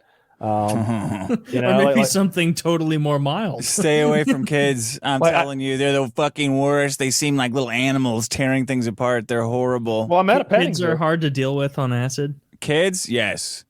Well, you don't give the kids acid. Jesus. What'd you expect? I enjoyed it thoroughly. I I couldn't imagine having a negative reaction to it because it seemed like what was in my mind had so little to do with what I was seeing. Because like I remember there was this like sort of caricaturized clown drawing in the house, and it had been like airbrushed or something, like some sort of like street art, and like its cheeks had that like this rosy thing where like they got rosier and rosier toward the center, but it was orange, and staring at that it would invert and revert from the perimeter being light and the center being dark to the center being light and the perimeter being dark. It was like fluxing, and it was just like, fuck, I could stare at this clown all day. I think clowns are scary, but there was nothing about that scenario that was scary because it was a cartoon clown on a fucking wall. It didn't matter that my mind might be like, oh, better not start thinking about it. It's like, why not? What would happen? I'm on acid. I'm not insane. Like, you know, like I'm not schizophrenic. I'm on acid. There's a big sounds difference. like acid is the hallucinogen go-to. Yeah. It has been for me for sure, because DMT, like we saw that guy do DMT. I would still do it, but that shit looks scary, right? When he started like that coughing. guy was fucked up. Yeah, he started coughing up like like phlegm, and like he seemed like if he were just a little more fucked up, he could choke on it. Like Dick it was that. doesn't. No, we do our patron chats with the $50 patrons. Check out our Patreon. And one of those gentlemen decided to smoke a huge amount of DMT while on the hangout. Cool. And in a call like this, essentially. In a call like this. And he smoked a huge amount of DMT. Well, he smoked a little DMT at first, and then Kyle guided him through a nice little pleasant escapade, and then he decided to double down and smoke more DMT later, and he got so fucked up he was like sitting there like shaking at one point on the chat. There's all of us and 24 other people, and he just goes like, I don't even just vomiting like foam out of his mouth, like a rabid dog, just vomiting foam out of his mouth. Cool. Pretty much. Yeah, and it did not sell me on the experience. There's like that guy at a baseball game. Have you seen that GIF? Who's sitting there and just throwing up endlessly on his shirt. I've seen that. Yeah, just so fucking wasted. There's no coming back. Yeah. What was that, Kyle? I opened up a meme, and it turned out to have music attached, but the meme says, so my lesbian cousin and her partner got me this for Christmas. It's pretty nice and all. I don't want to sound ungrateful. And it's a picture of a Rolex. He goes, but it's not what I meant when I said I want to watch. Baspinga. See, because he wanted to watch them have gay sex, yeah, with his eyes. Because of gay again. Because of the Rolex, gay sex. though, that's a pretty nice gift. I don't think they actually sent him a Rolex. I think he just thought of a joke and he wanted to make it. No, someone wouldn't do that online. Yeah. I think that's what happened. He doesn't even have a cousin. If we're being real, there's no. Go on the internet and tell lies. I've heard that joke before. It's not even his. No. There you go. Did it have a picture in your day when you heard it, Woody? Did the guy show you a little like? It's a date. Okay, look at this. Okay, now let me tell you what that picture is. Animated flip books, you know, from the 1920s. Oh, yeah. The guys on the bicycle with the big front wheel. What were those called? The penny farthing? Penny farthing. I always forget. That's dude, what were they thinking? Just make both wheels the same size. They didn't have gears. Penny farthing. I mean, but get on your bike, you have to get up on like a crate of potatoes and climb onto it. And then you jump on through the back. There's like a horse. peg. You jump on, and then There's you're not how off. you get on a horse, silly. I guess. Yeah, there's pegs. Is that? Yeah, exactly. Thank you, Woody. You do not get on a horse by jumping off the pegs. You don't climb off of the back. There's a peg. Yeah, I've seen penny. Have you ever seen the penny farthing races? Yeah, those guys they're going hard as fuck on penny farthings, and shockingly, you can go pretty hard on a penny farthing. And the problem is, like we said, you got to get a stack of like potato boxes to get in one of these things. So they're up high, and going hard as fuck on a penny farthing. So when they fall off, it's a disaster. Yeah, and die. like there's no like understanding of concussions or CTE. So somebody like falls off their penny farthing and they're like, "Did you notice that Thomas got weird? Ever since he fell off his penny farthing in the they still do it. quarterly Velodrome. race?" They do modern day penny farthing racing. They really? Where do they do all this fun stuff? Is it a Red Bull event? Oh, that they no, have at the Red it Bull is not a factory? Red Bull event. Oh my God, they do. These guys are fucking flying. That's what I'm talking about. I wasn't talking about the old penny farthing races. These guys have penny farthings made out of carbon fiber. I only mean they're flying in the context of walking. They're not going that quickly. Like a normal biker would blow past these idiots. Of course, a normal biker would. They're on penny farthings. There's a reason the wheels are the same size and we have gears and shit now. They're on penny farthings. All right, Woody's about to die. If we're being honest, Woody died like 8 minutes ago. He's in so much pain. He's just dreaming of penny farthings. His hair looks great, He's like, though. what? He's Can on I put my vacation. paramotor on a penny farthing? You know what they do, Kyle? They don't jump up on something.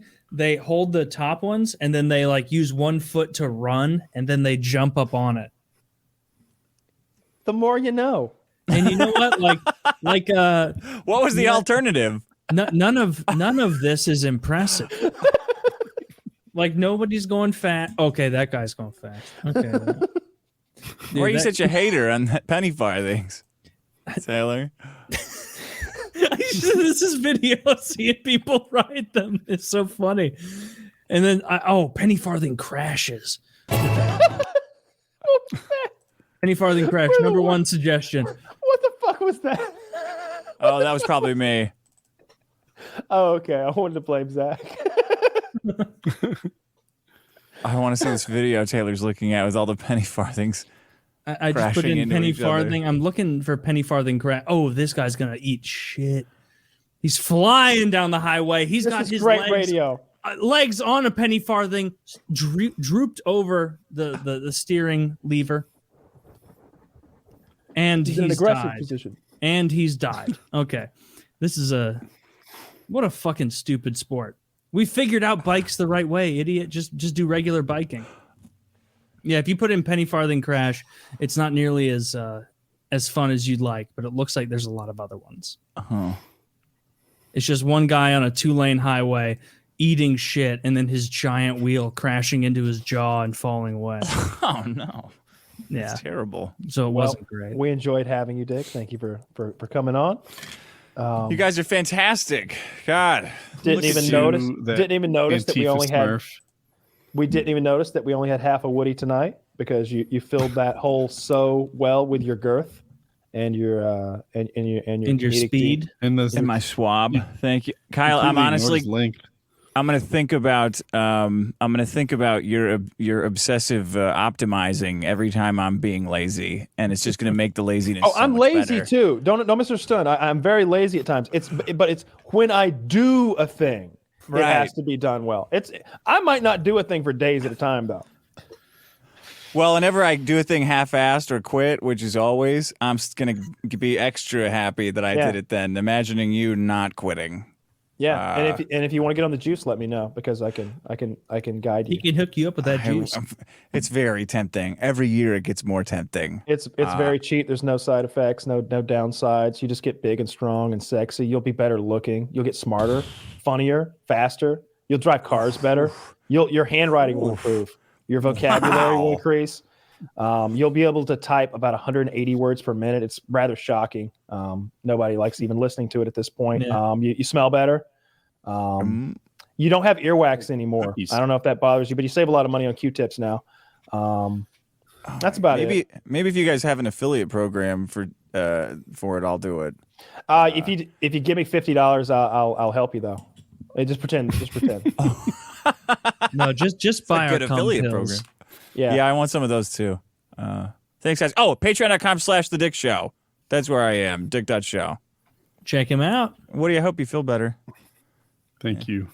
Taylor, get a correctly sized background, would you? Like shrink it down so you can see Kyle's. You see how yours is way bigger than Kyle's, so it looks like it doesn't look real. Do you not get that it's a joke, you fucking retard? It's clearly ironic, idiot. Not a happenstance circumstance of him just not knowing what he's doing when he cut the video. It has nothing to do with that. That was a joke he's making. A little over some people's heads. Everybody else hear that? Whoosh, whoosh. Have a good one. And good night. Bye. PKA 5.